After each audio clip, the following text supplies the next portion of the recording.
Excuse me.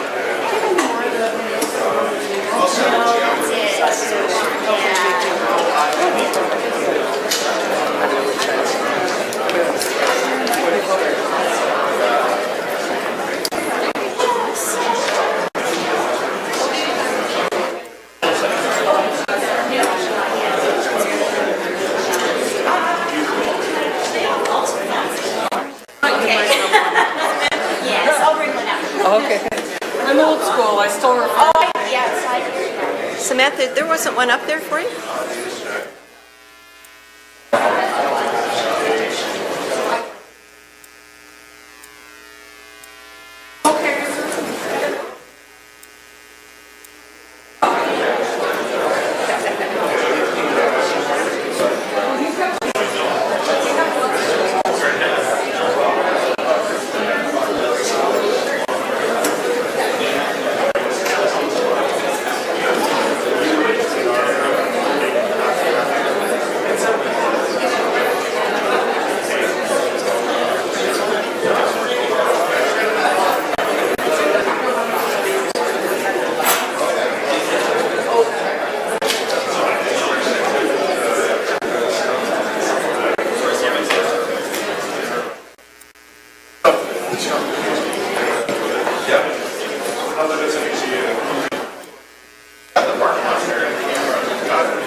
It's only after we start that you have to go.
my chair, JC?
In case somebody else has.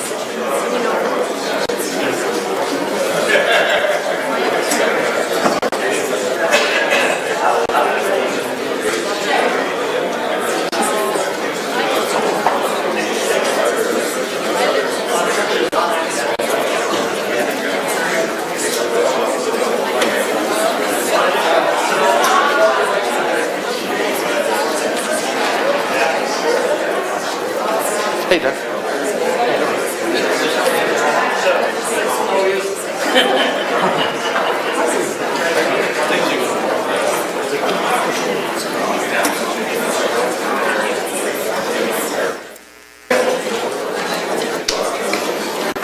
We're good, right, Steph?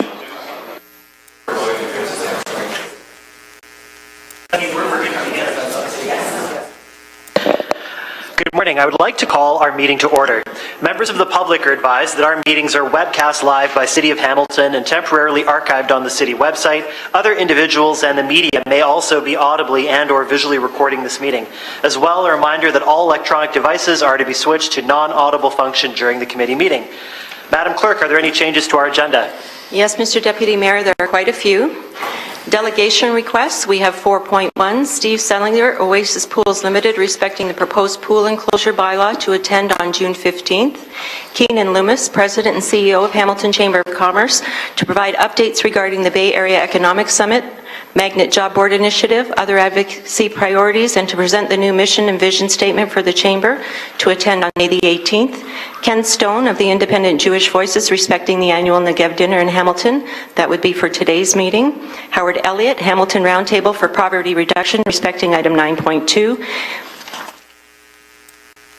Aaron Kirsten, respecting item 9.2 as well, the initiative to increase affordable housing and reduce poverty by investing in people. Don Jaffrey as well for item 9.2. Deidre Pike and Catherine Kalinowski as well for item 9.2. We also have items 9.2A through 9.2K, which is written correspondence with respect to item 9.2. Notices of motion, we have 10.1, opportunities to celebrate Pride Month. 10.2, the Ministry of Environment and Climate Change is ordered to clean up PCB contamination at Barton and Strathern. Added private and confidential. 12.5, asphalt damages. 12.6, occupational health and safety matter update. And 12.5 is pursuant to subsection D of the municipal bylaw and subsection D of the Ontario Municipal Act as the subject matter pertains to labor relations or employee negotiations. 12.6 is pursuant to subsections E and F of the city's procedural bylaw and subsections E and F of the Ontario Municipal Act as the matter pertains to litigation or potential litigation, including matters before administrative tribunals affecting the municipality or local board, and the receiving of advice that is subject to solicitor-client privilege, including communications necessary for that purpose. And 12.7, cash handling investigation update, and that is pursuant to subsection B of the city's procedural bylaw and subsection B of the Municipal Act, as the subject matter pertains to personnel matters about an identifiable individual, including city employees. Thank you very much. May I please have a motion to approve the agenda as amended? Councillor Vanderbeek and Councillor Pasuta, all in favor? Thank you. Any declarations of interest? Seeing none. On to item 3. May I please have a motion to approve the April 20th, 2016 meeting minutes as presented? All in favor? Councillor Conley and Councillor Ferguson, all in favor? Any opposed? None. Carried. Moving on to our delegation requests. What is the committee's wish with respect to item 4.1? Moved by Councillor Marula and seconded by Councillor Farr. All in favor? What is the committee's wish with respect to 4.2? By Marula and Farr. All in favor? Carried. Move the balance, says Mayor Fred. Seconded by Councillor Marula. All in favor? Carried. Thank you. We're on to item 5. May I please have a motion to receive item 5.1 from Councillor Ferguson and seconded by Councillor Vanderbeek. All in favor? Thank you. We're on to item 6. I would like to call upon John Hall, coordinator of the Hamilton Harbour Remedial Action Plan with the Canada Centre for Inland Waters, to speak to item 6.1.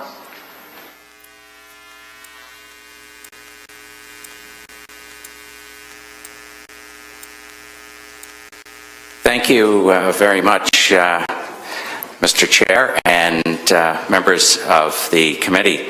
I have with me Kristen O'Connor that I would like to introduce to you as the Assistant RAP Coordinator.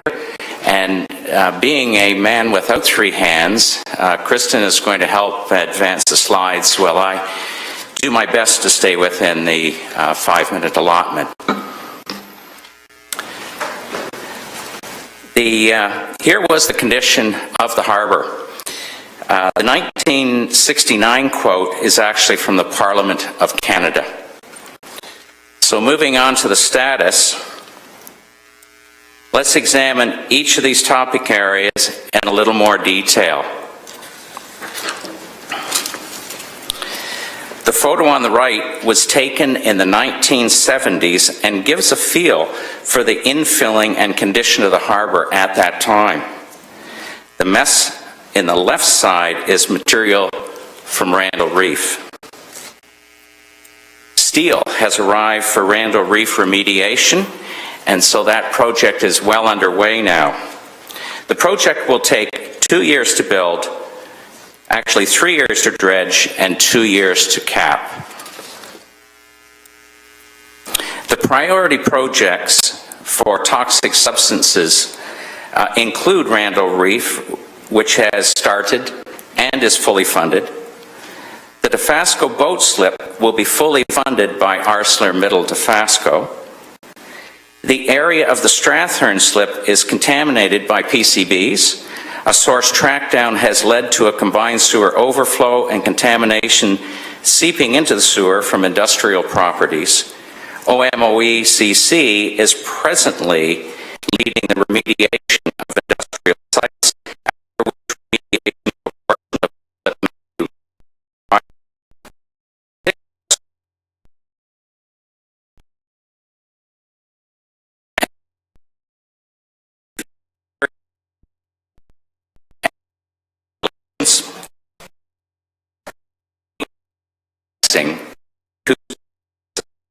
of the Royal walleye fishing is presently as good in Hamilton Harbor as the Bay of Quinte, but try to keep one to yourselves. Cootes Paradise restoration is very complex and will extend beyond 2020. Windermere Basin is becoming is working through adaptive management and will become sustainable. Of interest, over the next 5 years, various fish species with radio transmitters will tell us how habitat in the harbor is being used and where fish move throughout the year. Now let's finish this presentation with water quality. Here's an important fact to keep in mind. 50% of the flow to the harbor comes from our 3 wastewater treatment plants, and 50% from our watersheds. Phosphorus is the key to water quality in Hamilton Harbor. Too much phosphorus results in too much algae and accompanying problems. This graph shows the concentration of phosphorus was cut in half between 1973 and 1983, cut in half again by 2013. To finish the job, we need to cut phosphorus in half again. By 2021, upgrades to the 3 wastewater treatment plants will result in the baseline water quality condition needed for the harbor and targeted by the RAP. But we are not without problems. Sorry, we're going to go back one. There we are. We're not without problems. The beach closure at Bayfront Park, while caused by E. coli from bird feces, is a symbol of Hamilton water quality. The city is studying how to resolve this at the present time. Watershed challenges. I've told you about the harbor, but now the real focus of the RAP needs to be on urban runoff. In 2010 and 11, the Ontario Ministry of the Environment undertook a sampling program of 87 runoff events. No surprise, we learned that phosphorus is bound to sediment, and the muddier the water, the higher the phosphorus concentrations. This chart shows various concentration conditions, but I'll make it very simple to understand. The maximum daily load from the wastewater treatment plants can be eclipsed by storm events from our creeks. Once wastewater treatment plant upgrades are completed, for the first time in over 100 years, our creeks will again determine water quality conditions in the harbor. While storm events are short in duration, they can trigger algal blooms that dramatically degrade water quality. Over the past 2 years, we have had task groups working to evaluate stormwater management and sediment control practice. These task groups have included city staff, conservation authority staff, and some provincial and federal experts. Reports are presently being prepared, and this fall, I'll be back to tell you the results along with recommendations.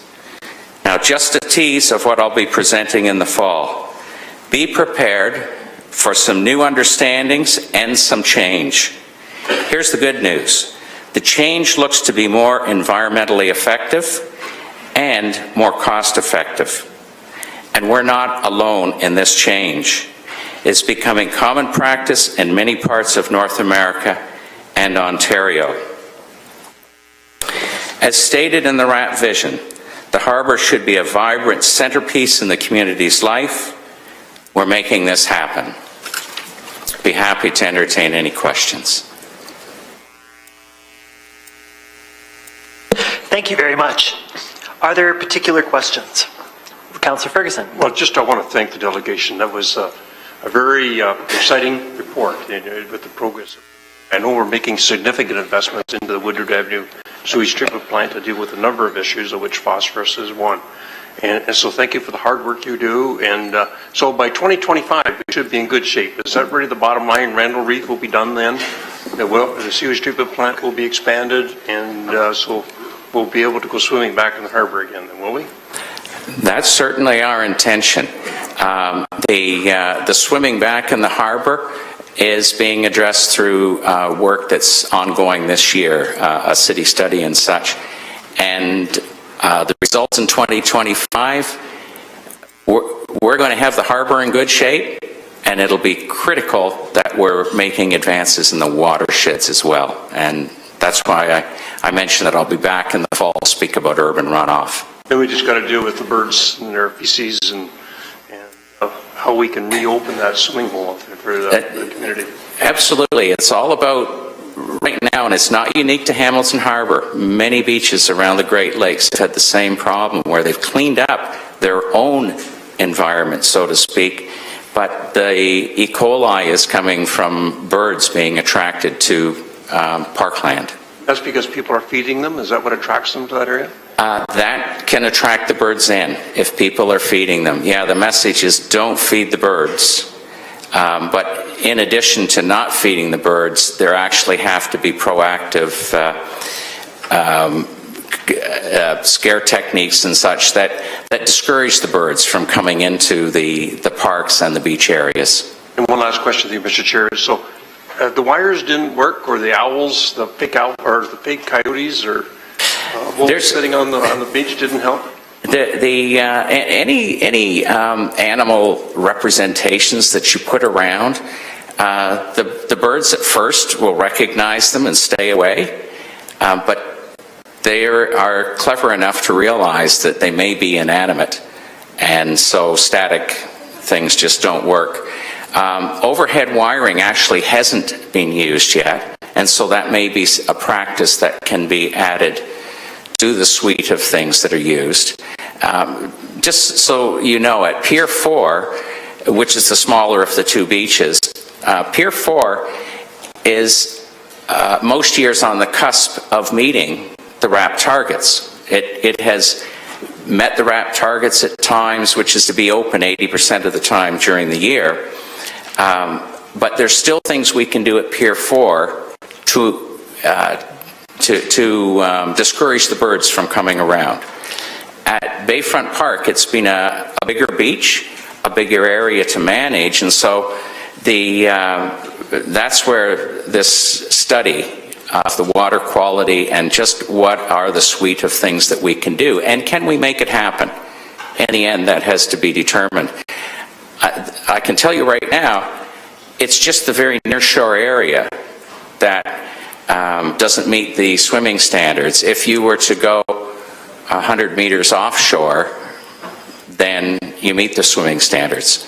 But because things can accumulate close to the shore along the beach, that's what basically degrades the water. Maybe a wave activator would be good for the kids, exciting for the kids, and move this product away from the beaches. But thanks for the great work you do in the community. Okay. Thank you very much, Councillor Ferguson. My speakers list now goes in the following order: Councillor Jackson, Councillor Marula, Councillor Collins. So please, Councillor Jackson. Thanks, Mr. Deputy Mayor. John, we're very, very lucky to have you in our community and the whole RAP program. Probably been at it, what, about a good 30 years? It's just shy of 25, but sometimes it seems like 30. No, understandable, John. You've helped bring us a long way.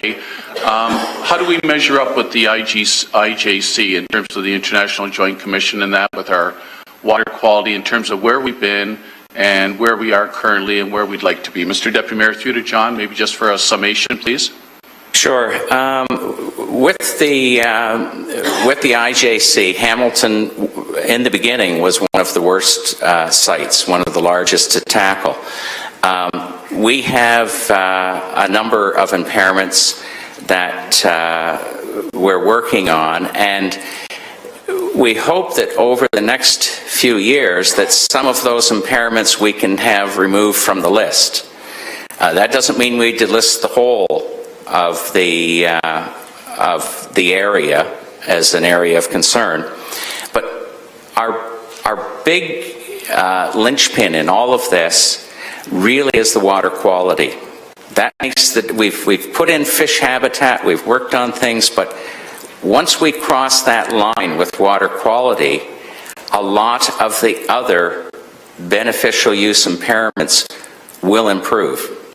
And so if you were to measure us with respect to the IJC, it would show a lot of work being done, but we haven't seen the kind of progress in water quality that we want to see. And that won't happen until the work at the Woodward plant is complete and until we make some upgrades to urban runoff.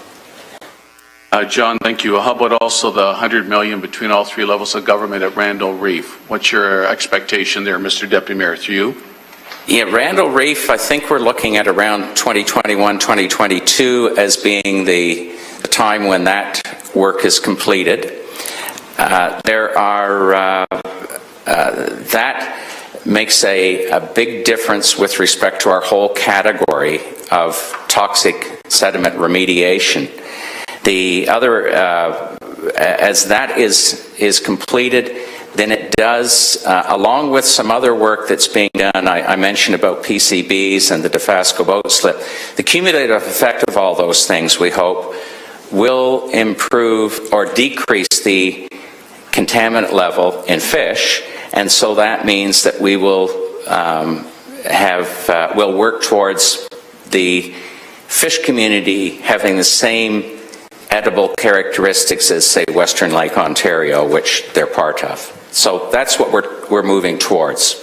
Great, John. And lastly, the cove area around Bayfront Park that unfortunately public health from time to time has to either recommend no swimming, swim at your own risk, shut it down. You've touched on it. You know, Public Works is driving a full study, as you've mentioned, with a consultant. I'm hoping that they're going to obviously engage you in RAP. Do you envision something else besides a little beach area in that cove as hypothetical options for that area, given what we keep being told by public health that because of still water in that area, it's always going to be a problem? Mr. Deputy Mayor, through you, please. I think you're going to find that the choices at the end of the day, and this is at the Bayfront Beach, really are between some fairly aggressive bird control techniques and perhaps some mechanical movement of water in order to better have the cleaner water from the harbor circulate through that area. The other option may be to find an alternate use for that beach, to focus more of the swimming, perhaps an opportunity offshore from the beach, or to make certain that we work very hard at the Pier 4 beach to see that it's open and meeting RAP targets. But if I had to guess, those are really the options that we may be looking at. John, thank you so much, and I'm sure Acting General Manager of Public Works, Mr. Deputy Mayor John Mader, is hopefully with the study group going to engage yourself and some other stakeholders as well, John. Yeah, thanks for all you've done. We have been engaged already. Thanks. You've been part of changing the image of our city through the waterfront work. Thanks, Mr. Deputy Mayor. Thanks, Councillor Jackson. We will move on to Councillor Marula, please. Thank you, Mr. Deputy Mayor, and welcome, sir. I think the good news in this is quite evident, and I think some of the misconception in our community needs to be addressed. And I'm wondering, through you, Mr. Deputy Mayor, if perhaps a communications plan could be pursued in separating fact from fiction, in that E. coli is responsible, as you mentioned, with respect to Pier 4 being closed. It has nothing to do with industry or any other type of contamination. Can you just elaborate on that a little bit more? Because in the Hamilton Spectator, and I think Graham Mackay is a brilliant editorial cartoonist. However, I think the cartoon that you're referring to is somewhat misleading, in that it has nothing to do with industry and everything to do with the E. coli aspect. Can you elaborate a little bit more on that, please? It's very true. I think two things. One is I use the cartoon because it is brilliant, because unfortunately he's captured the perception that many people have. And many people will say, if you only clean up the industry, in the harbor because it is so dominant just as a feature to view and see. And in fact, the industry have been meeting our RAP standards, the Ontario provincial standards, since the mid-1980s, and those standards keep increasing. So the better they do, then things are ratcheted up a little more. So we really can't point a finger at industry with respect to pollution in Hamilton Harbour when it comes to the water quality conditions. At the beaches, the problem is related to bird feces, to E. coli from the feces. Some of the first work that showed that to be the case in the Great Lakes was done by researchers at Canada Centre for Inland Waters. Murray Charlton, who was the head of our science team and actually a boater in the harbour, he was scratching his head about why we would have this situation, and he started to pursue the question. And now it's common knowledge and common understanding that at many beaches, the attractiveness of the beaches to waterfowl can lead to the main E. coli. We're able to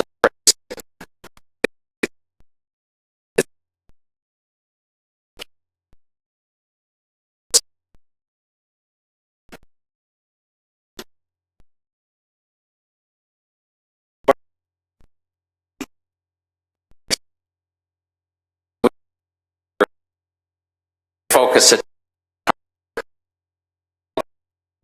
have and I can't remember the last time our either Burlington or Hamilton beaches were closed because of E. coli contamination. And we have a beautiful access from Ward 4 to Ward 5 with the pedestrian bridge. You can just walk over, swim all you want, and you have no worry at all. Is that correct? That's right. The reason that the harbor is such an attractive place to swim historically, a lot warmer. Okay, so I think perhaps, I'm not sure if we need a formal matter to address the misconceptions and how it's being communicated in the public, but I think indeed we need to visit this issue on a regular basis because the good news far outweighs the bad. And I'm a little bit disappointed with the cartoon, which really is inaccurate. It's factually inaccurate. So I'd like to work with everyone involved to try to put that campaign together to better promote the fact that we've come a long way and our beaches are open for activity. Thank you, Mr. Deputy Mayor. Beautiful, thank you. We will now move on to Councillor Collins. Thanks, Mr. Chairman, and I too, like Councillor Jackson, wanted to thank John for the presentation. Always informative. I mean, you're here every year, and every time you present, we learn something new, and you're such a great asset and ambassador for the city, and so I wanted to say thanks for that. I did have the opportunity, as Councillor Marula mentioned and others, Windermere Basin, as part of your presentation, is, I think, one of the best kept secrets in the city as it relates to a large urban park really in the middle of an industrial minefield, if you want to call it that, from an environmental perspective. And so I had the opportunity with Linda Lukasik and her Trees Please initiative to tour not just my beach strip, but Councillor Marula's Windermere Basin, and there's everything there. There's, we have a coyote den, there's deer, there's fox, there's the birds that you mentioned, and so all of this, had we said 20 or 30 years ago and pointed to that parcel of land which was severely contaminated, had we pointed to that 20 years ago and said this will be one day a very successful, thriving urban park, you probably would have bet a lot of money that you didn't have. And so a lot of that success is owed in large part to your assistance through the years, as Councillor Jackson noted. Certainly Linda Lukasik and all the environmental groups who pushed council and other levels of government to make strategic investments. And I think it's important to note too, on Councillor Marula's point, that we're not unique in terms of a municipality dealing with water quality issues on their beaches. If you travel to Northern Ontario, and I've had the occasion to do that during the summer with my kids, there are many beaches in the Muskokas and in the Kawarthas that are closed for the very same reason. So visit Bob Cajun in July, and you'll see beach closed because of E. coli. Visit any of the other municipalities there, Peterborough with the Lake Cameron area, and you're going to find the same. Those same signs are there, and it's, again, not from industry. These are naturally occurring events, either with the blue-green algae, if you visit Lake Erie, or with the E. coli that comes from the birds. And so, again, I think there's a perception issue here, as you mentioned, and Councillor Marula has highlighted, that we have an image issue with that view of that skyline, that industrial skyline as you come over the Skyway, and many people mistakenly believe that the water quality issues stem from the impact that industry has on our municipality, and that is certainly not the case. And so we're very lucky, Mr. Chairman, to have John helping us with those issues. We've made great strides. We still have a lot of work to do, a lot of investments to make, but I didn't want to let this moment pass without thanking John publicly for all that he's done, both past and present. Thank you. Thank you very much for that comment. I have no further speakers on my list. May I please have a motion to receive the presentation? Is Councillor Marula indicating to speak? Yes, what I'd like to do is I'll formally bring forward a motion that move ourselves, seconded by Councillor Collins, that we direct John to work with our city manager and our communications department to put together a strategy to better communicate the state of our beaches accordingly. That sounds fine to me, and I don't see our clerk indicating any problems. So I believe I just have to ask, is there discussion regarding this motion? I see no indications. Therefore, I will call the question. All in favor? Sure. Carried. Thank you very much. So, may I now please have a motion to receive the presentation from Mayor Fred and seconded by Councillor Vanderbeek. All in favor? Carried. Thank you. John, thank you very much. Thank you, John.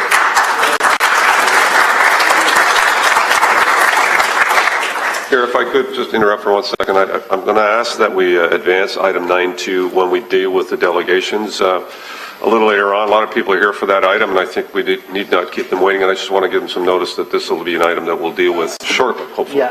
Okay. So I thought we would deal with that at the end of all of our delegations, if that makes sense. Correct. And let me just move that we advance that to after the delegation. We'll do the motion now to amend the agenda. So that's moved by Mayor Fred and seconded by Councillor Marula to amend. Any comments, questions? Seeing none, all in favor? Carried. Thank you. Item 6.2, I now call upon Ken Stone.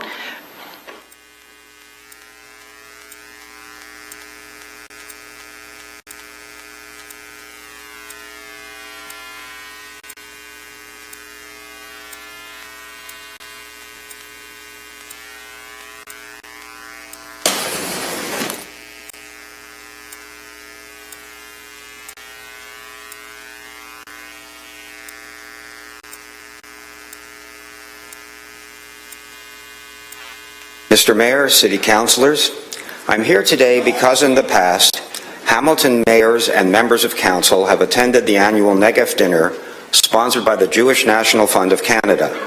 I'm here to ask you not to attend the dinner this year. The Jewish National Fund of Canada, or JNF, raises funds in Canada to ethnically cleanse Palestinians from their homes and farms in Israel-Palestine. It is a century-old pillar of the Zionist colonial project in Palestine, which seeks to impose a Western-oriented, essentially apartheid state over the indigenous agrarian society that Palestinians enjoyed there for many hundreds of years. The JNF was responsible, for example, for the building of Canada Park, with donations from Canada over the roofs of 3 Palestinian villages in the West Bank in the 1970s. 10,000 Palestinians were permanently displaced. Canada Park is ostensibly a reforestation project. However, in reality, it is an attempt to block the right of return of Palestinian villagers, a right guaranteed under international law and United Nations Resolution 242. The Jewish National Fund is also currently ethnically cleansing the Israeli Negev, the south of Israel, of Bedouin, concentrating them, concentrating is the term the Israeli government uses, into 5 Bedouin towns while their traditional lands are turned into Jewish-only settlements. Last year, the Negev dinner in Hamilton raised money for a facility in one of the Jewish settlements in the Israeli south that would be accessible only by Jewish settlers and definitely not for the use of the indigenous Palestinian Bedouins who have lived in that area for hundreds of years.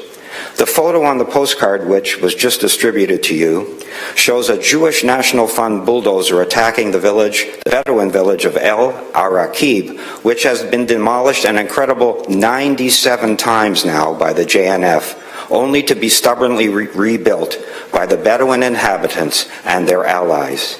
Finally, the JNF demolishes Palestinian homes in East Jerusalem and turns over those pieces of land to Jews as part of the Israeli government's project to Judaize that traditionally Palestinian part of the ancient city. On May 16th, the social elite of Hamilton will gather at the Leuna station for a black tie fundraising dinner for the JNF. Part of their ticket price and all of their donations to the JNF will be eligible for a tax deduction because the JNF has charitable status in Canada. It means that all Canadians are subsidizing their posh dinner as well as the racist activities of the JNF in Israel-Palestine.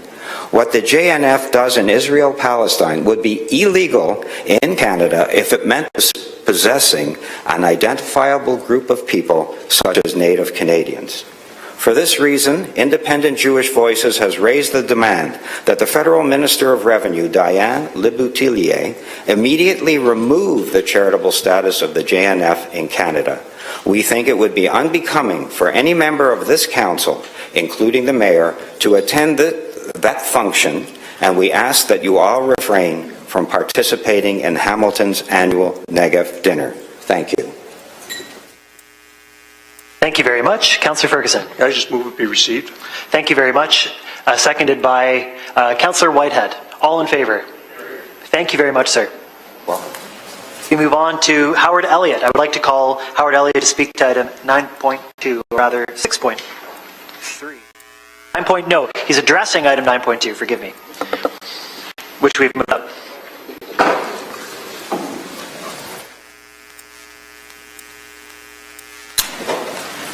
Members of council, right here. Thank you for having us here today. I, along with my colleague here, are here on behalf of the Hamilton Roundtable for Poverty Reduction, and we want to speak strongly in favor of the motion being put forward by the Mayor and also by Councillor Collins around poverty reduction in the City of Hamilton. As you probably know, HRPR, as we call it, has been around now. It's in its 10th year. We're very proud of a lot of the work that we've done. Formation of the Speakers Bureau, which you're going to hear more about in a minute, being one of those things. We also feel like there's an awful long way to go, and we think that this is a very logical extension of the next needed priorities in terms of tackling this issue in Hamilton, which I know that you're intimately familiar with. I'm going to ask Sulema to take over from me in a minute and speak probably in more compelling ways than I can about these matters. But I do want to tell you this, and I think you probably know it, but just in case. When I speak about these issues all over the place, in Western Canada, here locally in Hullum, Norfolk, we were there not too long ago, one of the things that often comes up is the role of governments in anti-poverty work in communities. And I can be, or at least I have been, fairly brutally honest about the fact that the role of governments has not necessarily been satisfactory, certainly at the federal level over the past decade, and that may change, and certainly provincial level, the province has done some things, but we would argue not nearly enough. What we also tell people is that our local government in Hamilton has been extremely supportive and, dare I say it, progressive around these matters. In fact, the City Council has stepped in areas where the province has dropped the ball and made unnecessary and harmful changes. So we are very proud of the role that our local government plays in fighting poverty in our community, and we think that this is a very logical place for this city to go next, to bring some extra resources and extra strength to the effort. So we speak strongly in favor of it, and we would also like to say that the Roundtable stands ready to play any role that's deemed appropriate in terms of developing this strategy, the detailed plan, and helping in areas like community consultation. We eagerly look forward to that potential. Now, I would like to introduce Sulema James. She is a member of the Roundtable Speakers Bureau called Speak Now, and she will speak for a couple of minutes about her experiences and her feelings on this matter. Thank you. Thank you, Howard. Good morning to the chair and council members. Thank you very much for having us here today. I'm really excited personally about this motion. As a single mother in Hamilton, I have a little boy who is school-aged, and we live in West Hamilton, where traditionally there is very little to no subsidized housing. So currently, as I am the sole provider and caregiver to my child, I'm in receipt of social assistance, and 100% of my social assistance check goes to my rent. So that means that we buy groceries every month with his UC, I believe it's called UCCB, or it's the child tax credit, which, you know, in theory that should be spent on him for items like sports, clothing, school supplies, anything that he needs. Unfortunately, that's not the case. You know, and why don't I move? Because my support network is in West Hamilton, and I believe that if Hamilton truly is the best place to raise a child, that means all of Hamilton, not just certain areas that are condensed with subsidized housing units. It's important for children to be close to their family. It's important for children to be close to their network, for parents to be close to their community, the smaller communities. I also have my son enrolled in a French immersion program at a top school in Hamilton because I believe that he is the future generation and valuable. And so I just wanted to beseech council members to really support this motion by the mayor. And I'm truly thankful for the progressiveness of Hamilton in putting resources towards our future generation. I believe that we are just heading in the right direction, and fighting for housing would change our lives immensely. It would mean that we are not living month to month, penny to penny, literally. And as I continue with my own education in September back at McMaster University, you know, it would just, the progressive way that our city is going with implementing university for low-income families being at no cost, I think in 2017, 2018, the housing and poverty initiatives would be game changers for folks like me, and I'm representing a lot of people. I'm not alone. There's 20 other unique speakers at the Hamilton Roundtable for Poverty Reduction whose stories are not the typical poverty stories. A lot of us are educated. A lot of us, some have their PhDs. You know, a lot of us are just, some have children with high medical needs, and therefore they cannot work. So, you know, it's not always a stereotype of why people end up in poverty, but we do want the same opportunities for our children. So thank you very much for hearing this motion.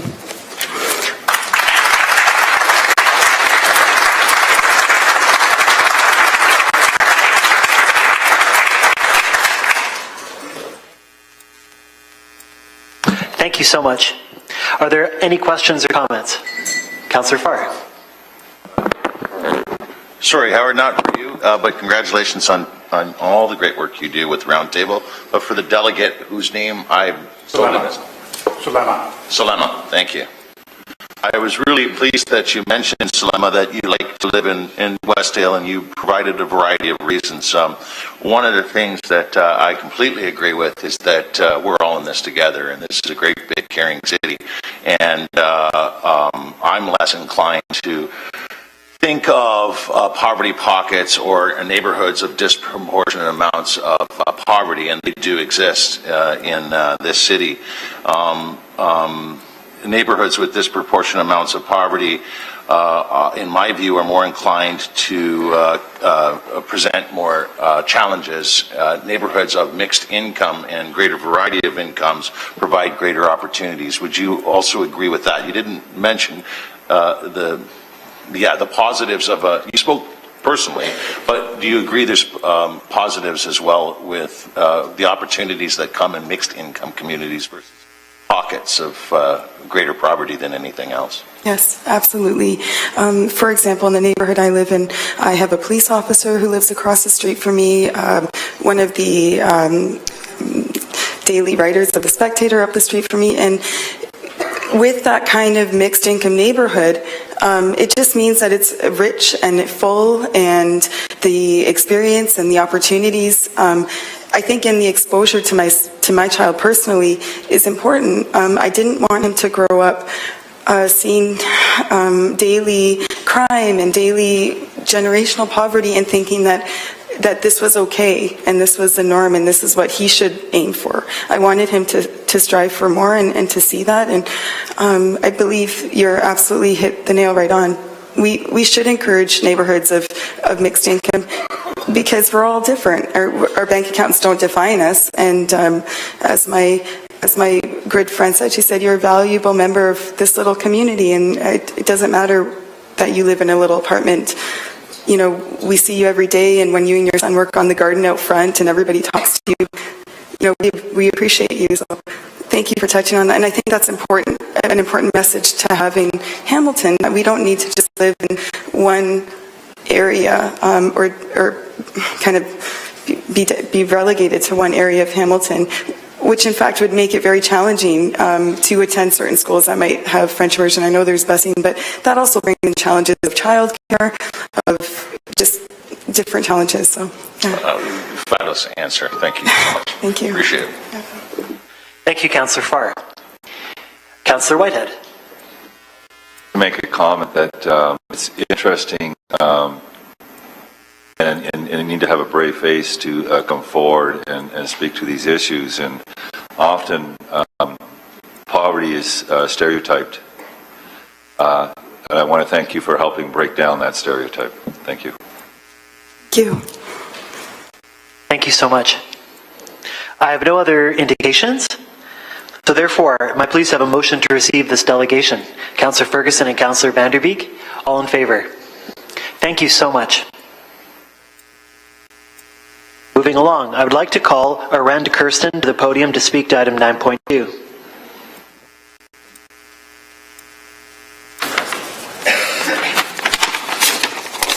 Good morning, Mr. Chairman and members of council. I have copies of my presentation with me, if that would be helpful.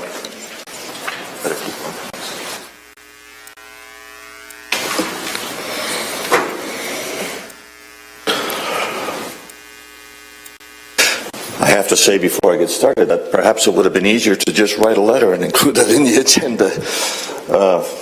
But we've worked very hard as a board and an organization to prepare what's before you today.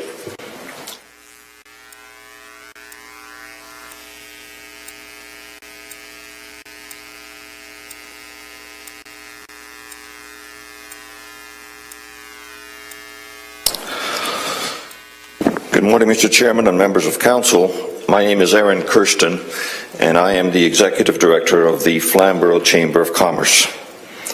I join you today at the invitation of Mayor Eisenberger to speak regarding his initiative to address poverty in Hamilton. What follows has been reviewed and approved by the entire Board of Directors of the Flamborough Chamber of Commerce. We would like to begin by reaffirming our support of two fundamental principles. Number one, we believe passionately that the best way to define the very soul of a community is to examine how it treats its least fortunate and most vulnerable members. Two, along with you, the FCC shares a passion in making the new Hamilton the best place to raise a child. Keeping the above in mind, we applaud the initiative before you in the form of a motion presented by Mayor Eisenberger and Councillor Collins.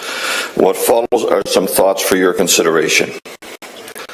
One, as partners in a caring community, we acknowledge that some of our most vulnerable and least fortunate neighbours will need a lifetime of support. But the FCC also believes that wherever possible, Hamilton's approach to poverty reduction should be reflective of time-limited hand-up strategy as opposed to a limitless hand-out one. Two, please be reminded that the support of Hamilton taxpayers is not unlimited. Frankly, we hear time and again that Hamilton taxpayers at all levels, residential, commercial, and industrial, are maxed out. With the greatest of respect, please allow me to remind you that the pockets of many taxpayers actually have bottoms.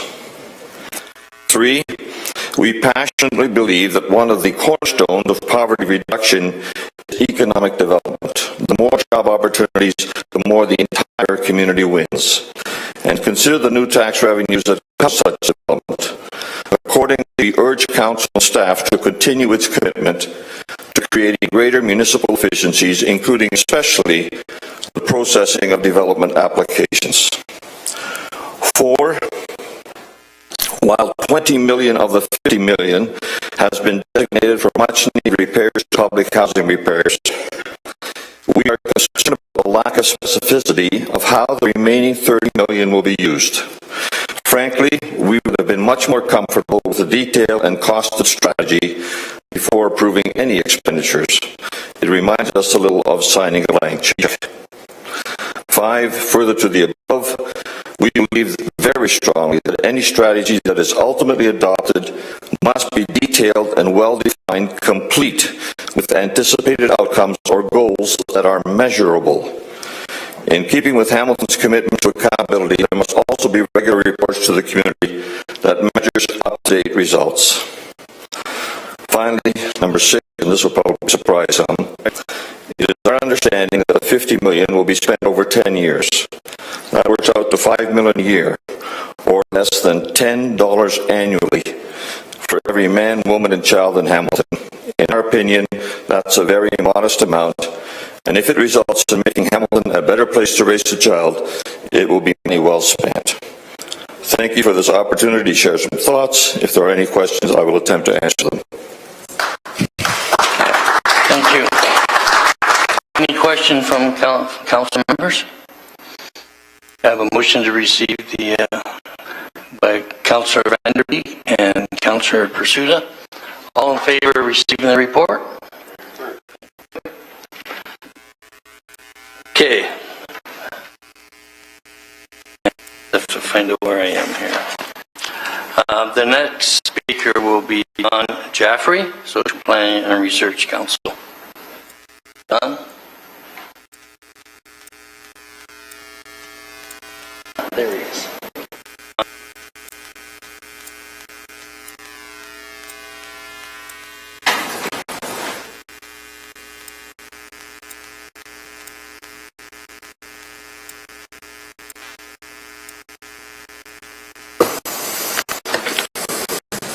Good morning, members of council. I want to thank you for the opportunity to come speak to you today. On behalf of the Social Planning and Research Council, we're here to indicate our favor in support of the motion.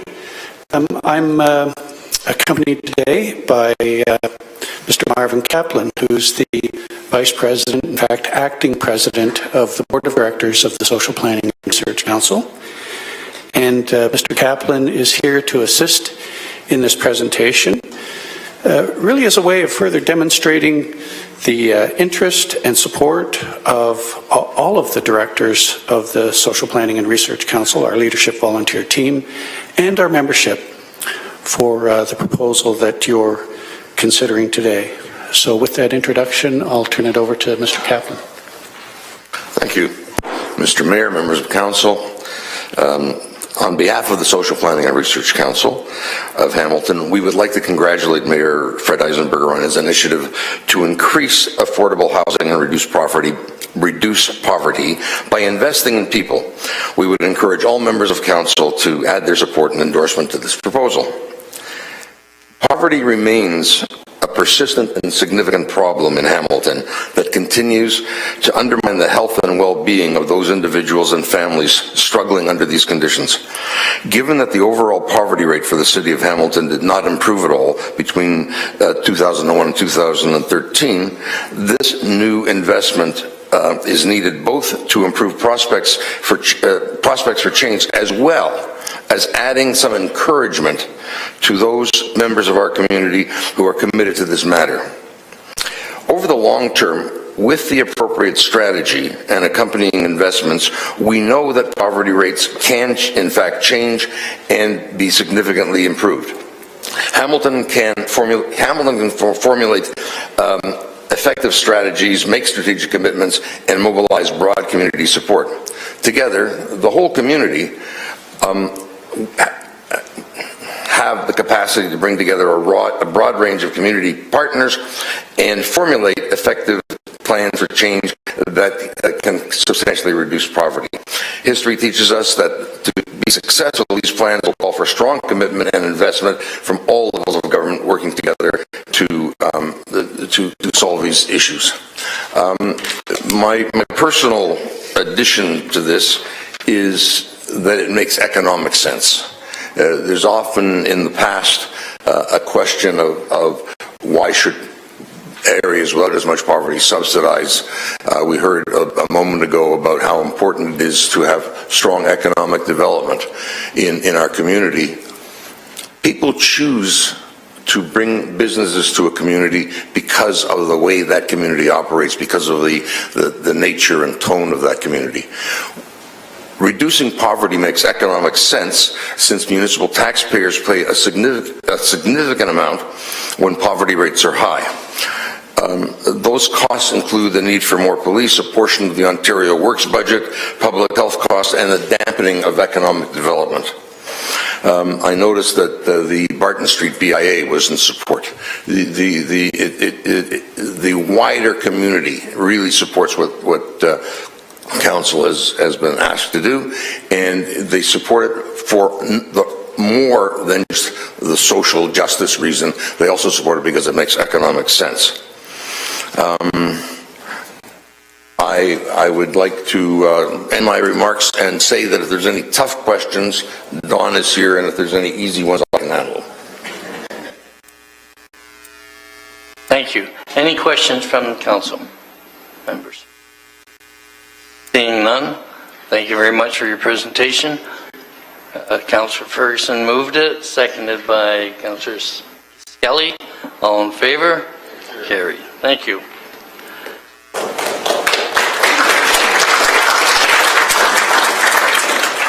Okay, I'd like to call upon Deidre Pike and Kathleen Kalinowski. And have I pronounced their names wrong? None of them right. That's, okay. Thank you. I'm keeping my record up of not pronouncing names properly, so. But welcome to the podium, and please give us your presentation. Thank you. And maybe you want to say your names if I pronounce them wrong. Oh, sure. It's Deirdre Pike. And this is Catherine Kalinowski. I got her name right. And we're going to share our 5 minutes, almost equally. And so, first of all, thank you very much, and greetings to everyone here, Deputy Mayor and Council, and also to so many advocates in the gallery today, people with the lived experience of poverty who are the wisest people in this conversation, and the people who have supported them through their work and service provision over the many decades that we've been at this. It is a good day to be here. It's a good day because it's an opportunity that we may have to witness a city take a progressive step forward and join other communities and, in fact, the province of Ontario in making a marked move to say we're here to reduce poverty and we need to put money behind it and a plan at the same time. At the same time, it's okay to say that the plan is that we have $50 million. We know the division that we have in mind in terms of poverty reduction and addressing homelessness. And we need to bring some wise minds together from this community, again, including all the people I mentioned, lived experience service providers and others, to make sure that the plan that goes along with this $50 million, which, frankly, as much as it seems, I mean, you whittled it down, the two speakers previous, to a small amount per person in the community. It really is, in a sense, a drop in a bucket. As much as big as $10 million sounds, it won't be enough to reduce the number of people living in poverty in our community, which continues to be, we could fill, I will say, First Ontario Place, not Cops Coliseum, we will fill First Ontario Place 5 times with the number of people who live in poverty in this community. So $50 million won't do it. But please say yes to the $50 million with, an eye that more may come. And we can use it to leverage from other places. We've all been at this for some time, and but nobody is as weary of this fight as those people with the lived experience of poverty.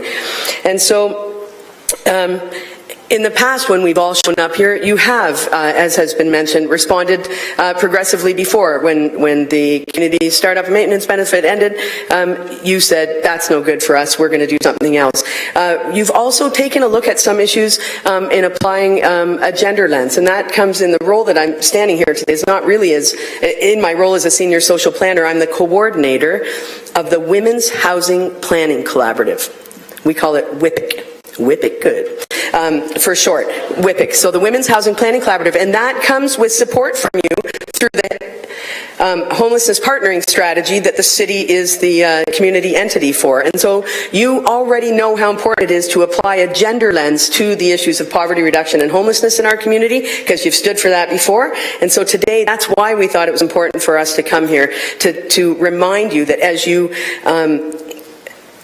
pray God, vote yes to this amazing measure for this community, and join other cities like London, who now have a poverty reduction strategy. They're looking for their money to go with some money along with that, not near this amount, but they don't have near the problem. You'll join other progressive and young mayors across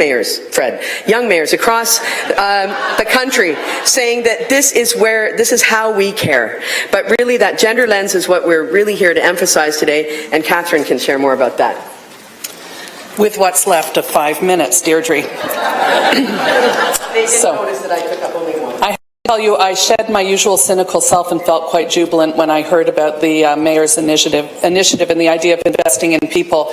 Not because, as in my role with Good Shepherd, I thought that this was another opportunity to fund essential services that our community definitely needs, or in the misguided belief that $50 million would eradicate poverty and homelessness in our community. But rather because I think that we are at a point in time to make real change. I think we're sitting in a perfect storm. We have this untenable contrast between the growing prosperity and renewal that's happening in Hamilton and the deep poverty and degradation that many of our citizens are living in. It creates a moral imperative, a call to action to make real lasting change and to leverage the learnings that we've had many years doing this work, but also to look for innovation and bold new ideas and aspirations to shift the needle in a very significant way. I think it's also a great point in time to be looking at this kind of investment, because in the health and social services sectors, we have finally moved away from, and quite decisively I would suggest, moved away from doing what we think is right for people who don't have housing, who are living in poverty, and using evidence-based practices that are outcome-driven and that promote integrated and coordinated efforts to change the lives of people in the way that they need them changed and tell us they need them changed. We are working to measure outcomes and targets more and more often and discarding the things that don't work. I think we are also in a time where we're seeing the development of some incredibly dynamic collaborations between the city, community agencies, local institutions, business leaders, and people with lived experience. And this creates a really fertile ground for innovation and for the creation of sustainable solutions. All the stakeholders are at the table, and you can't do the work, you can't make the plan until you have the right people sitting at the table. I think this is a really important time to discard old paradigms, parochial interests, competition around funding and access to resources, and set some bold and new definitive direction in addressing poverty and ensuring that every single citizen in our community has a safe and sustainable place to live. Deirdre mentioned that I'm the chair of the Women's Housing Planning Collaborative, and I have worked in women's issues for more than 23 years in this community. And the need to apply an equity lens and a gender analysis to issues of poverty is foremost in my mind. We can't look at a single issue, but rather the intersections of oppressions that keep people trapped. We need to look at how people's experience of being racialized, how they identify for their sexual orientation and their gender identity, and their class all impact poverty. I think we have some powerful examples in this community. The City of Hamilton recognizes that there has been a crisis in women's homelessness. For example, we are turning women away from our emergency shelter and our violence against women shelters still hundreds of times each month. That is a dangerous, potentially fatal situation, but the city has partnered with us, consulted with us, and listened to the expertise of people with lived experience as well as people who are working on the front lines to develop new kinds of responses. We have a Housing First program that addresses the needs of women, for example. We have shelter diversion programs. We have homelessness prevention programs that are beginning to develop a dynamic continuum that's making real change and getting real traction in how we respond to people living in poverty and for people who are homeless. We have those examples. We have the foundation on which to do the work differently, and this is a great opportunity. So we applaud and support and hope that this investment will bring change. Thank you.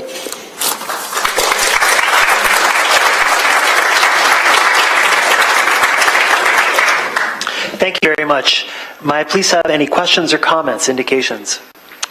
I don't see any. Therefore, may I please have a motion to receive this delegation from Councillor Whitehead and Councillor Skelly. All in favour? Thank you very much. If I'm not mistaken, we're now going to deal with item 9.2, which is the Mayor's motion. So, Mr. Mayor, I'll turn the floor over to you.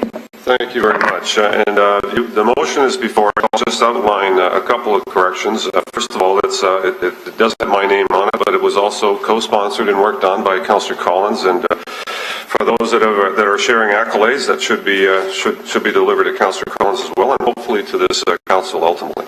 I'm not going to read the whole motion. I think the motion's before you. I will identify one change, however, and that was requested by some members of council, which I fully support, and which is the addition of item E from the previous one. So the one you have before you, I think, should be the accurate motion that upon council approval of the forthcoming plan to increase affordable housing and reduce poverty by investing in people, the General Manager of Emergency and Community Services and the Medical Officer of Health be delegated the authority to execute the plan. That's the change. The rest of the motion is essentially the same. And then, Mr. Chair, if I could speak to that. Please, go ahead. Thank you. So again, let me thank Councillor Collins for his good work, and he's been already working on through Hamilton City Housing, looking for resources for more affordable housing opportunities and funds to where we can do actually a more robust job.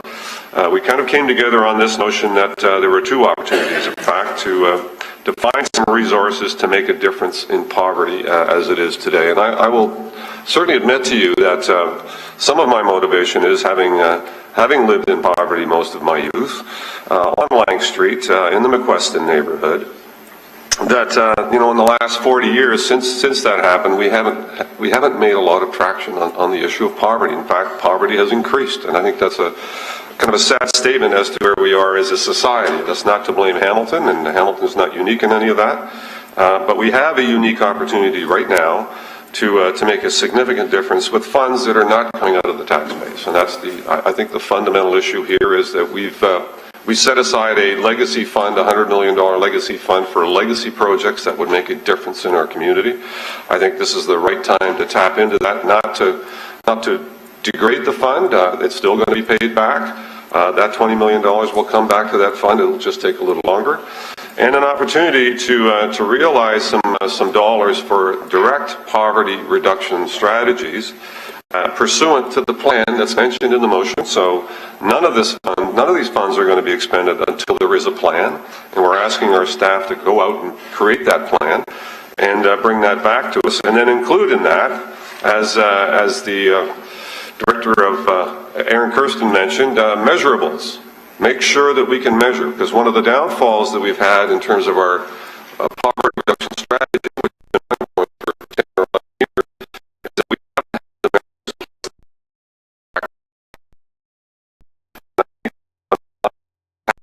to reduce the overall poverty in our community. This is one way of not eliminating, but creating some reduction, and another way to actually encourage our federal and provincial partners to put their money on the table to ensure that we can do a more robust job of making a difference in people's lives. And you know what?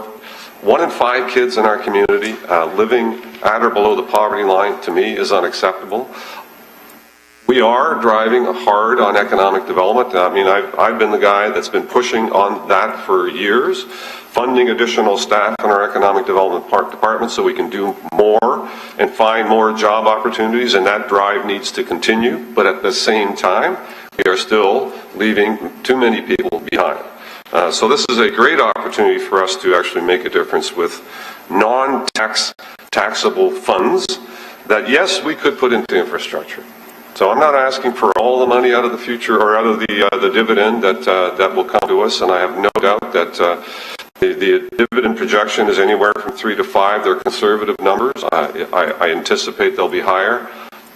We're only taking 3. The rest of it can be put into infrastructure. We're already taking $8 million of that dividend and putting it into our general coffers, which likely is ending up in infrastructure in hard infrastructure in any event.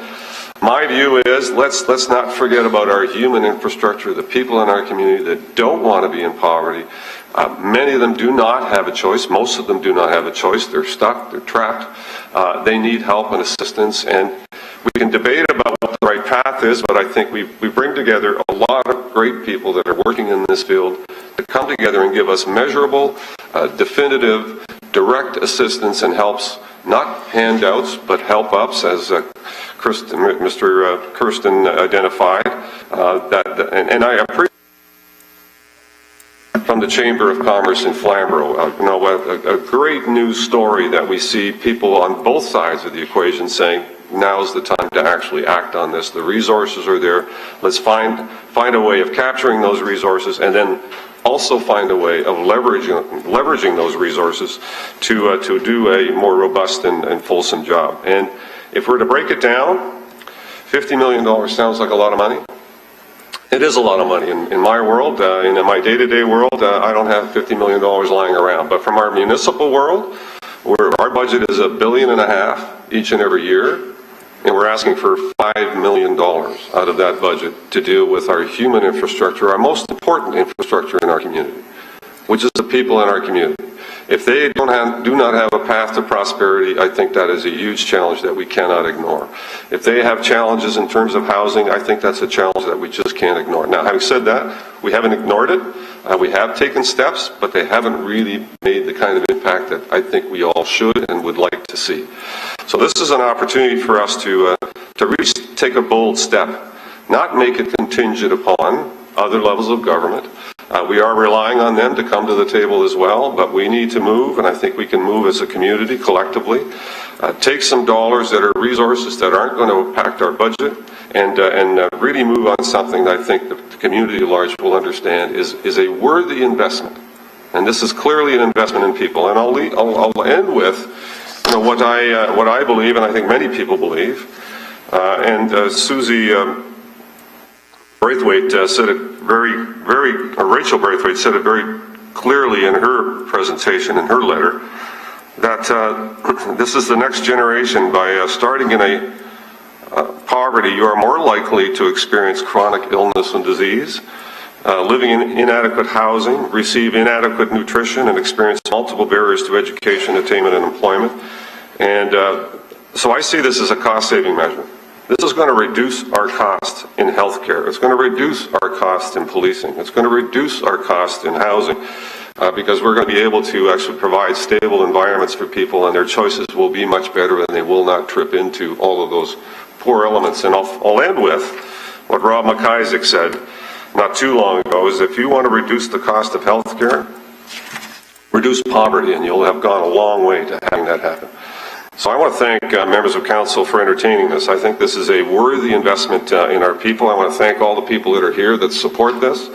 I've had lots of additional support through social media. Certainly, I think the community at large understands that this is an investment whose time has come. We'll add it to what we're already doing and direct our staff to come back with a plan. There was always a notion of a plan in the motion.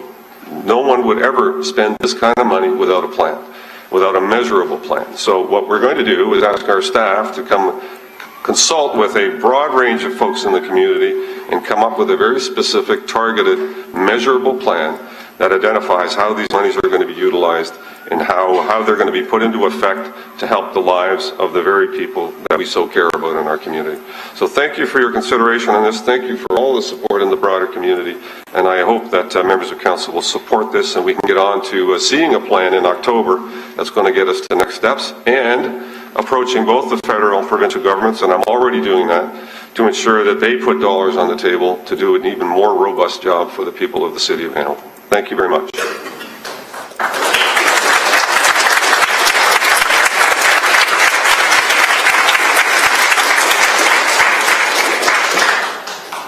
Thank you very much, Mayor Fred. My speakers list now consists of Councillor Whitehead and Councillor Skelly. Councillor Whitehead. Thank you. First of all, I want to thank the Mayor and Councillor Collins for their good work in developing this particular motion. I also want to thank the Mayor, again, Councillor Collins, because there has been discussion about how much should be allocated to the poverty piece versus the infrastructure, and I think the Mayor's already identified that the original motion, if I remember right, was the whole thing going to poverty and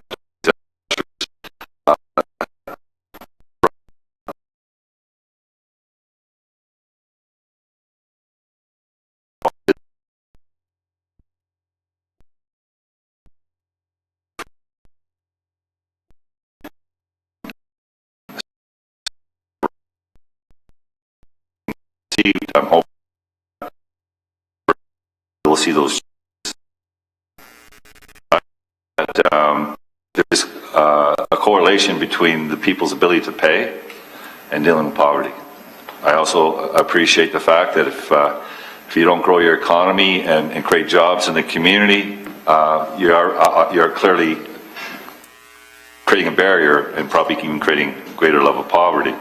So I do agree and support and thank the Flamborough Chamber to identify that there is a correlation, and we can't forget if we don't generate wealth and job opportunities in the community, then you're also impacting the poverty in your community, and we can't forget those types of investments as well.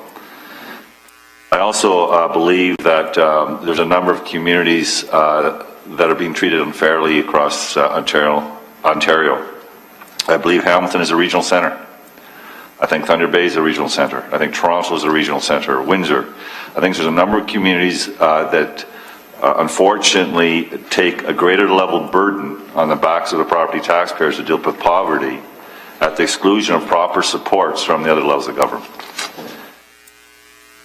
So I support this initiative, and let's be clear, the dollars that are coming, that are affording this opportunity are still coming on the backs of a lot of the ratepayers in our community. In fact, hydro rates have gone up fairly dramatically over the last number of years. There's debt loads, and a lot of those debt loads are associated with the dollars that are being made available here today. So there has been an impact. I want to make clear we understand that. But what is the greater good? When you look at the importance of dealing with poverty in this community, and I think cost avoidance is what I just heard the Mayor speak to, it's true. I think it's unquestionable. If you can provide a hand up, not a hand out, there's many people that find themselves in a situation they never ever dreamed they would find themselves in, would take that hand up and be very productive in society. And it's our obligation to ensure that we extend those opportunities. This is part of getting there.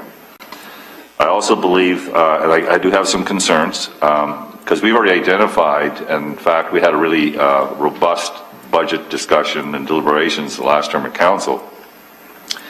And there's some great programs out there, whether it's housing or dealing with youth. We talked about the women's shelters. I think we heard those pressures. So we already know a lot of pressures that already pre-exist that are underfunded. So I guess my concern is whether this $50 million is just new programs, or is it going to include programs that are currently underfunded that certainly are part of that support background and backbone, for our people in poverty. So whether it's, we got waiting list. We got waiting list. We just heard affordable housing is a big issue. So I would hope that, understanding that we have an ability to lower those waiting lists. I think this council showed some leadership and supported recently in the last budget go around a subsidy of, I think it was $1.1 or $1.2 million towards subsidy, market rent subsidies to help, again, people in low-income situations. So we need to continue moving the yardstick forward. We need to be creative and innovative, but we cannot forget the programs that are underfunded today and ensuring that proper funding is appropriated to those areas where it's measurable and good results come forward. And I would again want to re-emphasize, although this is not tied in to provincial or federal funding, and I'm not suggesting it needs to be, we don't give up our fight. Do not give up our fight with the other levels of government to make the argument that the disproportionate amount of challenges in this community and some of the other regional centres across Ontario, it's time to change the method of addressing these issues and ensuring proper allocation of funding is going to those regional centres so that the burden isn't greater felt on the backs of the taxpayers in those communities. So I will be wholeheartedly supporting this particular initiative before us. Thank you. Thank you, Councillor Whitehead. Councillor Skelly. Thank you. I'd like to first of all say that I really do commend the Mayor for his work on this file. I know it's a tough file. And I do, however, have some reservations and some genuine concerns about the motion that is before me today, beginning with the fact that we're saying this isn't taxpayers' money. It is taxpayers' money. We have to pay back the future fund. That money is coming from taxpayers. So to suggest that it isn't, I would argue that it is taxpayers' money. I recognize that's only a portion, but it is taxpayers' money. I spent this past weekend, part of this past weekend, an all-day Monday, touring some of the facilities across the city, social housing facilities, and meeting with residents, meeting with staff.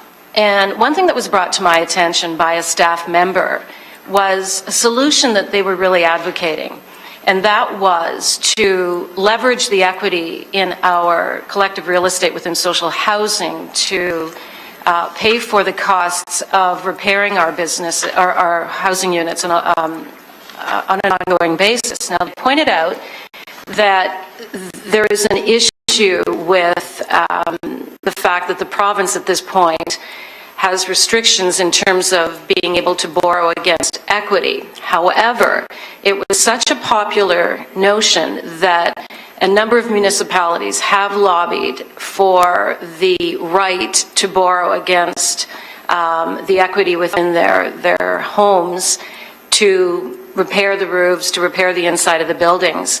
And the province is now considering it, and I would like to know from staff if we know where the province stands on that. From what I understand from the managers in this unit, this is something that is moving forward and that the province is considering. The second restriction, of course, is that CMHC has restrictions again on how much money we can borrow against the real estate that we currently own. But if we're successful in lobbying the province and changing its rules about leveraging against our property, then I'm sure we could probably lobby the feds as well. All of the managers that I spoke with all day long suggested that if you want an ongoing sustainable source of revenue, this is it. This is how you maintain these thousands of properties across the city, the 14,000 units across the city, without having to go back hat in hand every year asking for more money. You're suggesting, or you're proposing $50 million, and yet in your motion you say it would be $200 million that we would need just to bring our current units into a state of good repair. If that is indeed the case, we're going to be back here in 5 years asking for another $50 million unless we look at a different source of funding for this and not just going back to the current taxpayer. And I really believe that we should be lobbying both the feds and the province for allowing us to tap into our own equity.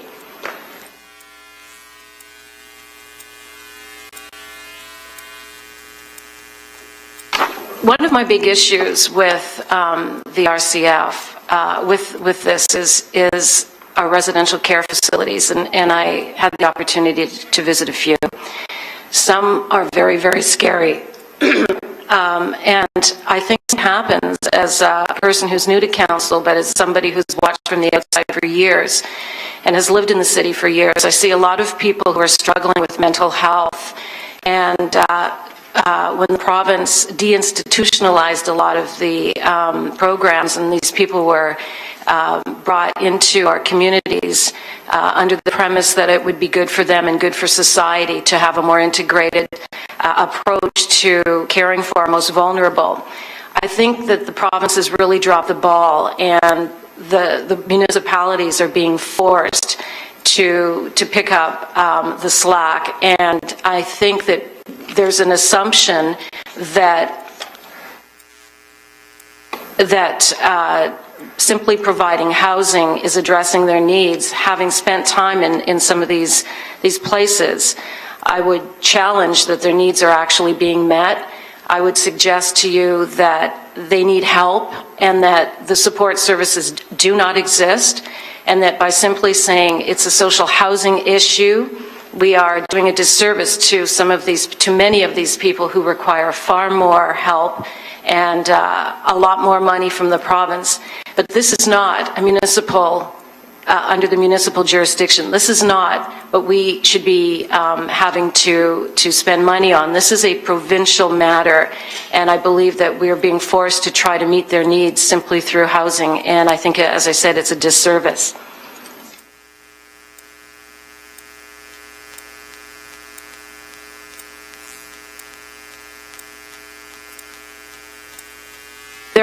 You've allocated in your proposal $30 million, and I know it's changed over the past few weeks, but we don't really know where that $30 million is going. It's a lot of money. It may not seem like a lot of money when we have such dire needs in our community, but it is still $30 million, and you're asking me as a member of council and my colleagues to simply say, spend it as you may, we trust you. I don't think that that is a responsible, as a councillor, I don't think that that is the responsible way to manage our funds, and I think we need a more detailed plan before we can agree to allocate $30 million towards something that may do something towards an issue towards our housing issue or in the city of Hamilton. We've had just a couple of weeks to really understand what this motion is. I've only met with you for 5 minutes, so I don't think that's enough time to understand where this money will be spent. It has changed, the ask has changed since our initial meeting quite substantially to what's being presented today. I'm not saying that we shouldn't be looking at what we can do to address the needs of our most vulnerable, but I think that there isn't enough information in this motion to support it. I was really surprised. It kind of puts us in an awkward position as well.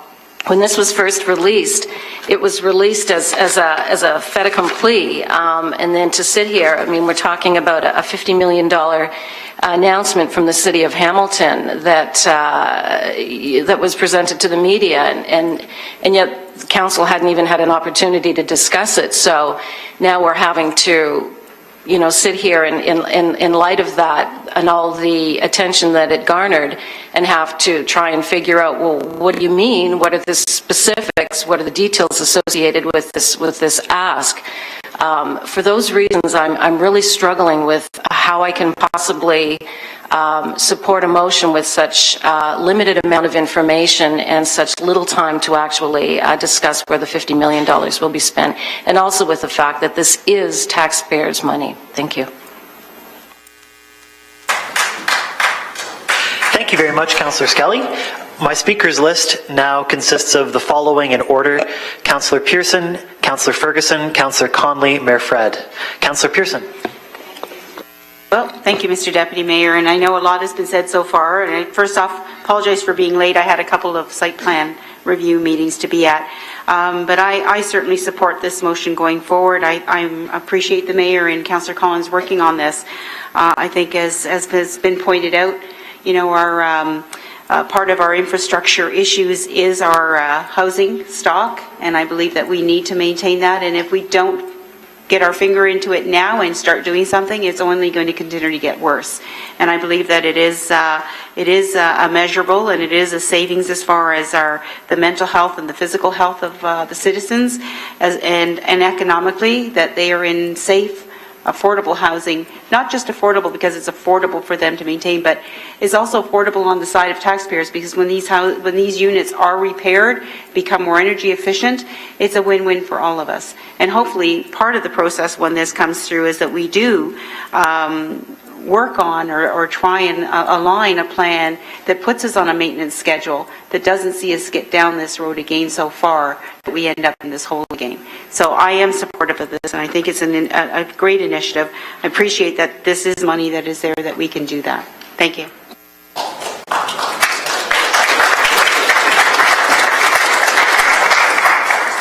Thank you. Councillor Ferguson.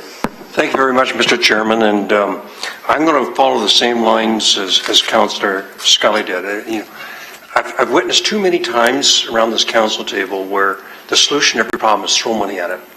And this is taxpayer money. I remember the debate about the hydro merger, and council was very divided on that because we didn't want to lose control. A number of people didn't want to lose control, but it did carry by a whisker, because I think most of us had in our mind some of this was going to go to our infrastructure deficit, which we spent endless days debating.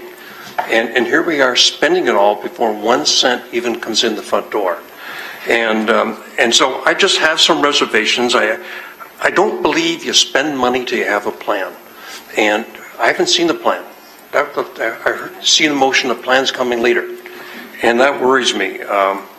How will it link with the federal plan? Too many times I've seen where we go ahead with something, then the federal plan comes out, which we're all anticipating, and the feds say, well, you've already funded that, we're not coming in, you've sorted that out. And so we need to understand, how would this link with the federal plan? Why is this coming to us as a walk-on motion?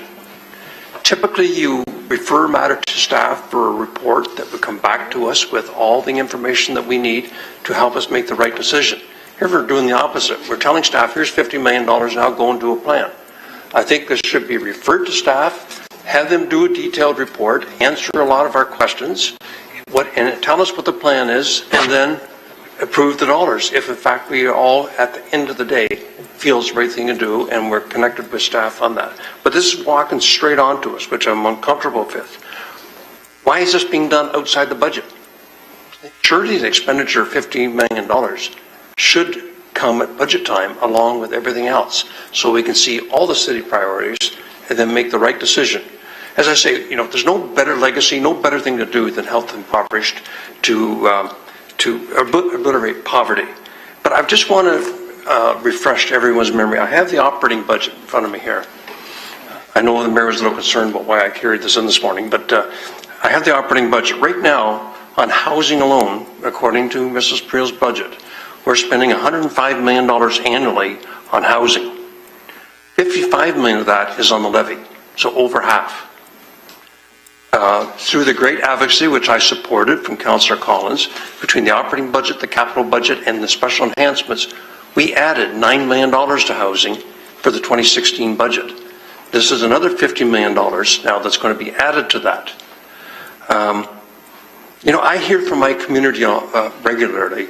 They hear about these big numbers of the people on the wait list, 6,000, 7,000 people, which is terrible, and we need to address that. But we've all heard the rumors that a lot of Toronto sends people over by the busload because Hamilton has such a great program, a lower cost program, and relocate them here by the busload. Is that true? I'd like to hear from staff. Is that correct? So what percentage of the people on the wait list live outside of Hamilton? Smaller municipalities don't have the resources, so they come to Hamilton. Don't know. I certainly hear that a lot. I'd like to hear from staff, what happens when a tenant misuses the apartment or the unit that we've provided to them? I spent the last term of council 4 years on the board of Hamilton Housing, and I was the treasurer, and I would see photograph after photograph of units we could not fix because they were trashed so badly. The kitchen cupboards were ripped out, the fixtures were gone, bathroom fixtures were pulled out. So what's the consequences if someone does that? I did speak to housing staff yesterday, and it's very difficult to get the funds back because they're impoverished to begin with, so they don't have a lot of resources. But do we have a database on the names of these individuals, or can they turn around and walk right back into another unit? And apparently we don't. So my question is, why? If someone's going to be so disrespectful and damage a unit to the point where we can't afford to fix it, yet we can allow them to come right back in again. There has to be some form of consequences. I would at least see, is that true? What percentage of these units that are so badly damaged, is it structural? Is it tenant abuse? What is it? So what percentage is tenant abuse, and what's the corrective action we're going to make sure that people who really need these units are getting them, not someone who's going to come in and have parties and wreck the place, if you will. So my first choice is to refer this whole thing off to staff. I think it's a great initiative that the mayor's raised, but I have too many unanswered questions, and I'd like to follow the normal process, refer it to staff for a report back on what's the plan, answer these other 2 or 3 questions that I have, and then move it forward at that time. And ideally, do it the way we do every other major investment, which is doing the budget process. So I would support a motion to refer it back, but like Councillor Scully, I have trouble supporting this the way it stands right now for the reasons I've just outlined. Thank you. Thank you. To clarify, Councillor Ferguson, I don't think you're asking a question of staff right now. Is that correct? Or are you? No, Didn't think so. Absolutely not. The staff haven't had the opportunity to do the research and prepare a report and bring it back to us. So we have all the, our staff are very talented. We have a lot of them. And there's finance, there's Mrs. Preel's group, there's planning, lots of input that would be required from our very capable staff, which we use every day to help us make the right decisions. Thank you. Next on my speakers list is Councillor Conley. Thank you, Deputy Mayor. In principle, I'm in favor of it. But when I was first approached this, it was $80 million we were going to go after. Now it's 50, and it was for housing. And then a week later, it was 50 million and 20 million for housing. So I'm a little confused as to why everything has changed. I supported the 80 million. I was ecstatic when I was told that, because housing is so important in Hamilton and we're so far behind. Not because of us, because of the province. They keep downloading to us and downloading, and we keep have to fess up to more and fess up to more. And it's a losing venture. We can't keep up. We can't. We got 5,700 people waiting for housing. We've got 150 houses ready for people. But when I checked into it, it takes 3 to 6 months to get somebody into them. That's ridiculous. It really bothers me that we can't get these houses being used immediately or almost immediately. But when I checked into it even more, the province is the one that's holding us back. They got so many rules and regulations and red tape that it's almost impossible for us to work through it. Now we're paying all this money and we're still under the province as far as what we can do, how we can do it, when we can do it. Can't even scratch our nose without getting their permission almost, which is ridiculous. So the 50 million, I guess I have to live with, because I was hoping it'd be a lot more than that. And I think it could be if the desire of this committee wanted it. But at this point, it's 50 million. And I really think the priority is housing. Not that we shouldn't have money for poverty reduction, but when you do housing, poverty reduction is part of it. You get people in decent houses, it makes affordable houses, it makes a big difference on how they can live and where they could spend their money. Instead of spending $1,200 for rent, they're spending $700, and I'm just throwing numbers out. They're spending a lot less for rent, so they have more money to do on other things. I really think with this money that we're we're probably going to approve, that we really have to go after the Ontario and feds to match this money.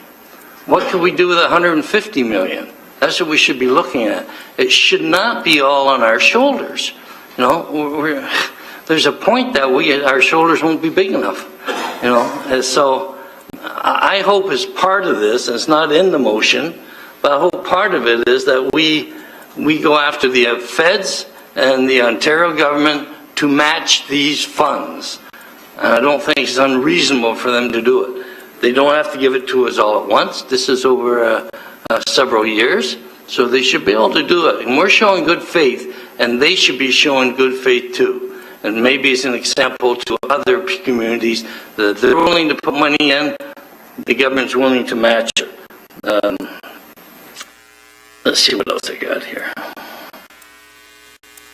We have to put it into programs that are sustainable.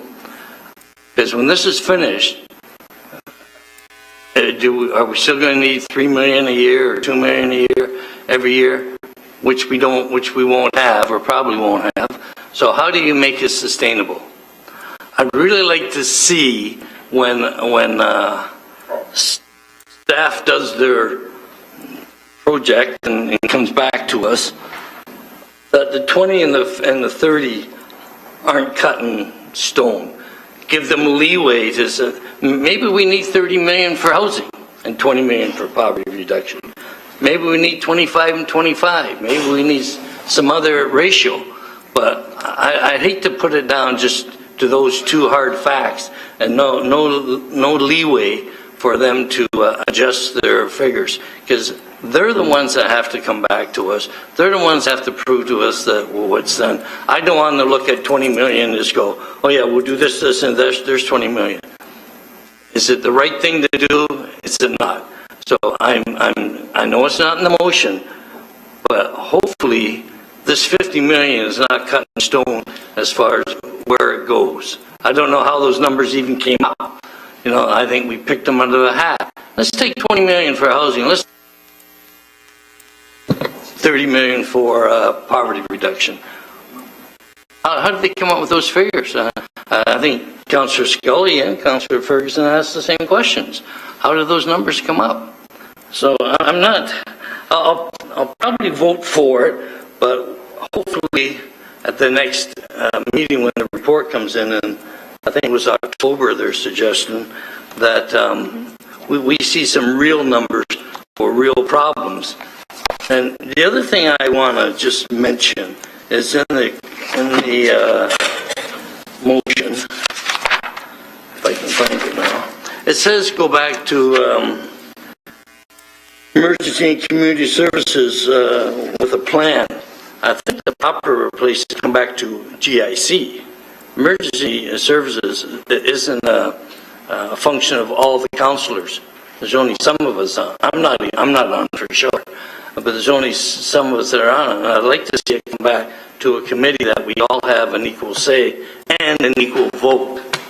So those are my comments, but maybe I can get some feedback on the GIC or why we can't or whatever.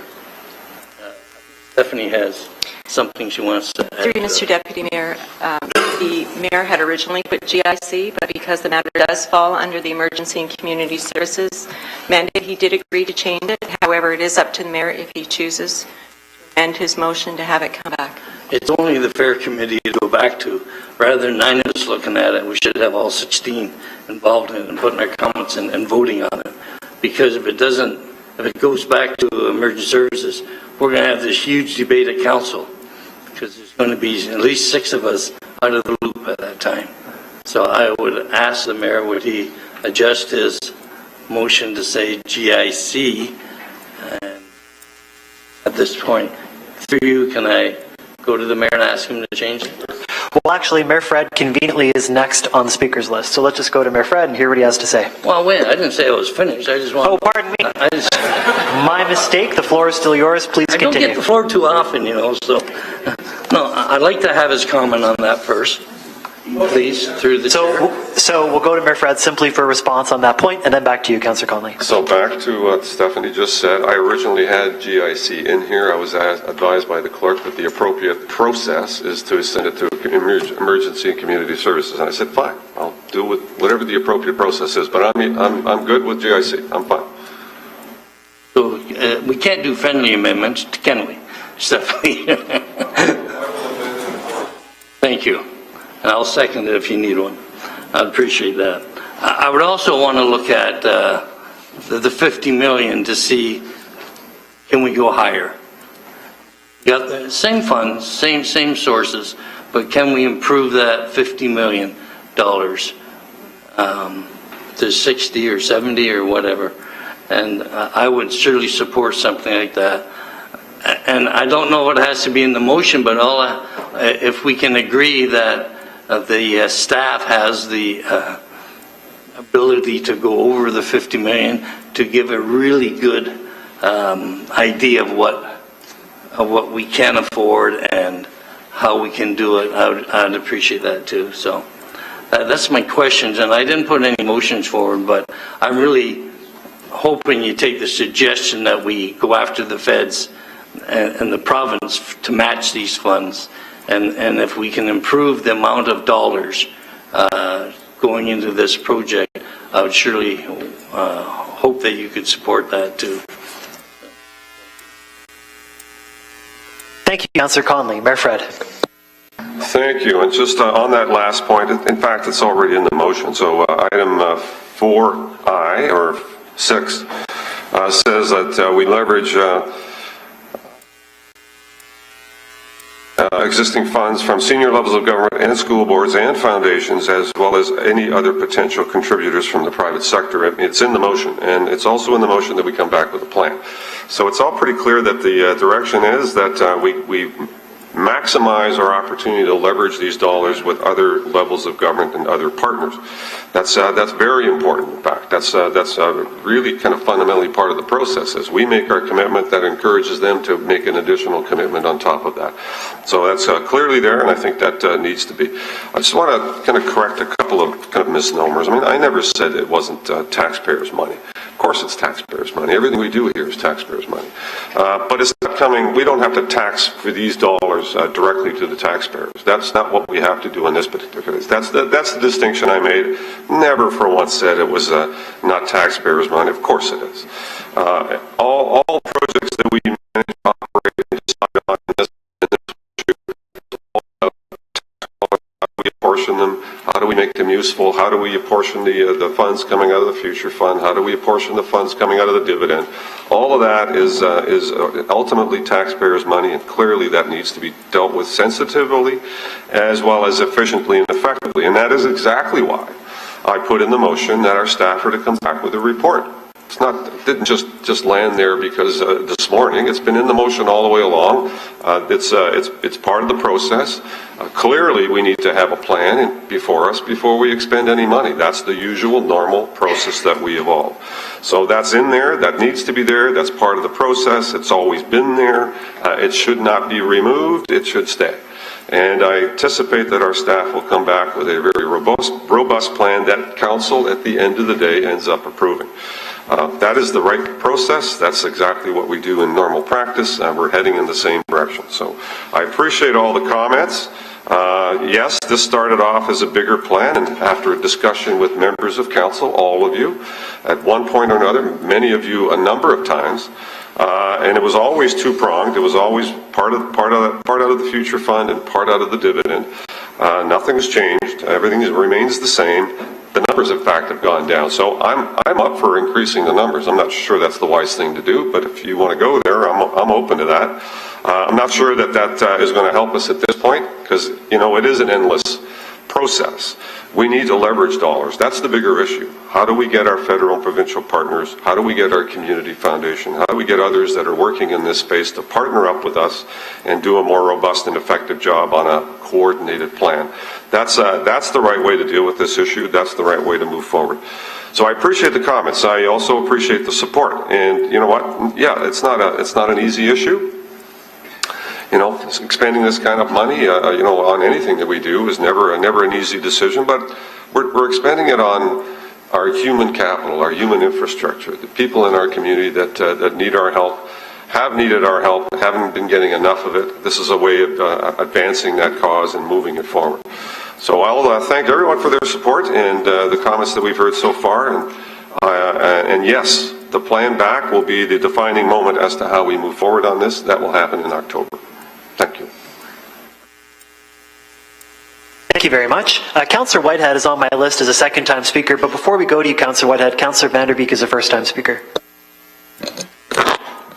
Thank you. Through you, Mr. Deputy Mayor, we've heard a lot of things here today, a lot of comments, and I'm not going to reiterate them. We in this city have, I believe, an obligation to support, to uplift, and sometimes to hand out to the vulnerable and in our community, and I think that every one of us here around this table realizes that. Absolutely, definitively, I support the initiative. I support the direction that this motion is going. I'm very grateful that Councillor Collins and Mayor Fred have taken the initiative to bring it forward, but I've also heard the concerns that have come up about the plan. I share that. I prefer to know what I'm voting on. I think I'd be more comfortable if this motion was in principle subject to approval of a plan that will come forward from staff involving all of the stakeholders. I think that I have no problem supporting the $20 million delayed payback to the future fund. I have a concern about whether what happens if the dividend, the uplift to the dividend that's being proposed doesn't come through. What happens there? Over 30 years, I'm sure there'll be some uplift. I don't have a problem with that. I am going to support this motion because I fundamentally really believe that that obligation supersedes some of our worries.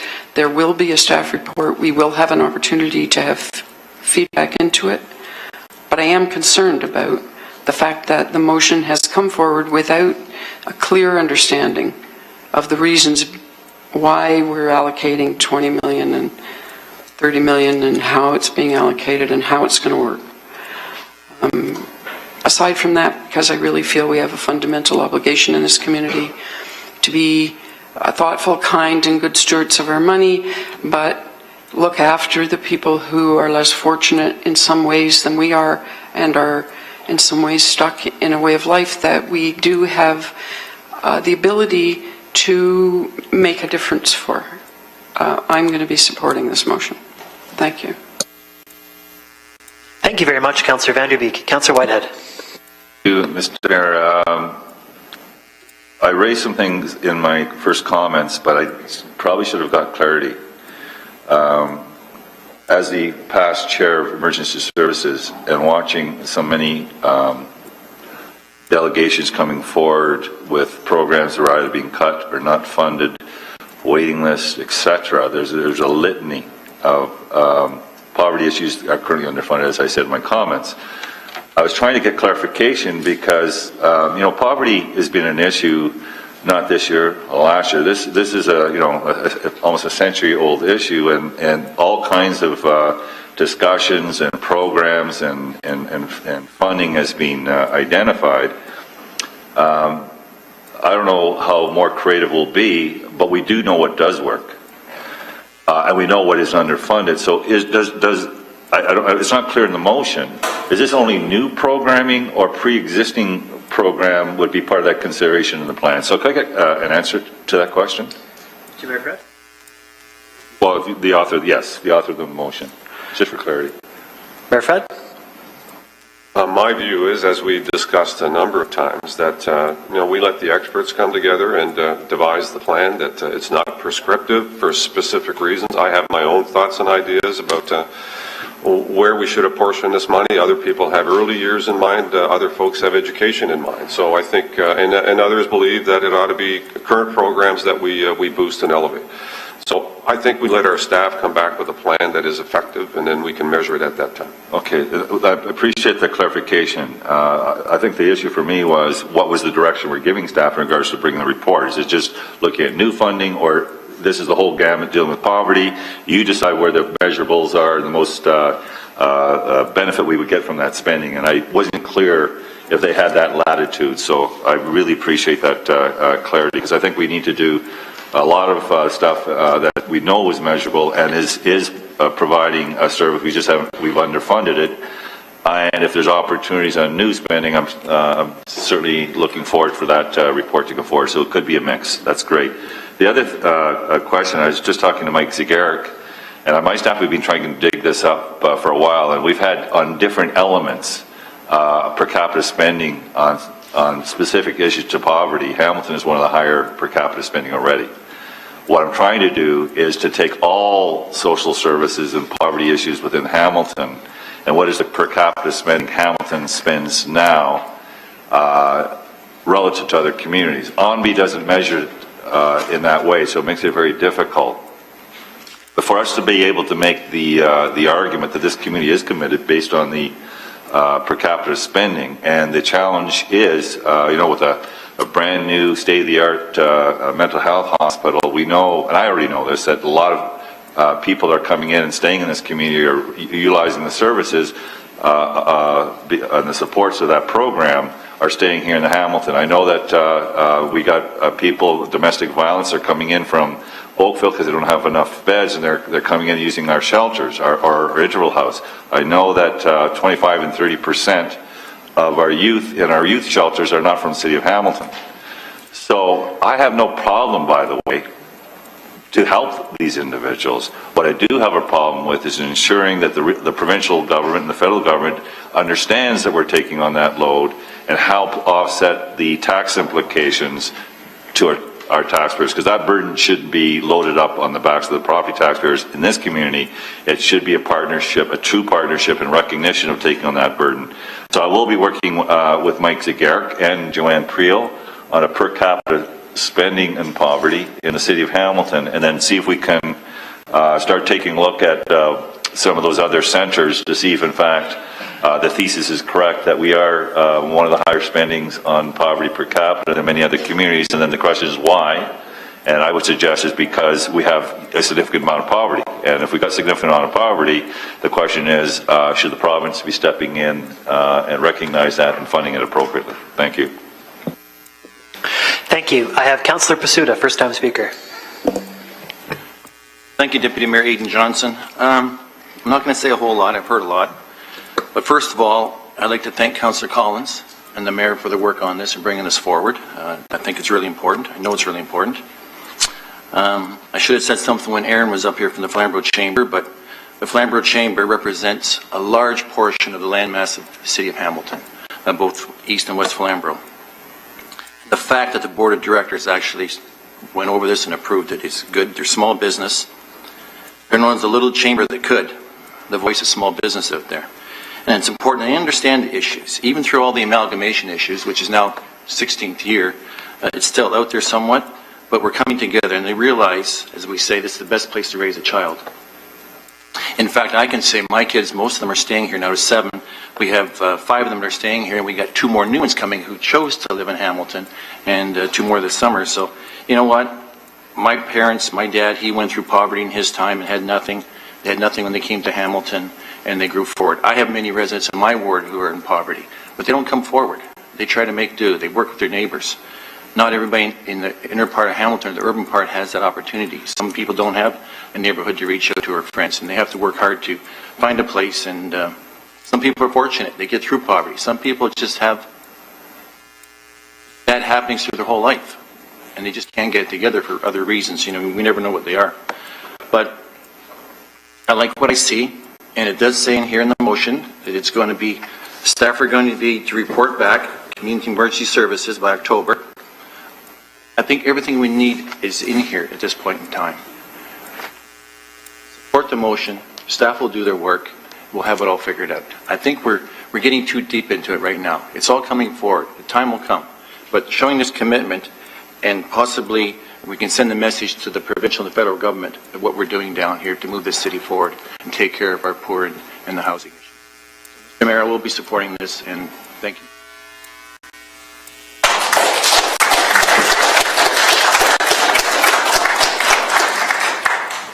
Thanks very much. I have no further indications other than Mayor Fred, who wishes to speak at the end. For the motion, however, I stand corrected. Councillor Collins, please. Thanks, Mr. Chairman, and I first want to commend the Mayor for taking a very proactive stand on an issue that means so much to so many people in our community, and it shows, I think it shows great leadership in terms of coming forward and addressing an issue that many municipalities across the province and across the country are struggling with. And we have a tremendous track record around this table this term in terms of supporting not just poverty, but especially housing issues. And I've been very proud of the fact that when initiatives have come forward, as Councillor Ferguson pointed out during the budget process, we went above and beyond what we've done in previous years. We're looking for policy changes that will have a great financial benefit to not just City Housing Hamilton, but the 40-plus housing providers across the city. And so with the support of the Mayor and certainly our senior staff and many of the people who are in the audience here today who have been advocates for poverty and housing initiatives, we've shown, I think, to the province and to the federal government that more needs to be done for these issues. And if you look back at the investments that have been made, they haven't been to the level of what's required. I think Councillor Conley hit the nail on the head in terms of, we've been saddled with these issues from the province and the feds. Look back to previous terms at the province, and again, it's not about the blame game, but the financial reality of the situation is that the province downloaded social housing to municipalities many years ago, and we've been struggling ever since, not just to maintain those units, but to provide new units for people who require housing. And the fact that we have a waiting list of 5,700 people, I think, is deplorable. And the federal government can't escape that, that critique or criticism as well. During the last administration, which was a long one, depending on where you are on the political spectrum, we received far less funding for housing, if I use housing as an example, than we did under previous governments. And so it's a welcome change. It's a breath of fresh air to hear a positive tone at the province in terms of, we haven't seen the money yet, but they're talking about legislative policy changes that will help. The federal government has announced the resources, and we're unsure yet in terms of what's to come our way.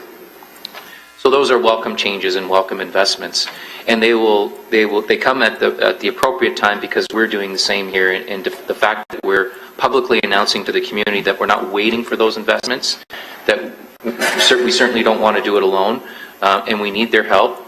But we're moving ahead without sitting on our hands. We have the support, I think, of the broader community in terms of finding creative ways to fund social housing and poverty issues without impacting the tax levy. So I understand, and I think everyone around the table would agree that these are tax resources, and they could go to a myriad of issues in terms of trying to help us with our infrastructure deficit or any number of issues that we're faced with dealing with over this term and future generations. I have to say that having delved into the housing issue and worked with so many people, and we have a tremendous board at City Housing Hamilton, and I can't commend council enough in terms of helping housing providers across the city.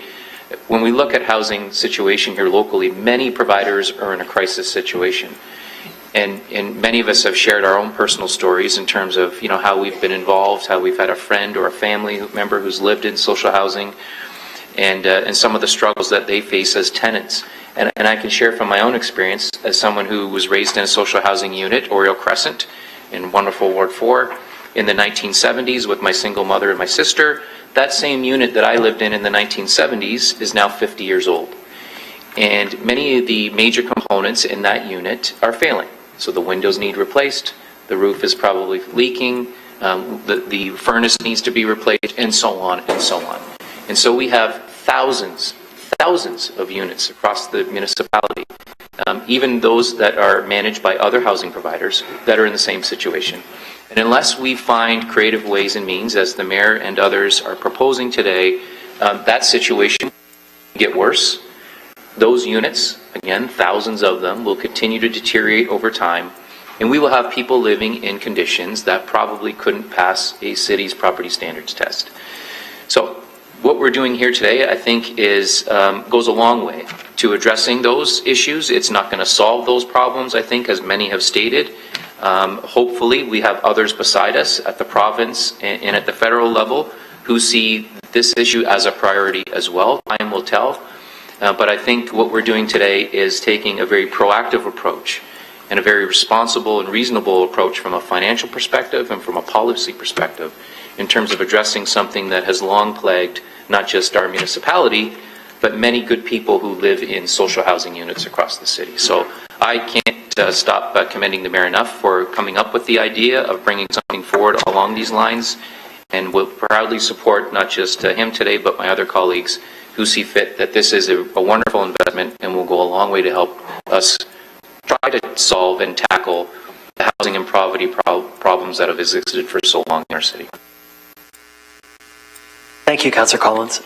First time speaker, Councillor Farr. That applause for me with your introduction, or with, oh, I see.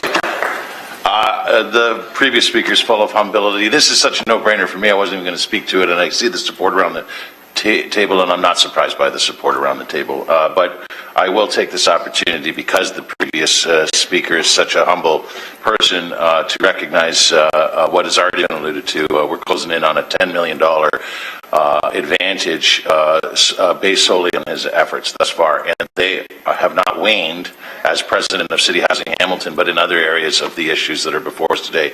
In terms of housing and poverty, Councillor Collins has done tremendous work in just such a short time this term of council, let alone his efforts in his illustrious career here. So I don't want to take away from the good motion that's before us and the motion being presented by our mayor.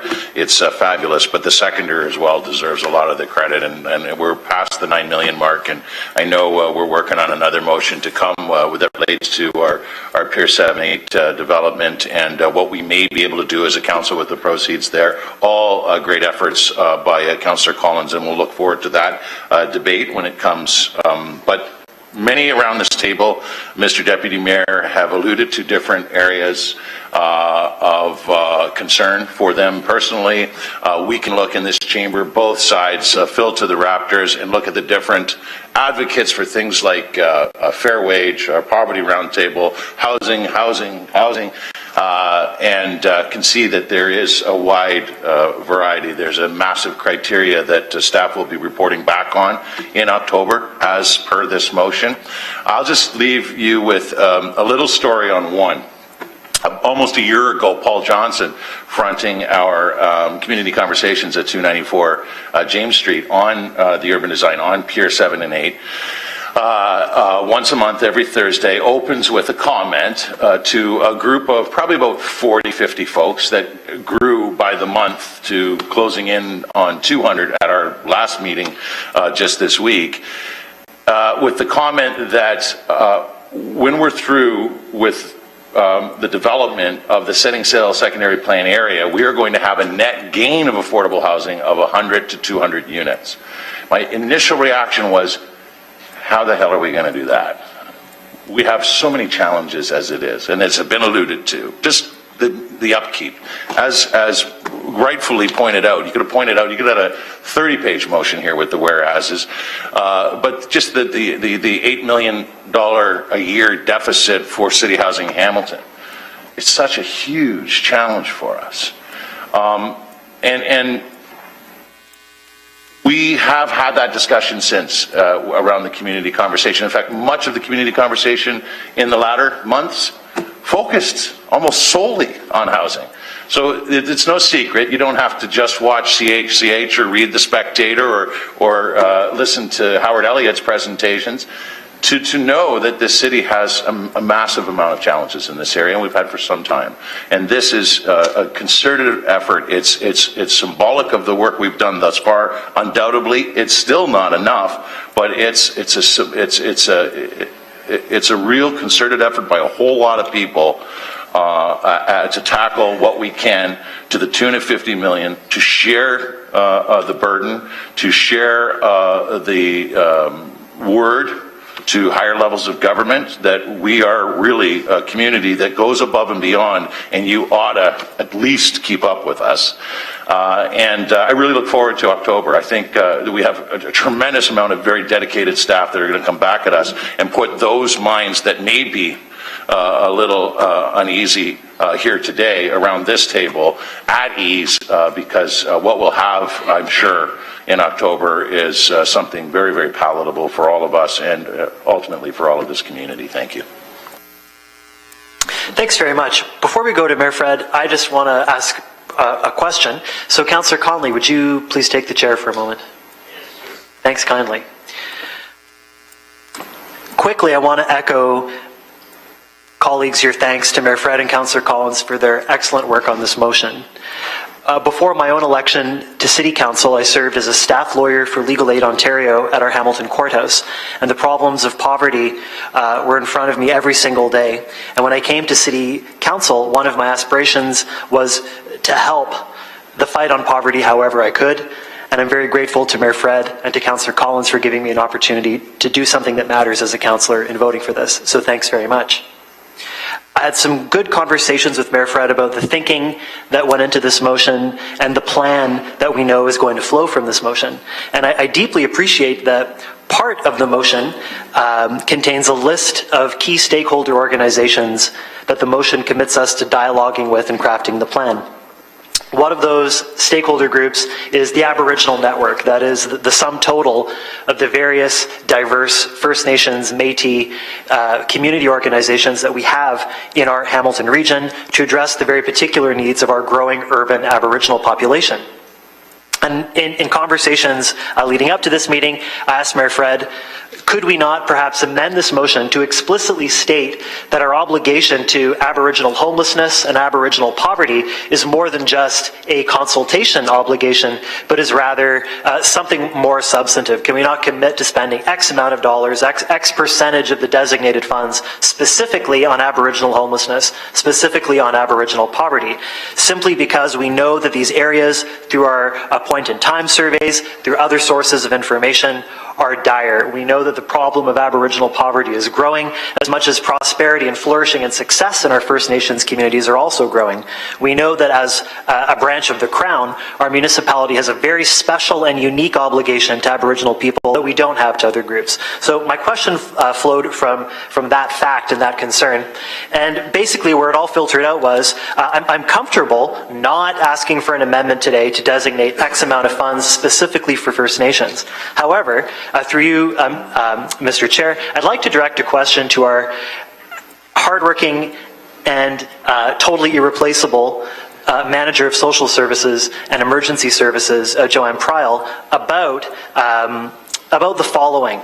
And I'll frame it kind of in a yes-no way, and she can answer simply yes if that's what she feels is right, but I would invite her to add whatever she thinks needs adding. The question is this, Joanne, would you agree that the principle of help for First Nations homelessness and the principle of help for First Nations poverty is clearly in this motion, and the way this motion is constructed, we do have an obligation to take serious steps toward addressing those problems specifically? No. So that's the question, and I'll invite her to say whatever she thinks needs saying. Through you, Mr. Deputy Chair, I'd say yes. We know from our work in terms of the homeless file, my representation on the expert panel and all that I heard here and the decisions and the outcomes that were made there, clearly the Aboriginal community is a priority that we need to look at serving, whether it's through this particular motion, through our education system, through whatever we do. For me, the Aboriginal community has to be one of the priority groups that we serve. So as one of the leads on this, we'll certainly take that notion and ensure that we've consulted and do the right thing, especially in light of the Truth and Reconciliation report. I think that that's our duty to respond to that in a meaningful manner. Thank you very much, Joanne. And final little related statement, Mr. Chair. which I will put in the form of an expression of gratitude. Thank you to Joanne. Tomorrow, Joanne and I are meeting with some stakeholders who are concerned with our Indigenous justice strategy in Hamilton. So we'll bring this motion to them as perhaps a starting step in the consultation process that the motion commits us to. And that's wonderful. So thanks very much for the opportunity to speak, and I will take the chair back, and I will go to Mayor Fred. And I'm happy to bring that forward. On item D, that staff be directed to report to the General Issues Committee by October 2016 with a plan to increase affordable housing and reduce poverty by investing in people for consideration of approval by council at that time. So I'll move that amendment, seconded by Councillor Pizzuto, or Councillor Conley. So Councillor Conley has seconded the amendment. So we have to vote on the amendment, if I'm not mistaken. All in favor? Carried. So the motion is now amended, and I have no further speakers on my list. I believe it's time to call the question. Call the question. Standing recorded vote. Standing recorded vote has been requested. So all in favor, please stand.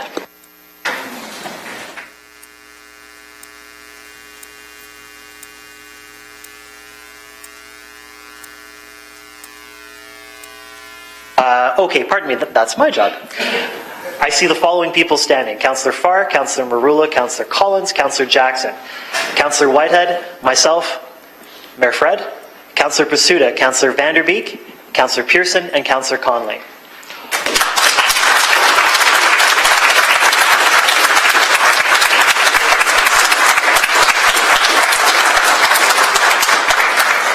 And those opposed, please stand. I see Councillor Skelly and Councillor Ferguson. Therefore, the motion passes. Thank you very much. So, that takes care of that. We are on item 7.1. Chris Murray, would you please come forward to provide your presentation regarding item 7.1?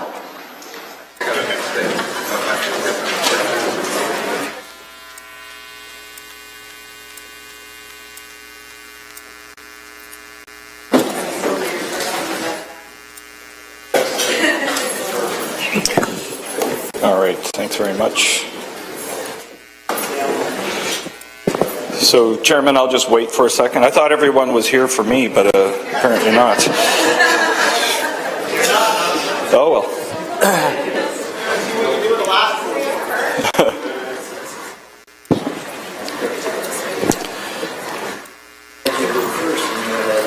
Oh, I know. I should have. What was I thinking?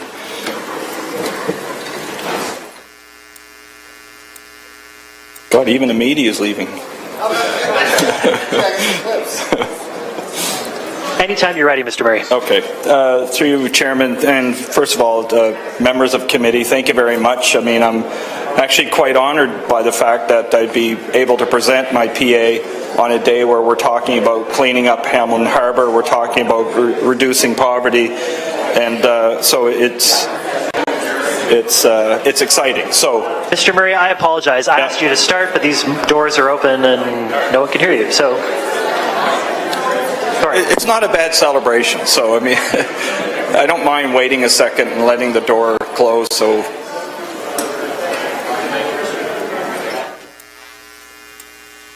with that, let me take you through my performance appraisal for 2015. I'd like to start off with this picture, which I know many of you have seen before, but again, to remind ourselves the relationship between community, city council, and the civic administration.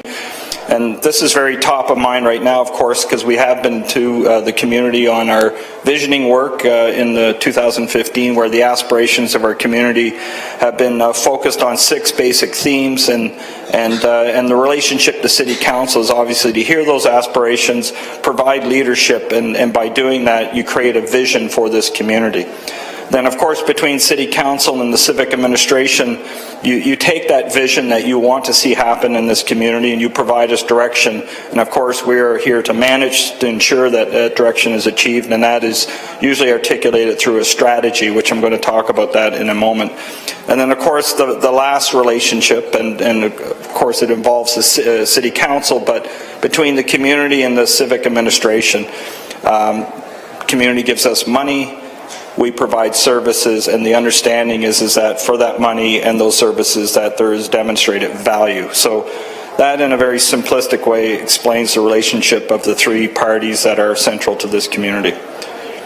So I've done something a little bit different than I have in previous years on my PA. I went back to my bylaw and had a look at it, and just to see really at the end of the day, from a goals and core job responsibility standpoint, what do you pay me to do?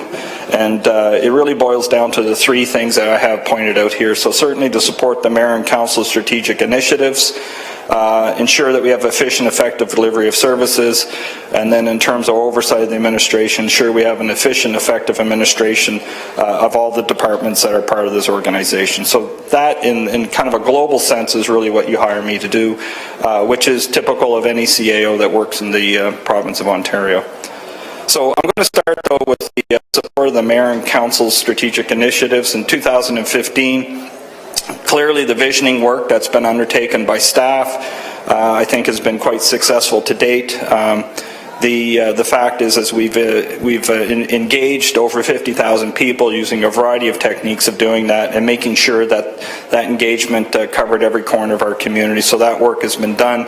The report has been presented to you, and the 6 themes that have emerged from that visioning exercise, you, and just a few weeks ago, supported in the first meeting that I've done on our strategic plan. So we are in our 3rd plan. So this term of council, in fact, by September of this year, we will hopefully finalize that strategic plan, which will guide our actions over the next 10 years. And so that's certainly something I have that has my attention.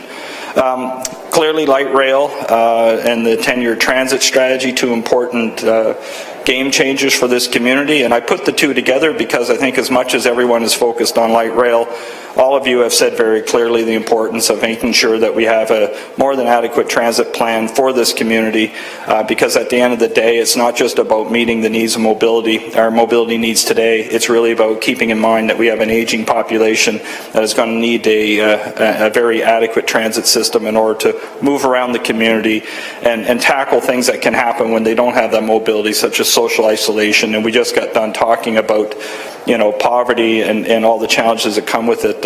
Certainly anything that we can do to help people's mental health and their ability to live out great lives in this community, I think, is worth our time and effort. So those are 2 things that I certainly, in my position as city manager, have had some effect on.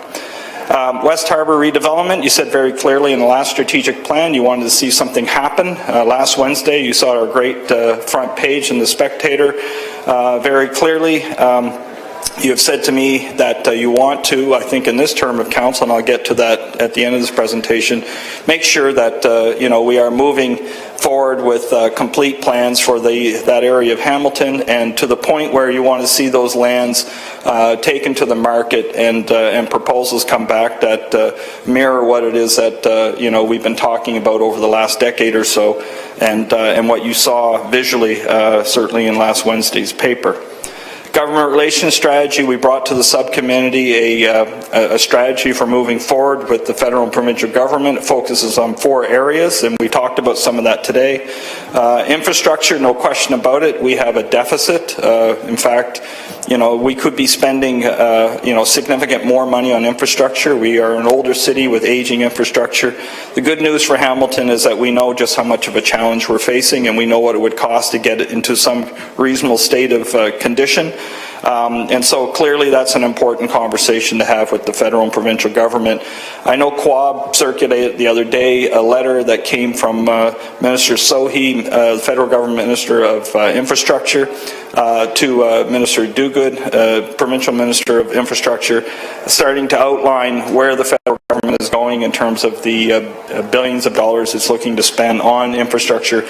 We don't have a complete strategy yet from the federal government on infrastructure as well as housing and other matters, which is important to us because we want to see exactly where the province and federal government is going so that we can align our government strategy with you. So when we start to see more clarity on those fronts, Quab will certainly, and the rest of us will be here talking about what our specific priorities ought to be. Certainly part of my time is dealing with the end of the process as it relates to Tim Hortons Field, and certainly something I know is important to all of you, U.S. Steel, not just from a pension standpoint, but the disposition of that land. And as many of you know, we have a challenge when it comes to tax base, and we got to see as much of that aligned to the non-residential tax side of our equation. And so that land and its how it's going to be dealt with is going to be critical. So myself and Neil and a number of others are keeping our eye on that and making sure that we participate the way we should in this legal process. The good news on U.S. Steel, though, is that the Premier has taken a direct hand in this. Ed Clark is spearheading some of that work on her behalf. It is certain there to make sure that not just the province's interests, but the city's interests are going to be addressed. So I think that's good news that someone of that caliber is taking this on. Efficient, effective delivery of services. Open for business. You'll recall the in-novel report was brought to you last year, outlined a number of things that we need to work on. Good news is that Jason Thorne will be tomorrow to the Open for Business Subcommittee outlining 22 initiatives that have been undertaken to show that, you know, where we can eliminate things from our process that aren't adding value, they're being eliminated. Where we can enhance some of the work that we're doing that, as well as improving on technology and a variety of things. So I just want to draw your attention to something I thought that was a bit of a milestone in terms of Open for Business, and I would say it's a major move that has been undertaken, and that is the guideline document that you approved last week in Council that was presented at GIC, which is spelling out in no uncertain terms for the big players, the little players that are interested in residential, commercial, industrial, office development, providing that clarity in terms of process and providing some clarity in terms of what the financial cost of these processes is worth is a very important move. So it's no longer in people's heads or in our files. It's a very transparent document that gives people a clear understanding of what to expect when trying to move things through. So I think the subcommittee will be quite pleased with that. Jason and his team is going to present. I think Bill Jansen has done a great job of trying to spearhead this work on our behalf. So hopefully we'll not just communicate it to the committee, but our community as a whole will see that I think significant improvement is being made. The other thing, of course, and it was pointed out in a previous session here, the fact that you gave us the resources we asked for in PED. Steve Robichaud showed me the other day that many of those vacancies are now filled, and so we've got people not only involved in the delivery of that service, but we're training them and trying to help them in terms of our expectations. So all of that, I think, is very positive and key. Web redevelopment, I was told in no uncertain terms some time ago by the former member of this committee or this council, Councillor Powers, said in his glorious terms about how incredibly terrible our website was. And council has given us the financial support, and staff have delivered a new website, which I think was, which was last June made active, and early reports are saying that it is fundamentally better than what we had before. The design of it was really geared towards the user's experience and not so much, reflective of how we deliver services department by department. And so the analytics are being used to kind of tweak and fine-tune, and more importantly, and there will be a report coming to you about what success we've enjoyed on this, but it will also spell out where we're going to migrate the web to in terms of driving more business to the web that we can, because it is a very cost-effective way of delivering service. The other good news is from a governance standpoint, IT, customer service, as well as communications, those three functions within our organizations form the governance structure for this tool, and so they are the ones wanting to make sure that every day it gets better and that it meets the needs of citizens. So very proud of the work that's being done there. Formalize a corporate continuous improvement program. I mean, this emanated really from some work that was going on in Public Works. To me, if an organization isn't constantly looking at better ways of delivering services and doing what it does, then it's stagnant. And if it's stagnant, you're going to be behind the ball on a number of things. So we've been morphing this idea across the organization, and not just in Public Works, but City Housing Hamilton, I know, has been using some lean approaches as well. I know PED, in terms of development approvals, has been applying lean work in its department. So you're going to start to hear more and more of a rolling thunder when it comes to continuous improvement. It's got to be an enterprise approach. I don't want to run continuous improvement through my office, meaning that only my people are the ones leading it. It's got to be a normal part of business. And when we do this work, it engages our front line, which is not a top-down approach. It is very much a bottom-up approach. In fact, we're using this right now and looking at some of the improvements we're going to make in IT. So again, to me, it should be a very normal part of business, and I think all the things that we turn our attention to in this organization should be well communicated at this table so that you know that we are spending your money wisely. I mention this because performance measurement, as much as I think continuous improvement has to be fundamental to the senior management team, I would say next to that certainly is performance measurement, and we do a lot of various forms of performance measurement in this organization.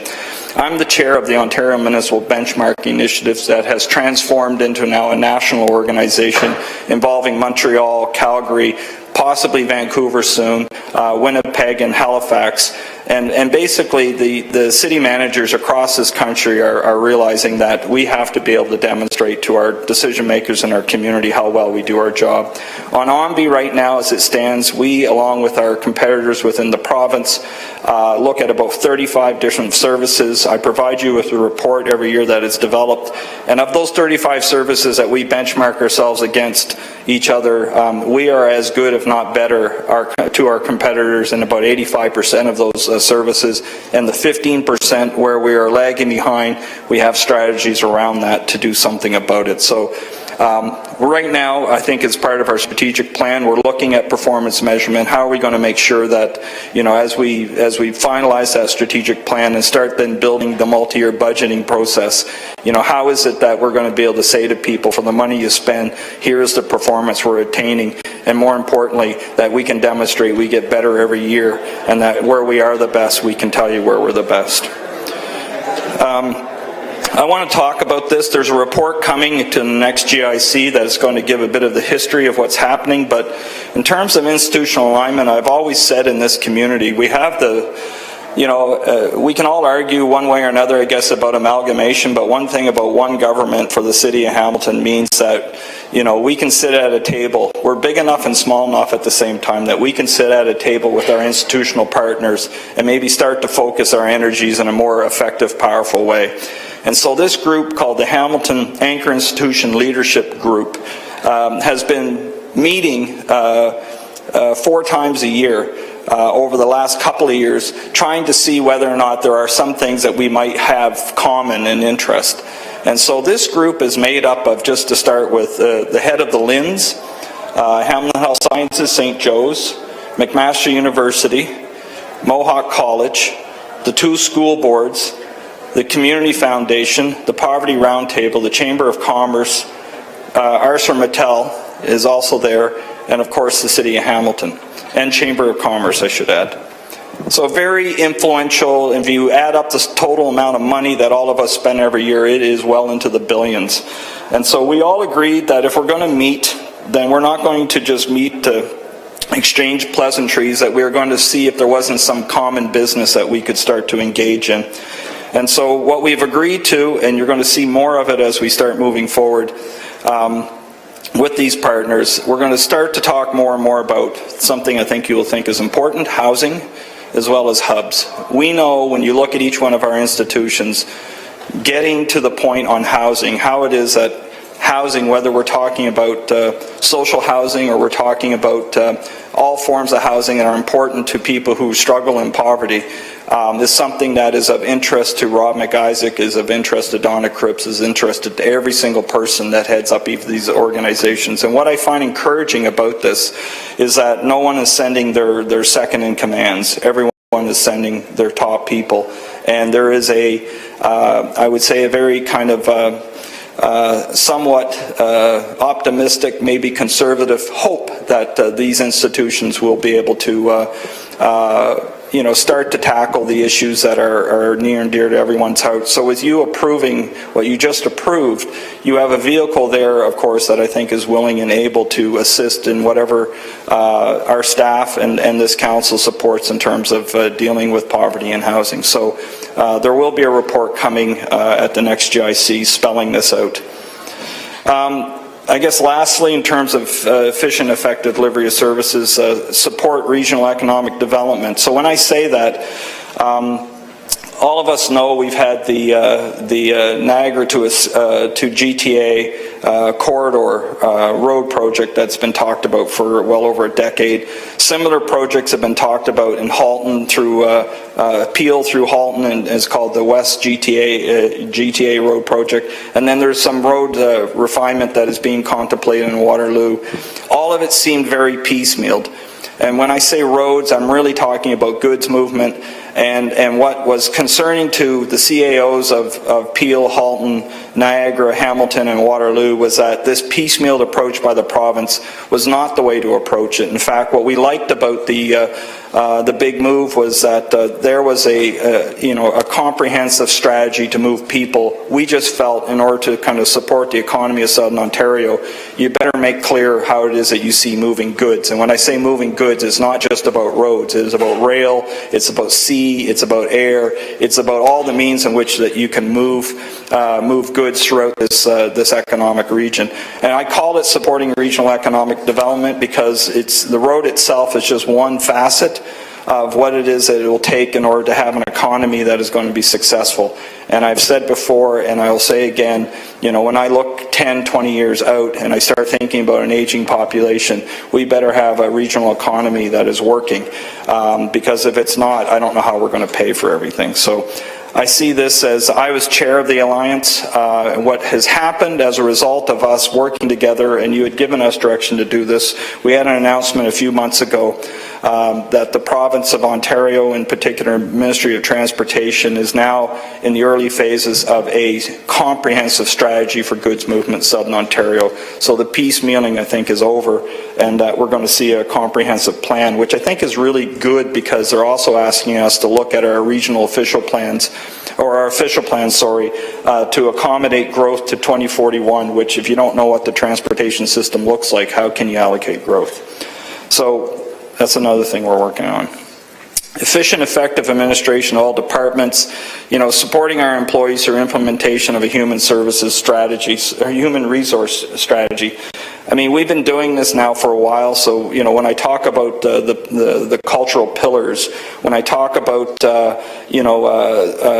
succession planning, when I talk about the performance accountability and development document, when I talk about training, when I talk about all these things that we're doing, this is all part and parcel of the human resource strategies. These are things that we've been delivering over the last certainly few years, and certainly 2015 no different. So this will culminate in something that we're starting to call our people and performance plan, which I think needs to be rolled out at the same time as the strategic plan is finalized. But at the end of the day, it will be a very integrated, comprehensive strategy to show how we're going to support, the 7,800 people that work in this organization, support them in terms of their day-to-day jobs, but even more importantly, their careers. Senior management team governance. There's so much that we got to get done. I mean, this community, when people talk about what's happening in Hamilton, I often hear people talk about what's happening in a generational context. 30 years ago, is what I hear. And so, senior management team needs to be focused on the right things. It got to stay out of the weeds, and it's got to make sure that it's going to undertake its work in a way to help this organization move forward, but help this community be successful. And so with SMT governance, we've established, we have a terms of reference which governs us as an SMT, but we've also created subcommittees of SMT to get very specific work done. 3 subcommittees, first one dealing with growth and development, the second one dealing with service excellence, and the third dealing with health and wellness. And so within those 3 subcommittees, we bring people to the table to drive very specific things and get them done. So it doesn't require everyone being there. It requires very specific people being there, whether they're general managers, directors, and sometimes managers, and focusing on very specific things, like open for business, like some of the support services work that Mike and I are overseeing, like the food strategy, very specific things that we can get around a table and drive action. Public Works Departmental Review, there's a report that you have in front of you. I've said before, and I think it's spelled out in that report, I don't feel there's a need to split the department up for reasons in that report. I think it's more important for us to look at each level in that department and ask yourself the question, is the general manager doing what the general manager ought to do, the directors what they ought to do, managers, and so on. And I think what happens too often is that if we don't kind of course correct on those responsibilities, then we find ourselves sometimes drifting and doing work that we're really not paid to do or shouldn't be doing. For example, I know in the case of Jerry having overseen the stadium work, the stadium is a project. I don't think, although it comforts me that I have a very senior person at that table listening and acting on all the things that are unfolding, at the same time, probably not the best use of his time given where Public Works is at and where it needs to go. So, I mean, that document you have in front of you, I think, is basically saying better to spend the time to make sure that people at each level in that organization are very clear on what their day-to-day functions are and what they're not. So that review, I look forward to your comments on that. Service level agreements in 2015, we identified, so Mike and I basically look after the bulk of service, internal services. And we went out and talked to all the departments that rely on us and asked the question, how well do we deliver services to you? And out of that, there was an identification of a number of service level agreements that are needed. Now, these are not 50-page documents. They are they are summarized documents of what it is that we need to do better to support our departments that deliver services to this community. So in 2015, we completed 13 of the 40 that need to be done. In 2016, we'll complete the rest of them. So basically, they're important to me because then I get the feedback from the departments that receive services from Mike and I, and to see how well we're doing and are we getting better at our job. So that's important because when I sit down and do PAs, I want to be able to raise that kind of thing up with whose PA I'm doing to see whether or not, as a support service to the organization, am I good at what I do. So that, I think, is something we've never had before, and I think will certainly deal with whatever frustrations line departments have when they rely on support services. And just so as we're clear, support services like HR, IT, and things of that nature. Short-term goals, of course, complete the strategic plan, which I believe we are on target to do. You'll see some information back in June, and then we hope to finalize the strat plan in September. Focus city energies on non-residential tax growth. We haven't really said much about it. I know everything seems to revolve around residential development, but as you well know, we are now 88% reliant on residential tax base. A lot of our programs incent residential growth. Notwithstanding what we need to do in housing for all the good reasons there, all I'm saying to you is that we need to be looking at the U.S. steels, we need to be looking at our airport lands, we need to be looking at our industrial parks, we need to make certain that we have strategies not just for providing services and making effective use of DCs, but also to make sure that if there is need for incentives for bringing those jobs, which you talked about earlier in terms of poverty, it's not just about the jobs and making sure we got a population here ready to take those jobs, but it's also about the money that comes with the non-residential tax group. And as you well know, with an aging population, as you're seeing poverty grow, just watch what's going to happen in the next 10 to 20 years as more and more people are retiring and they will not have the pensions that some of us are fortunate to have. They will be retiring on very limited income, and we better have a lot of jobs and a lot of people, commercial, industrial, and otherwise in this community helping to pay for everything that's going to be necessary. Improve external communications. I really can't say enough about this. We've been hearing this, and Andrea and I certainly have been focused incredibly on this. This is an enterprise approach. I cannot have one department do a good job of internal communications, for example, and others not as good. I mean, the 7,800 people that work here want to hear from us. They want to know where we're going. They want their voices to be heard. And I think when we get the internal communications going the way it needs to go, it will produce a lot of benefits, I think, that the external, that our community will see very directly. So I can certainly talk at length on this. I won't do it right now. But I can honestly say that, I attended an event on Friday in PW, part of their Cutting Edge of Leadership program, and it was the 12th round of it, and these are all frontline people, and the first presentation was on internal communications. It was brilliant and very clearly, and we're not talking really elaborate things here. We're talking very simple communication improvements that they're recommending. And so talking to John Mader and talking to Andrea, I would like to work with not just that department, but let's just say it will become a priority of SMT to make certain that wherever we are on internal communications, external, that they change and improve vastly, because this community does not realize how good we actually are at our work. And I think our staff need to know that as well. Initiate multi-year budgeting. Again, another topic that I think is, you have said it, you've been saying it for a while. We have a subcommittee on this. This is incredibly exciting for us, because with multi-year budgeting comes good business planning, and I think this is something that our directors and general managers should be and will be passionate about. It's not about,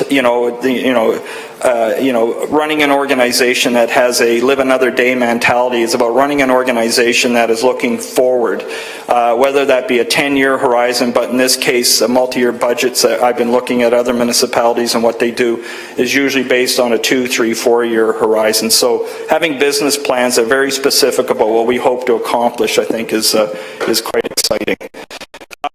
The LT program be awarded, you said very clearly, and we're working with the province, that this thing is to go to tender and be awarded before the provincial government goes back to the polls, and certainly before we do. That is very clear. That is a short-term goal. Waterfront lands owned by the city awarded. You said in your strategic plan you want this done. You want our lands that we have in our waterfront advanced to the point where we can go to the market to see who is interested in achieving what we know is possible in our waterfront. So that's clear. The development office, we're bringing a report back on this. Exciting times. We have over 2,500 properties. We have a housing need that you have said to us you want to see executed, and having this group of people, whether they're internal, external, that wake up every day focused on making the best use of our own lands and making massive strides in terms of the housing needs that we have. I think this is a smart move on council's part to want to see this happen, and I'm excited to be part of it. And then, of course, complete and implement our people and performance plan, which is really the document, as I said earlier, that ties everything together, from our culture to our succession planning to our PADs to our training, our mentoring, all the things that are really important to this organization, so that people here feel that they are obviously valued and invested in. Long-term goals: achieve the outcomes of the new strategic plan, obviously. Promote financial sustainability through the use of multi-year budgeting and related tools. Grow the non-residential tax base. Ensure leadership can deliver on our desired corporate culture. And so there's a lot of work going on right now within our leadership in terms of, are we the kind of leaders that we should be, need to be, in order to accomplish all the ambitions of this community. So I think that is incredibly important, and that's something that we're looking at right now, not just in PW, but across our organization. And then, of course, I'll wait the direction of the next term of council if we want to put it in a long-term perspective. So with that, I just want to highlight a couple of things that you've seen recently, and and I'm going to talk a bit about, as a CAO, city manager, and for that matter, as a general manager, and it's, I look at these pictures in a very particular way. I look at these pictures not as a planner, which I am. not as a former PW employee, involved in transportation. I look at these pictures from a variety of standpoints. I certainly look at the top picture from the standpoint of, a livable neighborhood. I look at it from the standpoint of Hamilton's image. I look at it in a variety of ways that don't, aren't specific to departments solely, but look at it in terms of, where Hamilton is going and what excites us and what will take. That's why I look at it.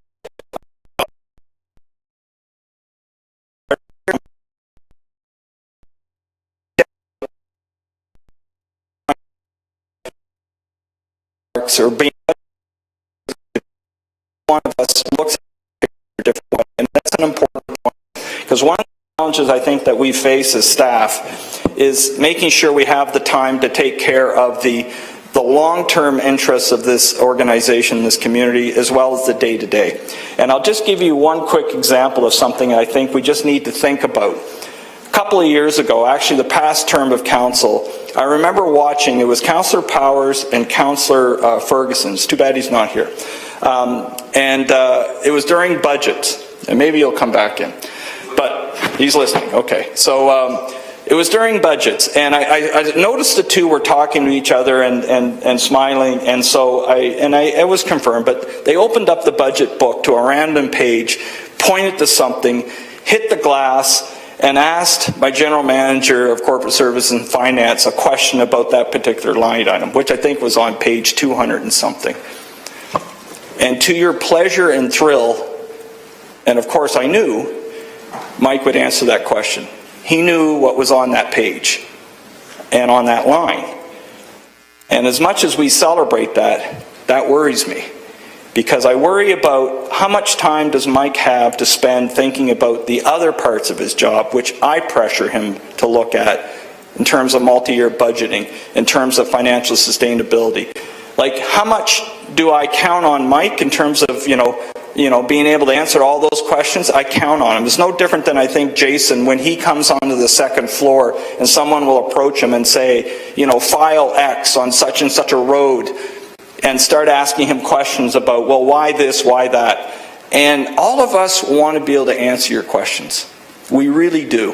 But the amount of knowledge sometimes that we feel we got to carry around on the day-to-day basis and be able to answer all those questions that you might throw at us, and then to have a senior management team wanting to kind of stretch our thinking, be more creative, be more inventive, to be more long range, it just creates a tension that I think we have to be cognizant of, in terms of the pressures that we put on our senior management. So I say that because I think we're going to continue to want to answer your questions. I just think that as we talk about succession planning, I think our directors and our managers and those that maybe are best able to answer those questions, I think they need to get to know you much better than just the general managers and myself. And so I leave that with you because, like you never want to be surprised, And generally speaking, we're prepared for most things when we're in this chamber.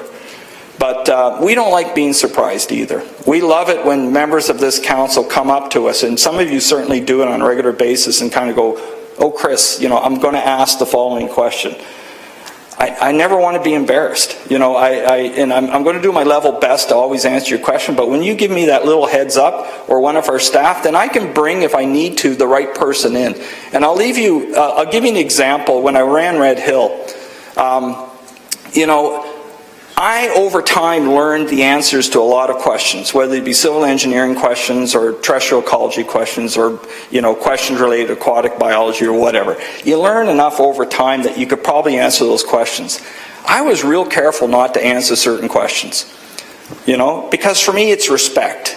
And I owe respect to my general managers, my directors, and my managers. And so I think the more that we can anticipate questions and bring the right person in, I would love my managers to be in here because I think you're a good bunch. I think at the end of the day, they need to get the experience. And there's a reason why my directors now have names on their plate so that they're not some kind of outsider. So I just think in terms of as we're maturing and getting better and better at our jobs, becoming more strategic, being more effective with our conversations within this room, I think it's important to make sure that our senior management team can do what is fundamentally their job and that our directors and managers can be brought more into the conversation so that they have a chance to kind of shine. Because to me, and I think too often, we look at the individuals in our organization that you see up here, and we reward them every time Mike can tell you what's on page 230. What really pleases me is when I hear from you great service or great answers that are coming from people sometimes in the organization I don't even know their name. So that to me is an important thing for us to be able to do. You always will have answers to your questions, you have to. And I think it's important that our senior leadership can focus on not just the day-to-day, but that longer range thinking. So it is about leadership. It is about us being able to, have clear strategy in our head and how best to advise you on what that strategy is. It is about innovation. I know it's a term that we use, but I'd like to see more and more our senior management working and thinking more about, the best practices and the innovations that we can bring to the table, and I have some ideas as to how we can do that. Transformation. We couldn't be in Hamilton at a better time. We're talking about something that is generational. It is all unfolding. And as good as this community will be, this administration, I think, has to be equally great. And with that, engagement. And I'll end with this, building relationships. As I said the first time I ever took this job, I said I'm going to do three things. Build a relationship with you, a relationship with staff and the community, and then thirdly, I'm going to try and help with formulating driving strategy. There's no question. The relationships that you talked about in the motion that you just approved around dealing with poverty and housing, we are so much better together. I think this table works well together. I think we're working better with institutions in this community.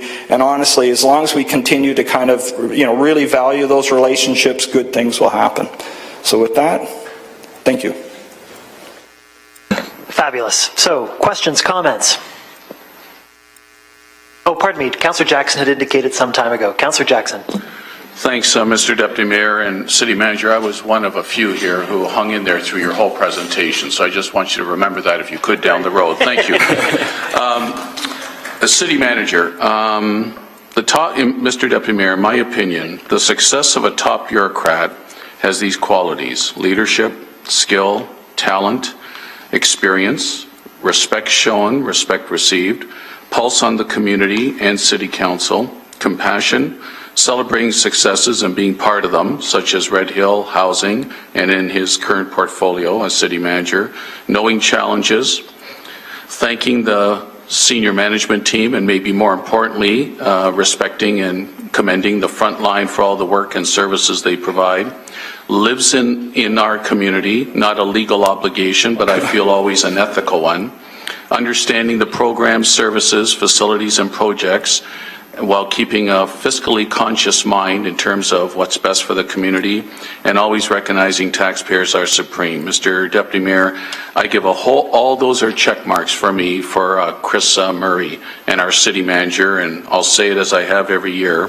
since he's entered this position, that we're very, very lucky to have him. So, having said that now, I just have two or three very quick questions, if I could, please, Chris. Yep. Back to your slide, Chris, under support mayor and council strategic initiatives. If you could just go right back. It might have been the third or fourth slide, Chris, please. Oops. Only so that I can do this just chronologically, the way you presented them. Oh, every line item there. Yeah, okay. There's probably, right. You know what? No, there's probably an easier way of doing this. That's okay. No, so listen. I'm just about there. Just a second. Okay, fair enough. Here we go. It was support mayor and council strategic initiative. Perfect. Thank you, Chris. Light rail transit, 10-year transit strategy. Not going to get into the debate, Chris, and I know you are already setting up a meeting with at least the mountain councillors and the appropriate staff. So, Chris, I just want you, I know you're very cognizant of it, Mr. Deputy Mayor, through the City Manager. I know you are. But one of the side benefits that must accrue, in my humble opinion, to the LRT when it's fully operational, if not before, is that there'll be a side benefit to other parts of the city, for me, i.e. the mountain, for freeing up public transit, the inventory, the buses, so that we can expand routes like Stone Church, Rymel, Upper James, and enhance running times as well.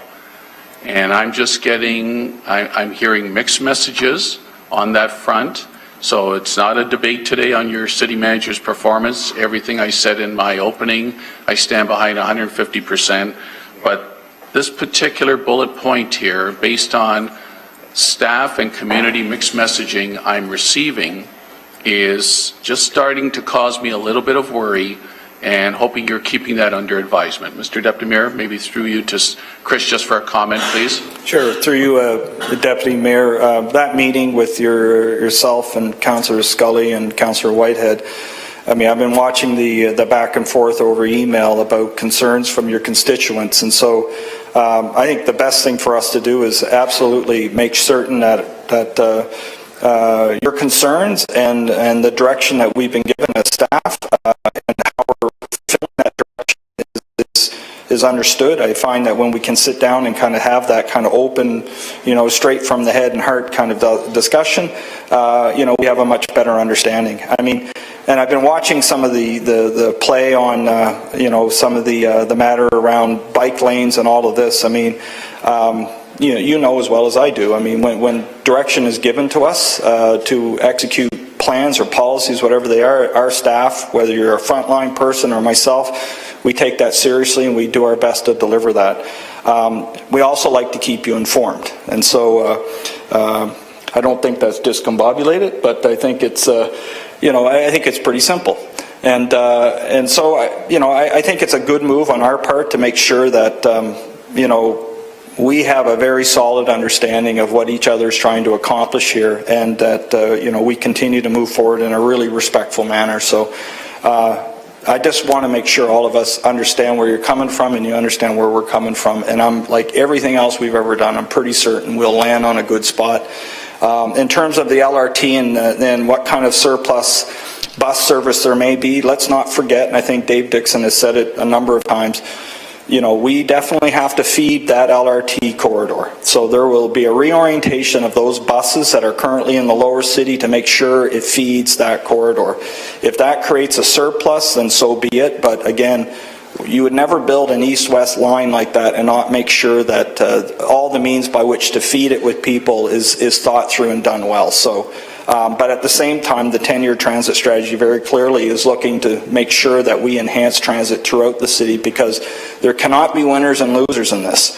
There has to be a transit system. Above all, I know we got so focused on LRT, the transit system. I can't help but think of my 94 and 93-year-old parents. Mind you, Dad's still driving, which is a whole other problem. But nonetheless, that there has to be a transit system to support your constituents as they grow old in their homes, because not everyone is moving into a seniors facility. They need to get to their appointments. So that transit strategy, it's here. I could have put a bunch of other things here under initiatives, but I want to highlight that because that's got my attention, because I know it has your attention, and we'll meet and we'll resolve it. And our staff are doing a great job, and I know that, and you've said that, but I'm pretty certain that after that meeting we'll be on the same page.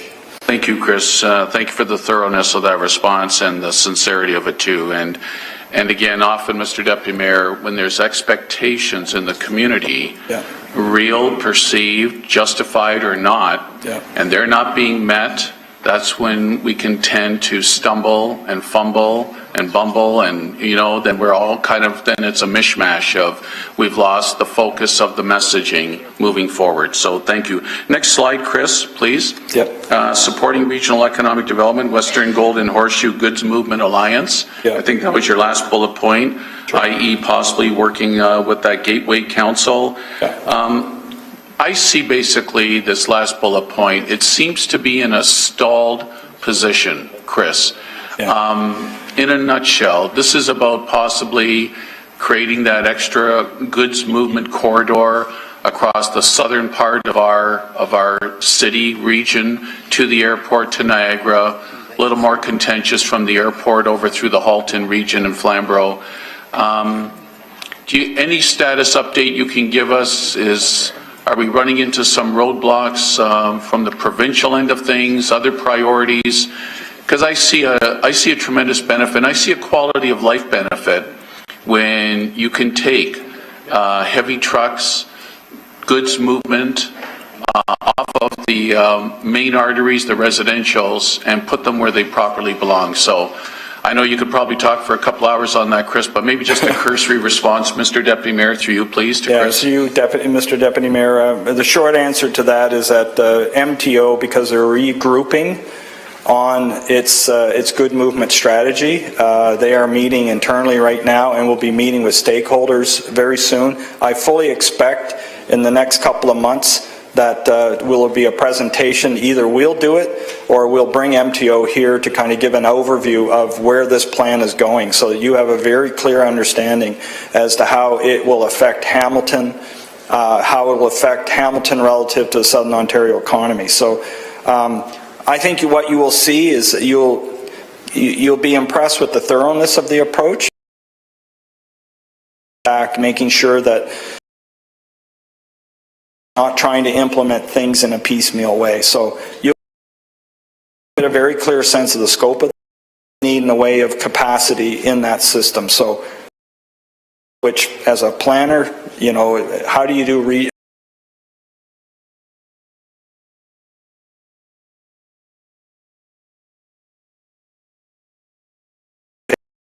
system ought to look like. So they get that. And you'll be hearing from them, I think, within the next couple of months. I look forward to that presentation, hopefully in the next few months, Chris, and that kind of forum and engagement. Thank you. Lastly, Chris, 2 more quick slides, please. Yeah. Regarding the initiating of a development office under your waterfront lands owned by the City Award. Probably will be next one. Oh, sorry. Next one, please. Short-term go, yeah. Yep. Okay, so... there we are, and this one, that bullet point, initiate development office. So, Chris, this is all internal. Yeah. This has nothing to do with setting up an arm's length, anything like that. This is all internal, but basically collaborating, coordinating all your existing resources to meet this priority of waterfront lands development. Mr. Deputy Mayor is gone. Mr. Mayor, through you, please. Well, I think the direction was to come back with a report that addressed not only that option, but what other options could be considered. There will be a recommendation, so I'll try not to get ahead of myself here. But you will see how other municipalities have approached similar work, and I know what our history is. I know what our experience is. I mean, at the end of the day, whatever it is that we're going to do, we got to create more certainty for people who are doing the kinds of development that is really important to us. So I think that's really what we're trying to achieve here. And if there are different ways of accommodating that, we will spell that out and what the pros and cons are. Thanks, Chris. Again, I'm just that's a big top priority item for us, and just want to make sure that we're not setting up something that may be overlapping and or tripping over things. So, Mr. Deputy Mayor, Chris, again, I stand by all those qualities that you bring to the portfolio, and I'm sure that right now you are the envy of many, many municipalities across the province, maybe the country, in terms of the excitement that exists right now in our city, and we're all just kind of not only enjoying the ride, but doing our best to maximize the potential of it all. So thank you, Chris, for all you do. Thank you. Thank you, Councillor Jackson. Other questions for our city manager? Seeing none, we have, yes, please, Councillor Pasuta. Thank you, Deputy Mayor Johnson. Chris, thank you for the presentation and particularly all the good work that you've done in leading the city along with our Mayor Eisenberger and our council colleagues here. I'm going to be careful how I choose my words here. Open for business. Yeah. You and I have had many conversations about it. Open for business has taken great strides here. We've done a lot of things. But I continue, with my rural board, having issues with my small business, family businesses, whether they want to stay and exist as what they're doing or do somewhat of an expansion or improvement. And we continue to get, they continue because I have to work so closely with them to get some pushback. Now, it's both with the City Hall and themselves too, because sometimes we don't want to follow rules and regulations. But, and as I said, you and I know we've had different meetings and it continues. And the last slide, the very last slide you got on there, and it talks about relationships. Yeah. And I'll get right to it here. Building relationships, greater success. how do we build a relationship with the rural way of life to make things move forward, make it much easier to get through process? I will say that the green belt and the policy is flawed as far as you want to take into agriculture, because they think that a 100-acre farm is the only thing that's viable. We have farms out there where farmers farm 5,000 acres to make it viable based on their business plan. We have farms out there that have 30 acres and they're viable based on their business plan. And when we come in here as farmers, we come in and we want to do something, amalgamate some land or divide a piece of land to share with the sons on the farm, we go through a process where city staff, under the Planning Act and the Greenbelt, have to deny it. It has to go to Committee of Adjustment. And once again down there, they're faced, the Committee of Adjustment, with deniement, being denied. And yet, and I'll say a little bit here, a Committee of Adjustment has been appointed, they've applied, and they've been appointed through a process to serve on a Committee of Adjustment. Committee of Adjustment, in my mind, should be citizens who see the big picture and understand it. We have a Committee of Adjustment that doesn't see that big picture based on the membership of it. Something needs to be done with that, and to, in my opinion, I'm not directing anybody here, in my opinion, to make everything work, even though as a policy, you can see around the policy and understand the rural way of life and what we need to see these big businesses, families succeed out there.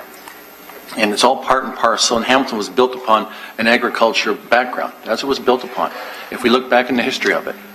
And it's still out there. Agriculture is so big out there, and the city of Hamilton within itself, what's happening here with business coming forward and the port and all of that we have down here, what can we do? What's your vision? What can we do down here to help the rural way of life and agriculture survive?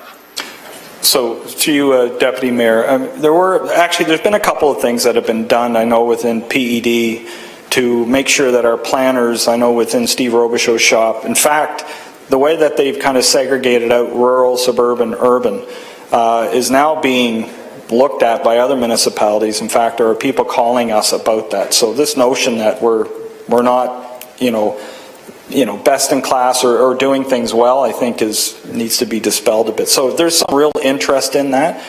But I think you've raised a couple of points that I think are really important. Committee of Adjustment is one, and we can talk about membership and how it functions and does it really have the best interests of the community in mind.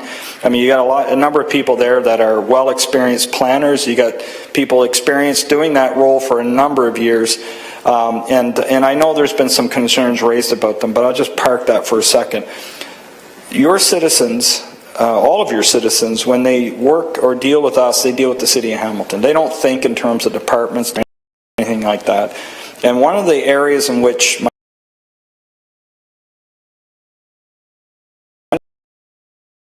interests and issues and needs of both departments, don't result in one passing the buck at the end of the day. So I need to make sure that the general managers and myself are all on the same page with our directors and our staff, making certain that, we're starting to communicate responsibility where it's necessary back on the developer who's bringing the applications that are incomplete or the quality of work isn't all that good.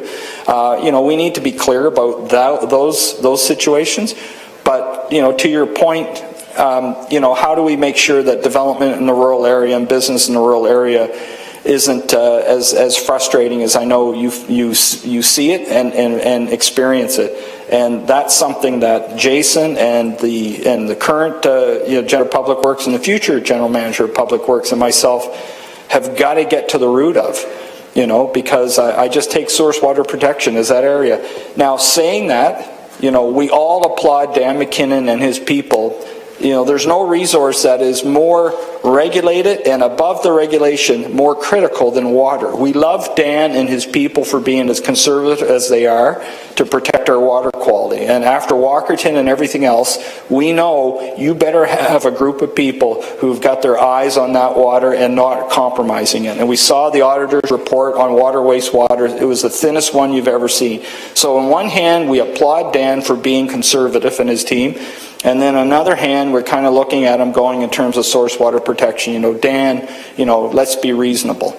So it's not simple, but nonetheless, it's something that I know all of us need to figure out how we can respect what staff are trying to do and still accommodate growth in the rural area without it being as complex and uncertain as sometimes it seems to be. So that's a lot of words. Bottom line, it's got my attention. And when I come into the room, when you invite me in, I always say to my staff, I have great faith in them, and I do. You know, I'm not here to solve their problems because, quite frankly, they're very good at solving their problems. Sometimes we just got to put something at the top of the work list and figure out how we're going to do it better. And I'm happy to help them in that regard and help you and help your constituents. And this has got our attention. And I'd be surprised if Jason doesn't already have lots of notes on what it is that he knows that we need to do to tackle this. So that was sort of an answer, I think.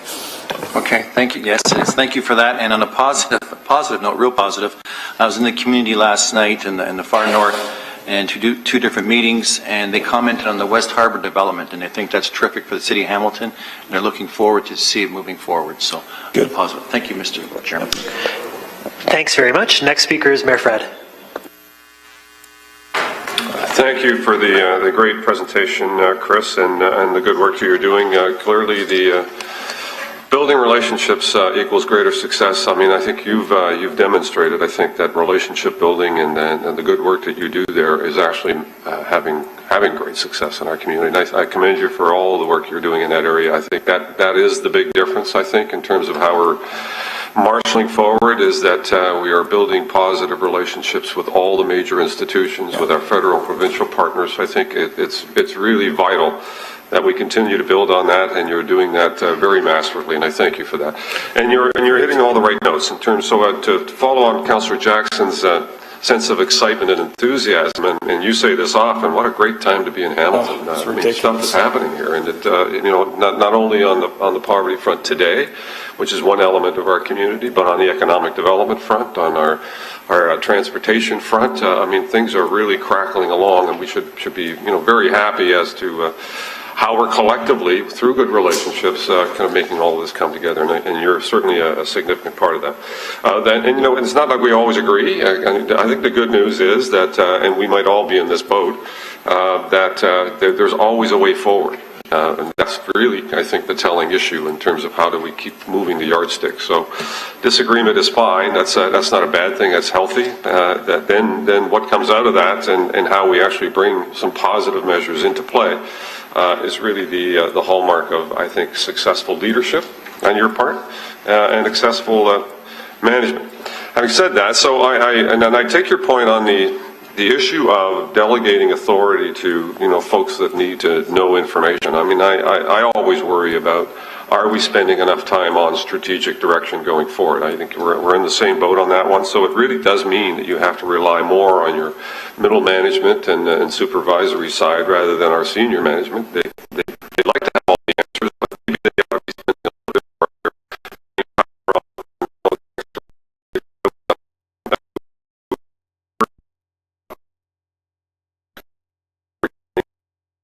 here about, you know, the whole range that we do. So have you turned your mind to that some to see how we can actually engineer that? And you know, the digital age is upon us. There's we're working at City Lab. We've got a lot of little elements of it happening in many different places, but it isn't exactly a coordinated effort in that sense. So have you turned your mind to how we might coordinate that very important step? Because innovation for municipalities is going to be the key to our future success. How we innovate, how we get on top of the new trends that are happening is going to be critical to our kind of prosperity futures. There's no question, and I think, so of course the answer is yes. The culture of innovation, because it'll never be having one person in an organization who wakes up every day and is driving innovation is a great start. I got to make sure though that I've got the rest of our organization thirsty for it. And I think the idea, and we'll bring the report back on City Lab, which will have its own set of ideas. But I get exactly what you're saying. I look at what's been happening in New York City, what's been happening in Boston, what's been happening, in fact, in Calgary, Vancouver. I mean, I look at these places, and I mean, yeah, they're big cities, but, you know, we're a big city too. And that level of sophistication is normal in those organizations. So I think it's something that, you know, I'd be more than happy to report back on in terms of what the value would be and how it would work, though, in our system, in our administration. Because it would be the most frustrating job in the world to have all these wonderful ideas that you're pulling from all over and an organization aren't ready to implement and make the investments and all of that. So, I mean, you know, there needs to be put in a full picture report, but, you know, key to it too, though, will be my general managers and directors waking up every day when they think about their business planning and they're thinking about projecting their service delivery. How much of that is being affected by continuous improvement, which is a bit of a different animal, and how much of that can be affected by innovation? You know, so that, again, it boils down to what I started off with in this presentation, value for money. And doing things differently isn't a bad thing. Having an organization that embraces it, wants to do it, I think the secret, and I'm so glad Sandra is here, because 5167 is an incredibly important part of our organization, and that front line, as we know more and more and more, don't wait for the big checked people, the people who make the big money, to be able to talk about innovation, because I saw some great presentations last Friday in Public Works, you know, and our frontline people, and this is my simple message to management, is, my God, you know, the days of the suggestion box are gone. We need to have very real programs in our organization that involve that front line, respect what they have to say, because they have ideas that can be implemented, and that innovation can come from anywhere. Having someone, though, that wakes up every day, has got the architecture of this in their head, and can help us kind of be really wonderfully innovative, will, I think, produce great results and great money. Just got an organization that wants to embrace it. I'm there. I got to make sure 700-800 people are there. Great, thank you. You know, and you hit the nail right on the head. I mean, the innovation doesn't necessarily come from senior management. It comes from within the organization, from the frontline workers. They just need to know that they can channel it somehow, and that it's actually going to have some positive impact. I mean, all the ideas may not be implementable, but at least there's a path that they can turn to that says, okay, here's someone or some part of the organization that I can turn to and bring these great ideas and see that it at least gets success, which is very worthy. Thank you for all the great work you do. I think, as I said, the relationship building is your hallmark. You're doing a spectacular job with our McMaster and Mohawk and, you know, some of our major partners that are going to be part of the key to our success. You're doing a fantastic job. That's greatly appreciated. Thanks. Thank you very much. I have no further speakers. So therefore, I will ask for a motion to receive our city manager's report from Councillor Pasuta, seconded by Councillor Vanderbeek. All in favor? Thank you. And I believe I need a motion to receive report CM 16005 relatedly. Is that right, Madam Clerk? Through Mr. Deputy Mayor, the motion is to receive both the presentation and the report. Yes. So that motion we just had covers both? Sure. Yes, good. that will work. I believe Thank that's the spirit of council, the will of council, so good. Okay. We will move on. I would like to take a brief break. Councillor Conley, could you please replace me for a moment, and we'll move on to 8.1?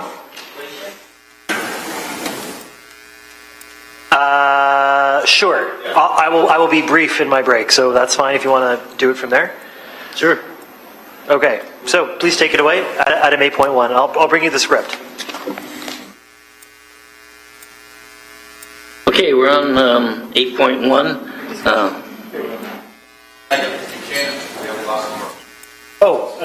My departure kills quorum, was it? I'll stay in that case. Okay. No, in that case, I won't take my break. I forgot we're not having enough company. Break. So, discussion regarding item 8.1. Moved by Mayor Fred, seconded by Councillor Collins. All in favor? Oh, pardon me. Mayor Fred is speaking. Oh, Councillor Pasuta speaking. My brief flurry of activity killed the flow. I apologize. Councillor Pasuta. Thank you, Deputy Mayor. Otherwise, I'd have broke the glass. I'd just like to indicate there's a mistake here. This is Ward 14. That's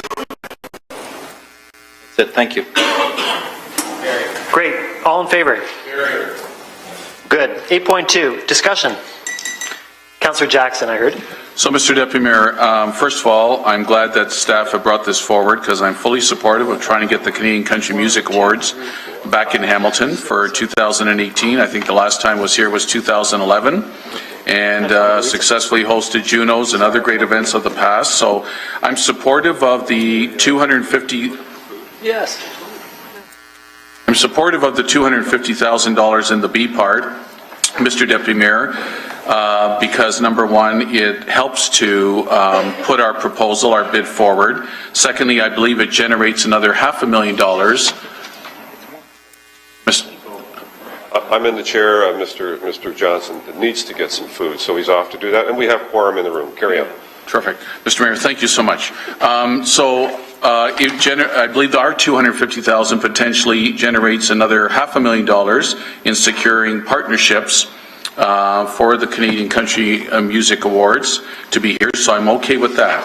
My caution, Mr. Mayor, which I'm just a little bit puzzled over, and I have a question through you to General Manager Jason Thorne. On page 2, under financials, it says, and if we're successful, staff may be coming back asking for another $150,000 after we approved $150,000 a couple of months ago in this year's budget. And I'm being told that $150,000 can't be used for this. I'm not sure what it's being used for then. So, Mr. Mayor, through you to General Manager Thorne for an explanation, please. Jason? Yes, through the chair. So the 150 that is being flagged for now is an indication that if Hamilton is successful in winning this bid, that there is an operational pressure that comes with that. So the 250, that's the main subject of the report, is for the bid. The 150 is what we're suggesting. 2011, there was 75,000 was put forward as a funding towards that event and was a requirement. That was through HECFI, through their budget, and but also at that time, Tourism Hamilton was able, and there was a fund available. We're going back to where the province used to. Sure. Once we won the Country Music Awards in 11, we needed the $300,000 from the province. Is that what I've interpreted correctly, Mr. Mayor, through you? Correct. Through you, Mr. Deputy Mayor, correct, Councillor Jackson. So it was about a $375,000 in total cost then, with at that time the fortunate aspect of 300 of it being from the province. So, Sue, what you're telling me then is the 250 plus potentially another 150, equaling $400,000, if we're successful, is in the ballpark and range then of the 375 7 years ago, or am I missing any part of this story? Mr. Mayor, through you. Through you, Mr. Deputy Mayor, yes, you're correct, Councillor Jackson. And again, one of the other factors that was part of the 2009 bid that was for the 2011, the city was also responsible to try to secure $250,000 worth of sponsorships. That is now no longer part of this bid. The $250,000 we're putting up front, only obligation we have to Canadian Country other than. For all those answers, raises my comfort level. Mr. Mayor, again, I'll be supporting this, but in light of Mr. Mayor, I'll leave this challenge, if you will, with the General Manager and either the outgoing Manager of Tourism, Sue, who I'm going to miss desperately and dearly, and or the incoming, whoever the new manager or acting manager might be. I would just leave this challenge with General Manager Thorne. The 150 we approved a couple of months ago in the budget, and the 150 additionally asked for, if I'm hoping we're successful getting the CCMAs here in Hamilton for 18, that staff would take under advisement how best they might be able to mitigate that additional 150 that they might need, and or possibly use the extra 150 enhancement we gave them a couple of months ago. Through you to Jason Thorne, if I'm just getting an affirmative nod, at least they'll take that under advisement. They are nodding their heads vigorously up and down. Appreciate that. Thank you, Mr. Mayor. Thanks, Sue and Jason. Thank you. Additional speakers on this? Councillor Pizzuto. Thank you, Mayor Eisenberger, and hi, Sue. Mayor, to Sue, by supporting what's before us here, does it have any influence on a potential upcoming Junos coming back to Hamilton? Does it show our enthusiasm, encouragement to bring somebody else here again, like the Junos. Through you, Mr. Mayor. Through you, Mr. Deputy Mayor, to Councillor Pizzuta. This is absolutely all critical steps. The reason we're even in this game is because of the Junos. The president of the Canadian Country Music Association Board of Directors was in Hamilton during the Junos, approached Sharon and myself and said, we want back. We need to come back to Hamilton. You have blown it out of the water.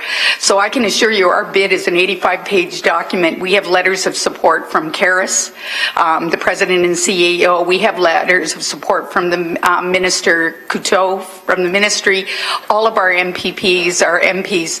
Hamilton is truly on a momentum, and this is the kind of event that, the long-lasting effect of a Junos is that our reputation and our ability to deliver as a community is really the momentum that we're on and the momentum we're going to continue. So we were just at the Junos. That was part of what we did in Calgary. We met with Karis again. We also met with the CCMA board, and it was a big part of what we did out there, Ontario Music Fund, Ontario Music Development Corporation. So it was all part of keeping this momentum going.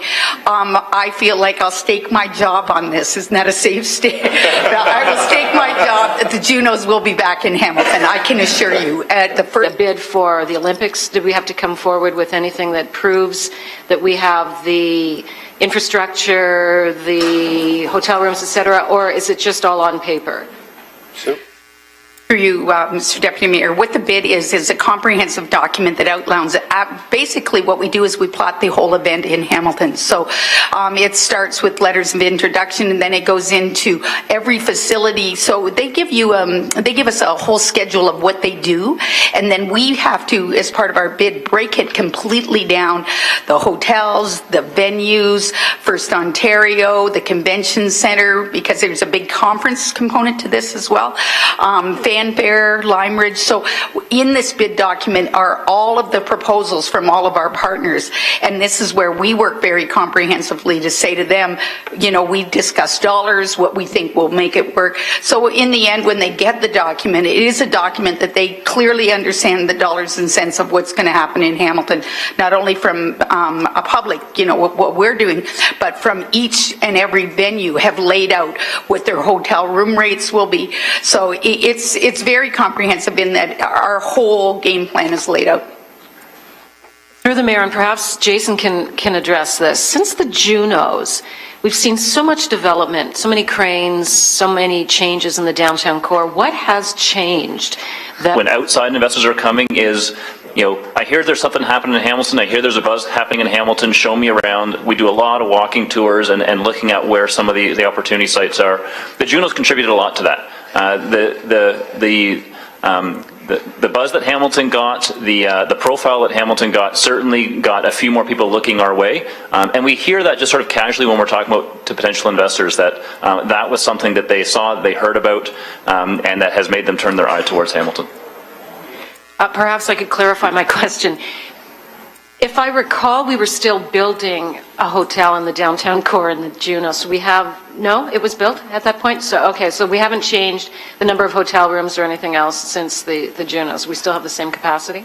Through you, but do take into consideration that was a huge factor. If you want to attract these major events, you have to have quality hotel rooms, you have to have quality venues, you have to deliver, and I think that has been a major factor. The downtown properties and the development in this area really contributed, as well as the real whole momentum of the arts and the culture and the music, and how our city embraces everything. We just don't bring an event in, we eat, sleep, and drink it, and I think that attributes to our success, as well as people wanting to live here. I can tell you, one of the top people that worked for Karis bought a house in Hamilton right after he moved here. He just said, I cannot believe. So it's those little stories that we get. But out of the Junos, we did get $21 million of free PR value. So that's a significant, that is what contributes to the reputation and that momentum, is that kind of PR value. Those are my questions. Thank you. Thank you. Councillor Whitehead. Mr. Mayor, I certainly support before us, and I can tell you, when I was the chair of the Economic Development Office a number of years ago, that we had a number of indicators in regards to what we were hearing from businesses that we surveyed, and one of the things they liked was that we were a community that arrived in regards to a quality of life for many of their employees, access to Tiger Cats, for example, the Philharmonic, the Junos, and all these other great festivals and events that we host here that made it an attractive community for their employees to live. Some concern when CanMet moved to the city of Hamilton. And I know that they brought all the workers down to drive them around, tour them around the city of Hamilton, winter for them, and Neil was gracious enough to invite me and move to Hamilton and all. And I can tell you that the response, overwhelming response I got from the many employees is that they didn't realize that there was that many things happening in the city of Hamilton. The fact that we had the Tiger Cats, the fact that awards, we had NHL hockey at Arena. We were a facility, a community that had diverse opportunities that impacted not only them but their children, and not to mention the educational system. And it was very moving when I started going from table to table and started hearing the same responses over and over again. So without a doubt, I'm not one that wants to roll up the sidewalks. I understand. Do I buy in directly into the ancillary financial benefits? Well, I think there's some there, no question. But there's this other, what you can't really measure, and that's either the public relations, the advertising, and the fact that Hamilton is at this level in regards to what we deliver. So I'm 100% supportive because I understand all those other ripple effects and benefits we receive. Great, thank you. I see no further speakers. Mover and seconder, moved by Councillor Jackson, second by Councillor Pizzuta. All in favor? Carried. Next item would be the lease agreement, Hamilton Tiger Cats. Councillor Farr. Just a few quick questions, having worked with the previous Ward 7 Councillor Scott Duvall on the relocation of the Canadian Football Hall of Fame, and then in relation to the square footage, about looks like 1,800 shared game day, and then about 1,200 for additional Tiger Cat office space. I just would like to know, through you to Rome, I guess, is Rome here? Yep, Rome is here. Hey, Rome. Where we're at, before I contemplate this motion, where we're at with the space requirements for the Canadian Football Hall of Fame at Tim Hortons Field. Thank you. Rome is here, Rob Gatto is here as well. Rome? Through the chair, we're actively working with the TICAT organization and the CFL for the relocation of the Hall of Fame. We've located a spot on the north side of the stadium, and we have the conceptual drawings. We're scheduled to have that completed by the Hall of Fame game, which is September 16th. And right now we're in the process of a license agreement or a lease agreement between the CFL and the City of Hamilton. Thank you, and that reassures me. Have in this report highlighted that we're giving up facilities management. Is that correct? And if so, where did they go? Bro. Through the chair, that space was earmarked for the city's facility management, but we did find space on the lower level of the stadium where the maintenance operations team are closer to the locker rooms, to the lunchroom, and to the shower rooms, and their workshop. So that was a better use of the space on the main level. And in the report, 3 of 4, second to last paragraph, the lease is beneficial to the city, to the tenant, and to the community, as it supports the vision for the stadium precinct. And I tried to Google earlier today the vision for the stadium precinct and see how additional office space for the Cats works to that end. But maybe you or Rob can give me a hand putting those two pieces together. Through you, Mr. Mayor. Through the chair, that comment there is reference to the alumni room on the east side of the stadium. The alumni room will be used for 10 games for the TICAT alumni, and the rest of the space or the rest of the year that would transfer to the city and allow us to use it for the community meetings, birthday parties, any type of event that we deem suitable. And that's the big room, 1,800 square feet. Good, good, got it. Thank you. Appreciate it. Thank you, Mr. Mayor. Thank you. Any other comments or questions? Moved by Councillor Ferguson, seconded by Councillor Jackson. All in favor? Item 84, Works Organizational Structural Review.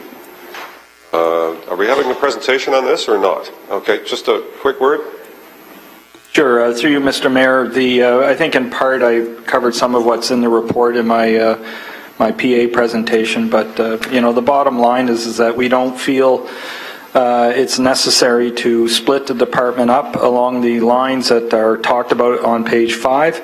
The idea of separating out water, wastewater with other rate-related type budgets from the tax operating-related line, we don't see that as really solving the fundamental problem here, and that is, levels of the organization, reviewing each one, making certain that the people in each level of the organization are doing the work that really that level entails, and being more cautious about doing the work that others are supposed to be doing that are in levels above or below you.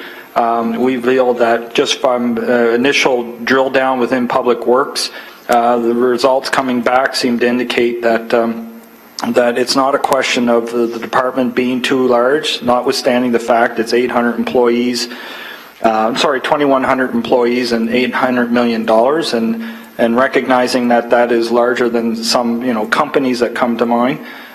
We believe that making certain that our general manager, directors, managers, supervisors, and so on are very clear about what their, not just their content responsibilities, but their actual role in the organization is. We think by having that clear in our minds, that that will certainly help and manage the work. And as I pointed out, I think in my presentation, in fair, and I understand Jerry's frustration when he made the comment last year about all the things that are on his plate. Including the stadium, which was a very large, contentious project, but nonetheless, when we start to consume his time in that way, it's probably not the best way for Jerry to provide, or a general manager to provide service to this organization. So we believe that we stay the course in terms of reviewing the roles and responsibilities of each level, that we'll be able to manage the responsibilities and accountabilities that senior leadership in that organization have. So. Okay. Not recommending any separation or division. By the way, if I had another general manager, there's one more person having to report to me, and I don't know how that helps me in any way, shape, or form. So. Okay, thank you, Councillor Whitehead. I appreciate the due diligence and the work on this report. I certainly support what's being recommended for a couple of reasons. One is I know that our city manager, through his leadership, has looked at some of the cultural shift in regards to our employees, and implemented those processes. I can tell you that we had the discussion, we had the value for money auditors, and we talked about performance measures, and some areas there's a lack of, and I know in earnest we are putting those in place. And I think when you put all these other pieces in place and you have the proper people from supervisors all the way up, there's no question that this model should work.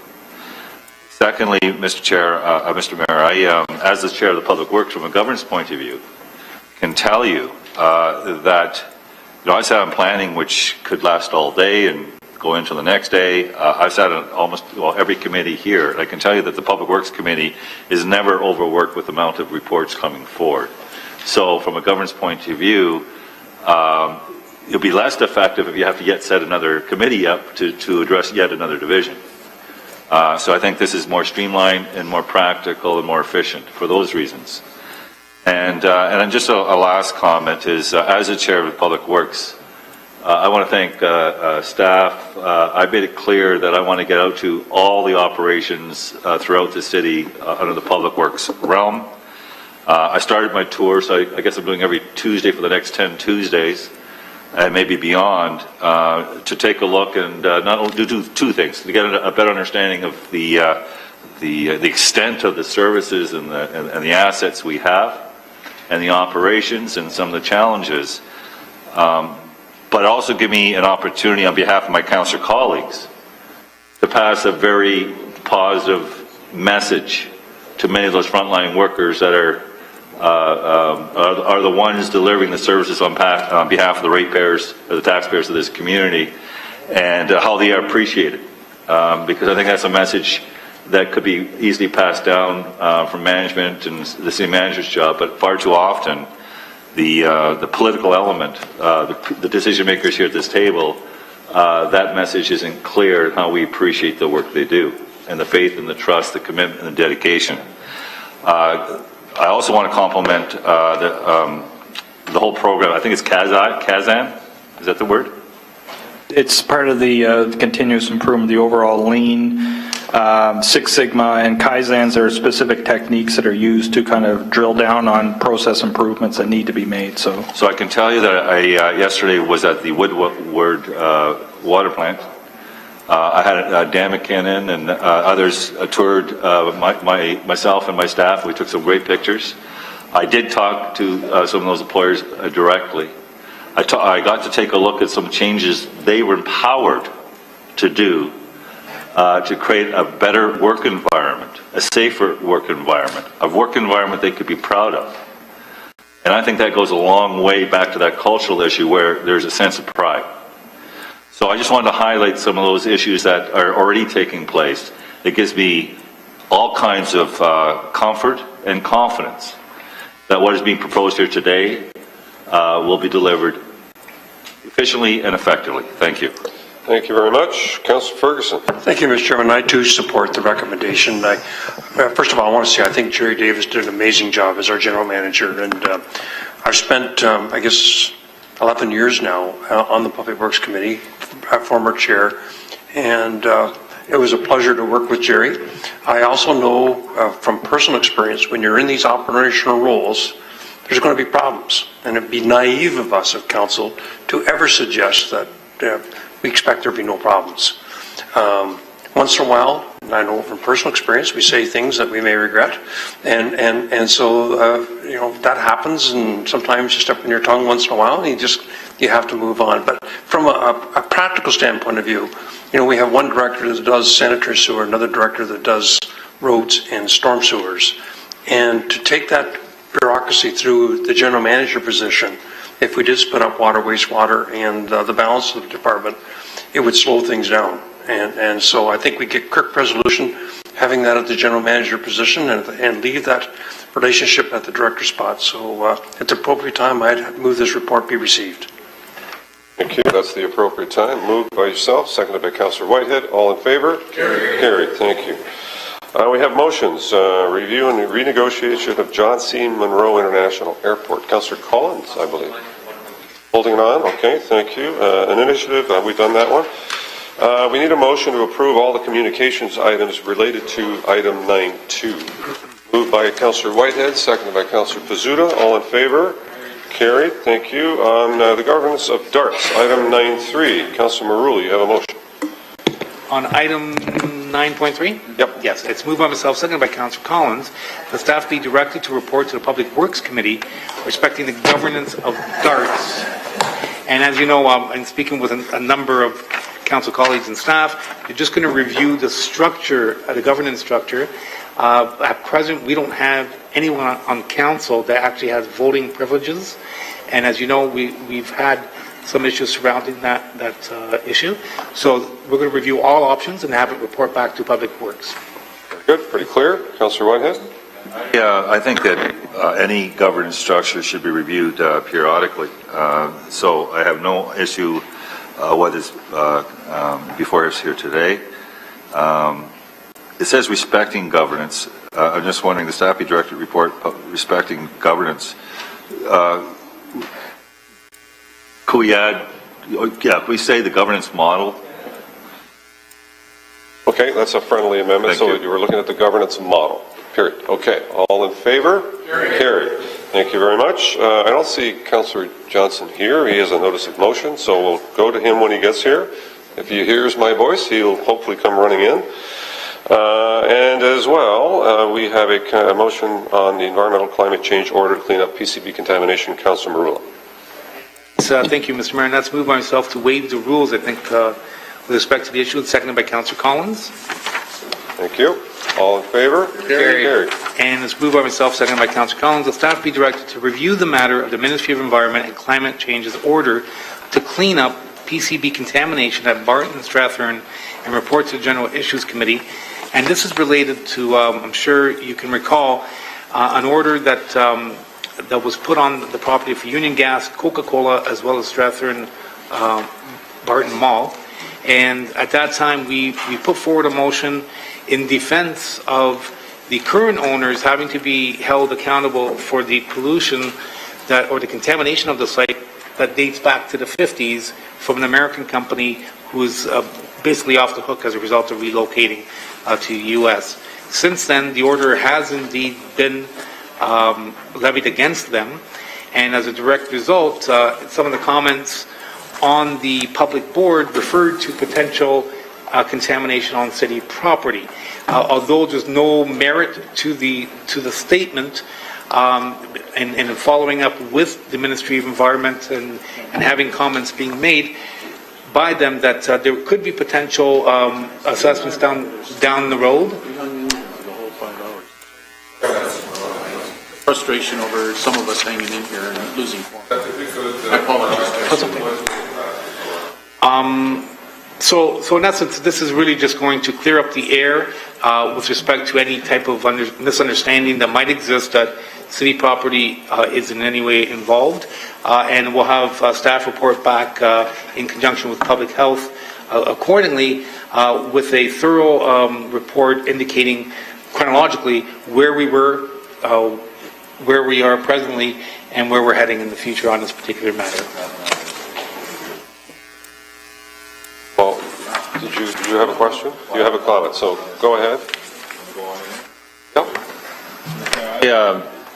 I had the opportunity, I've been doing a lot of research on complete streets and recognize that there's no definition. But what there is are guidelines. And recently I was really impressed with the work that Edmonton has done in respect to complete streets. It really understands the diversity of roads and functions and true balance. I love the approach that they take. They recognize that who's using the road and that is part of the function of understanding complete streets. So can I ask through staff, do we currently have guidelines for complete streets? Through you, Mr. Mayor. Currently, we don't have a document such as that the City of Edmonton has, no. Okay, so Mr. Mayor, I'm going to serve it as a notice of motion that I will be bringing forward a request for our staff to develop a comprehensive document that would respect guidelines for complete streets. Guidelines and principles for complete streets. Thank you. Thank you. So, Just take up some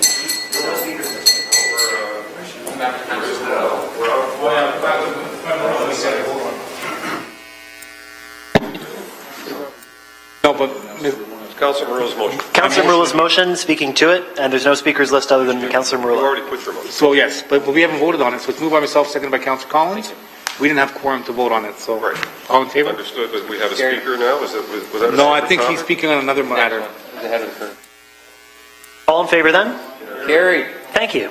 So, pursuant to what Mayor Fred just whispered to me, thank you for indulgence. We're going to move back to my little notice of motion, if I'm not mistaken, designated 10.1.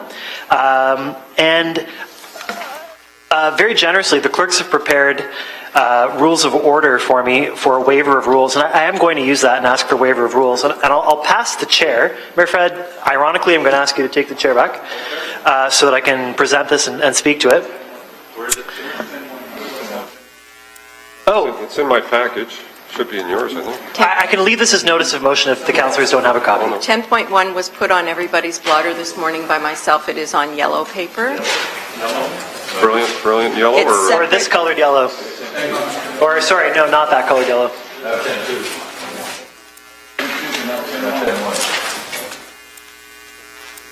So I'll just leave my notice without waiver of rules then and read out. So Stephanie, please advise, should I read out the text of my notice of motion? What should I do? Through you, Mr. Deputy Mayor, yes, it's quite short. So I'll read it out and see where it goes. So, whereas Pride is synonymous with the positive stance against discrimination and violence toward lesbian, gay, bisexual, transgender, and queer citizens to promote their self-affirmation, dignity, equality rights, increase their visibility as a social group, build community, and celebrate sexual diversity and gender variance. Whereas the month of June is traditionally LGBTQ Pride Month, when many Pride events, LGBT Pride events, are held to recognize the impact that LGBTQ people have made in the world, and whereas Hamilton-based Pride events can provide an opportunity to boost tourism while providing both economic and social benefits. Therefore, be it resolved, the tourism and culture staff be directed to convene a meeting with representatives of the LGBTQ community with a goal of discussing opportunities to celebrate through Hamilton Pride Week and provide an information report back to GIC summarizing the outcomes of the discussion. And you know what? Given that people haven't had a chance to review it, I'm just going to leave it as a notice of motion and we'll deal with it next GIC. My apologies, Mr. Deputy Mayor. I did hand out 10.2. It doesn't appear that anybody has 10.1. So there is a chance that the pile is on my desk. No problemo. We'll talk to it next meeting. Thank you. So that deals with that. Mere notice of motion. Back to my roadmap. Oh, Councillor Farr is indicating? Pardon me, Councillor Farr? Just a question on procedure. Things seem to be changing in terms of the format of General Issues Committee. At least that's my perception. There seems to be this open forum Q&A wrapping up these meetings of late, and perhaps some of the subject matter is more specific to other standing committees. But I guess because we have all of us here, some feel compelled to bring forward these Q&A type open forum, off the cuff commentary. And, you know, unfortunately I wasn't even in the room the last time this occurred. I had just left GIC, and the conversation, this just came out of the blue, could have been quelled, and articles in the newspaper probably wouldn't have occurred if I had been in the room, or somebody may have talked to me in advance, because it was an issue in my ward of which I was very much a part of. And unfortunately, the prevailing theme of the issue in this off-the-cuff Q&A circled around the fact that nobody knew what was going on, but the ward councillor actually did. So I'm just wondering, through you to the clerk, have we changed the format of General Issues Committee where we can just start kind of going off the cuff and bring up anything and whatever we want, not in the form of a notice of motion, or how do we? I don't see that on the agenda. Where does that fit in the agenda? Deputy Mayor, if members of committee wish to bring up additional information, it should be general information or at the appropriate standing committee. Okay, so in Public Works, for example, when you say appropriate standing committee, a Public Works item would happen at a Public Works meeting. A Planning and Economic Development item would happen at a Planning and Economic Development. Okay, Mr. Deputy Mayor, yes, typically that's only the warning bell. It goes faster when you need to evacuate.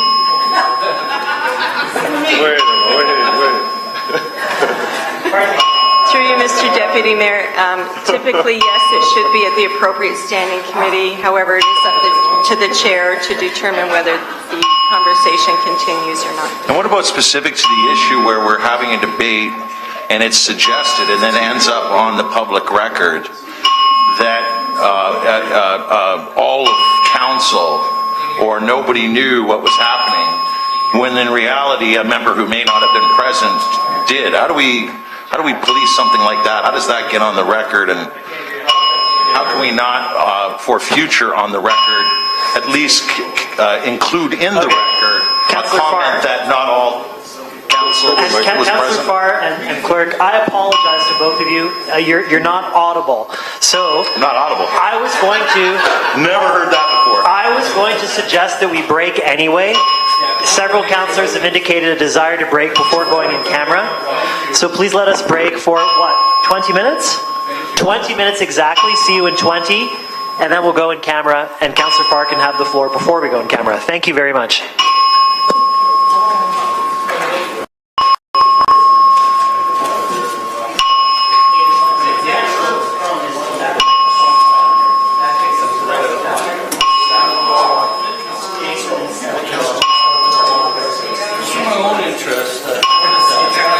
fire alarm. That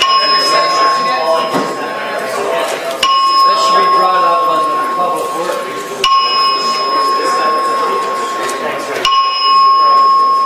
You'll get a picture, right? Yeah, right.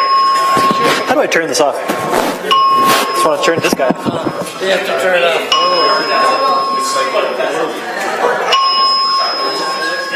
It's on the clerk's computer. We just turn that off.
saw it. It came on Netflix.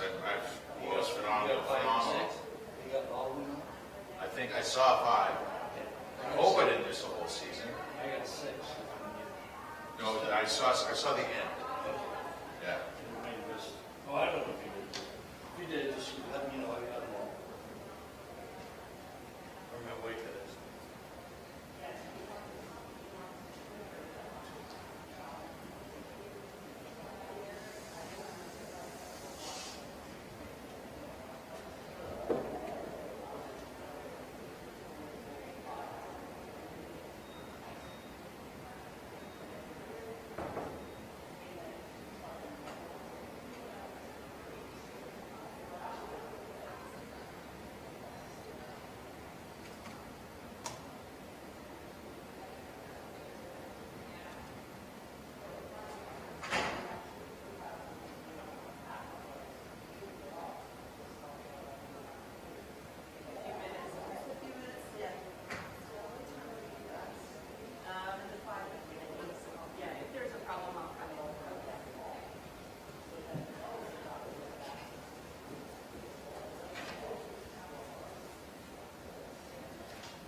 more information than it is about the project causes more concerns for people who are in favor and against. And I think those concerns are shared by the community. It's not just concerned for business owners who clearly enunciated their concerns. There are people who travel to the area who and there are, as of the other day, transit users now who found out that there are no buses or are concerned about what this means for the conventional transit system. So, How do you feel like that vote is going to go? But do you appreciate the opportunity as a council member to formally weigh in on whether the project should? Well, I voted against every LRT report this term. True, but yes, but there's never really an opportunity to formally say, yes, let's take it, right? There was a council meeting where everyone said, hey, we're not right after, but I think it came as a surprise. The last formal vote was not since 2013. Yeah, I think it was pretty much shocking to many of us that it didn't go back to the rapid rails. We wasn't talking about decades ago, transit for professional required. I stopped at about 9. Gap funding did not come up with the province. It's automation in our budgets for transit.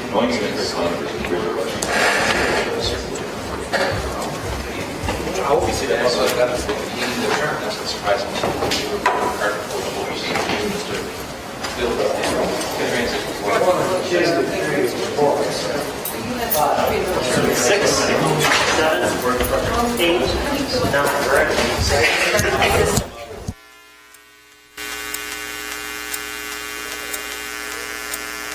That's correct. So everybody get Well, you have to do the motion first. What do you have to do? You have to have the board back in. So actually 7, we're starting with general information. Yes. All right. Okay. Thank you very much, colleagues and visitors and members of the press and staff. Welcome back. Item 11, are there any items of general information or other business? Seeing none, we're on to item 12. Before we move into closed session, however, Councillor Farr would like to continue his argument. Councillor Farr. Our live streamer, Joey, told me nothing was heard while the fire alarm was going off. So I just talked to the clerk, and I'll reiterate, I've written it down, so it is in condensed version. I just want to try to get an understanding through you, Mr. Deputy Mayor, where a protocol dictates, even etiquette, to me it's an etiquette question, where we can just, it seems at times, willy-nilly create our own agendas on the fly at the end of these GICs. And in particular, through you, Mr. Deputy Mayor, to the clerk, when it's so blatantly obvious another standing committee's issue, and here we are at GIC, maybe because it's a bigger audience, I can't understand the motives behind some of these last-minute, willy-nilly outbursts, but why are we entertaining these when they're so blatantly obviously for the agendas of other standing committees, and maybe more appropriately in some occasions, and I won't get into detail, should be offered as notices of motion so staff and other colleagues who are either in attendance or not are not caught off guard in their communities. Through you, Mr. Deputy Mayor, without shooting myself in the foot, yes, correct, items should go to the appropriate standing committee, and I know I've mentioned it once or twice. However, if a conversation does come up on the floor, it's not something that I personally could stop. It is up to the chair at the time to keep the matter or the discussion on the subject matter that's before you. Notices of motion should be provided in writing as per the procedural bylaw, so if there is a notice of motion, it should be provided in writing, but it really is up to the chair at the time. So on the public works matter of the bike lanes, if that's the case, thank you, Stephanie, which was brought up in my absence, so I'm partly to blame. I had to leave the meeting early. I don't normally. One of my colleagues, who very engaged on the subject off the cuff, said, quote, how a project is identified, ... in the absence of any discussion, end of quote. I want to get it on the record, since it was a GIC where that comment was made, that I did very much have the discussion with staff, the ward councillor. It was a Ward 2 issue, Bay Street bike lanes. There was as well on the floor, Mr. Mader, our acting general manager of Public Works, answered this Public Works issue in General Issues Committee, stating that in July 2015, MTO had a call for submissions. Staff picked Bay Street because it best met the criteria for success. I was well aware of that, having been involved months and months and months and months before in preparation for this application. And it was either John Mader or the Public Works General Manager that actually signed off on this application. I won't get into other transcribed notes from that particular debate, but it was alleged that nobody knew what was going on, and I just wanted to get it on the GIC record as it relates to this Public Works matter that came off the cuff at the end of a GIC meeting, that I was very much engaged, the cycling community was very much engaged, and I'm sorry that Chris Murray, our city manager, had to think fast. Had I been in the room, and so I'll take partial blame here, I don't think poor Mr. Chris Murray would have been put in the position where he would have had to say, quote, I should think that if there is a direct impact on a ward councillor, or more than one ward councillor in the terms of an application, at minimum, they should be aware of this. Again, if I'm in the room, Mr. Murray wouldn't have said that. So I just want to make it clear. It's tough sometimes. It's almost for me an etiquette issue. We just had it again today, where we're on the fly at the end of a meeting. If it's not breaking protocol, what am I going to do? I would just ask if we could just be a little more respectful. If it's a standing committee specific issue that doesn't relate, it's not relatable to this greater vast audience with all the press and all of us, then maybe we could just keep it to the standing issue committee where it belongs, these willy-nilly issues.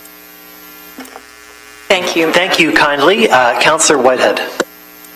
Mr. Chair, I am just completely surprised. The reality is the General Information, or GIC, is a working committee of council, 1. 2, General Information section is an opportunity to ask for clarity on issues. Is that correct? I'm sorry, could you repeat the question? Well, it'd be nice for Councillor Farr to listen to it, but he's chose not to be here when that discussion originally took place, and now we're getting clarity, and he chooses not to be here again. So I don't know how to address it other than this has been a practice for years in respect. Councillor Farr, I got him on tape asking questions after General Information for clarity on issues. This is no different. So I asked for a number of questions for clarity. Staff provided that information. There's been subsequent discussions since then, and it's pretty clear that there were missteps. It's pretty clear that when staff or anyone makes applications where there's no funding in place, that there's a responsibility to bring that report back to committee and council. So I was trying to get some understanding and clarity. Staff provided that understanding and clarity. It happened at GIC, which is a working committee under general issues.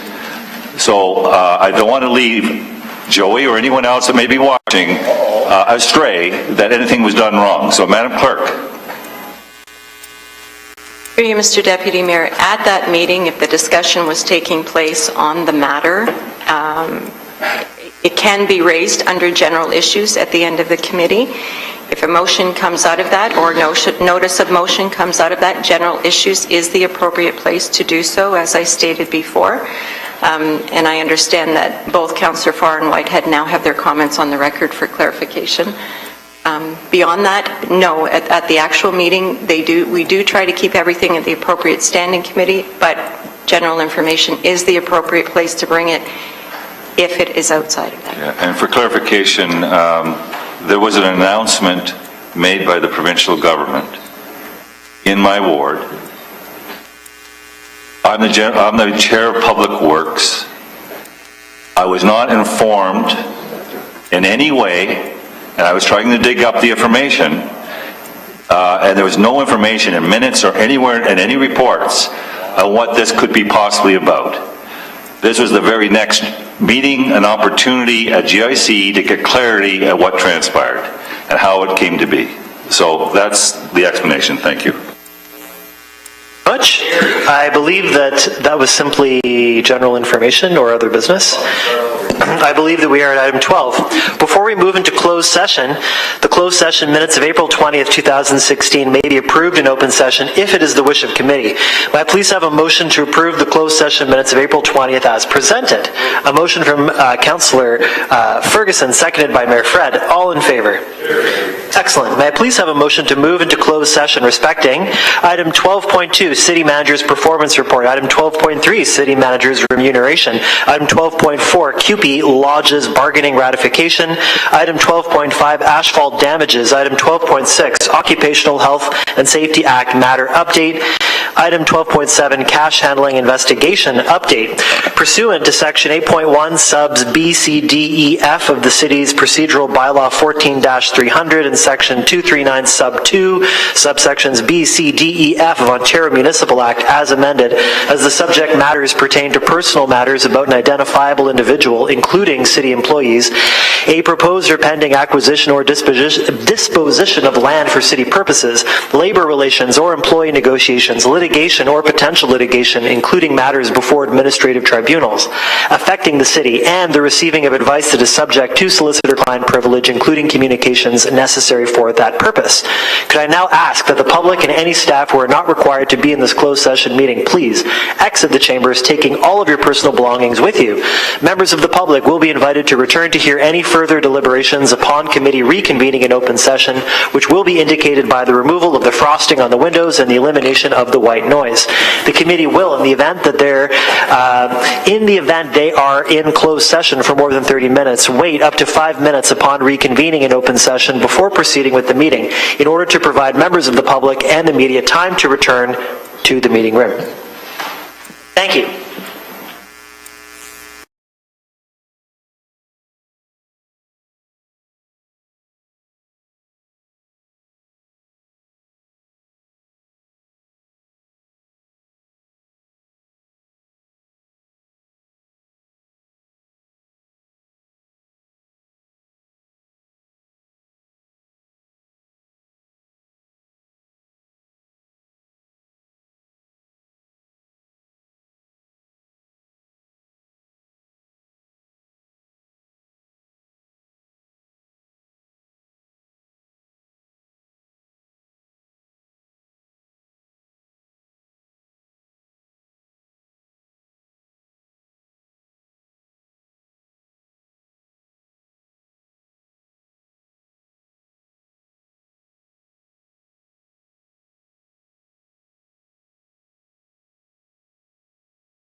Great. 12.4. So we are looking for movers and seconders for the following motions. And Councillor Jackson is raising his hand, and I'll read out what his motion is. That the tentative agreement, is that correct? Oh, he's going to read it out. Oh, sorry, I got confused by my room now. I apologize. Councillor Jackson? Thank you, Mr. Deputy Your thunder Mayor. will not be stolen. Thank you. If I can possibly get a seconder for the lodges agreement, Councillor Whitehead, thank you, Councillor Whitehead. Moved by myself, second by Councillor Whitehead, that the tentative agreement between the City of Hamilton, QC Local 5667, representing the city's long-term care homes, McCaslin Winter Lodge, be ratified by committee today and council. And Mr. Deputy Mayor, just want to say how pleased I am, congratulate Nancy Coca and the entire management team. Thank you to Sandra Walker and the QB team, the over 600 employees we have between the two lodges, the outstanding work, the continuity they provide, and all fiscally falling within the mandate, taking us till the spring of 2019. Thank you, Mr. Deputy Mayor. Councillor Jackson, could I ask you add to your motion to report HUR 16007 respecting QP Lodge's bargaining ratification remain confidential? I will add that, Mr. Deputy Mayor. Thank you. Thanks. So that's the motion. It is seconded by Councillor Whitehead. Is there any discussion? All in favor? Great. No opposed? Good. Moving on, 12.5. We need a mover and a seconder for the following. That the report be received and remain confidential. Who is moving this? Councillor Marullo, seconded by Mayor Fred. All in favor? Wonderful. 12.6. Staff was provided with direction in closed session. We need a mover and a seconder for the report. By Councillor Marullo, seconded by Councillor Pasuta. All in favor? 12.7. We need a mover and a seconder for the closed session update respecting the cash handling investigation we received. So moved on condition that they, Councillor Marullo. so moved on condition that the statement will be released this evening. Okay, that's right. So Councillor Marullo and Councillor Oh, pardon me. Thank you for catching that. Very good. So, I see indication from Chris.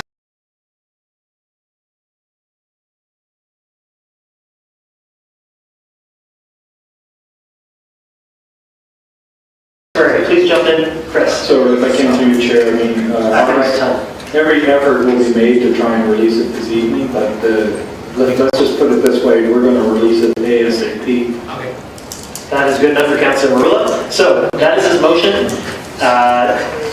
Press release to be released ASAP, seconded by Councillor Ferguson. All in favor? Carried. Adjourned motion from Councillor Skelly, seconded by Councillor Whitehead. All in favor? Carried. Thank you very much. I'm back as Deputy Mayor. By the way, this is not a bulldozer. Justice. I was looking for that.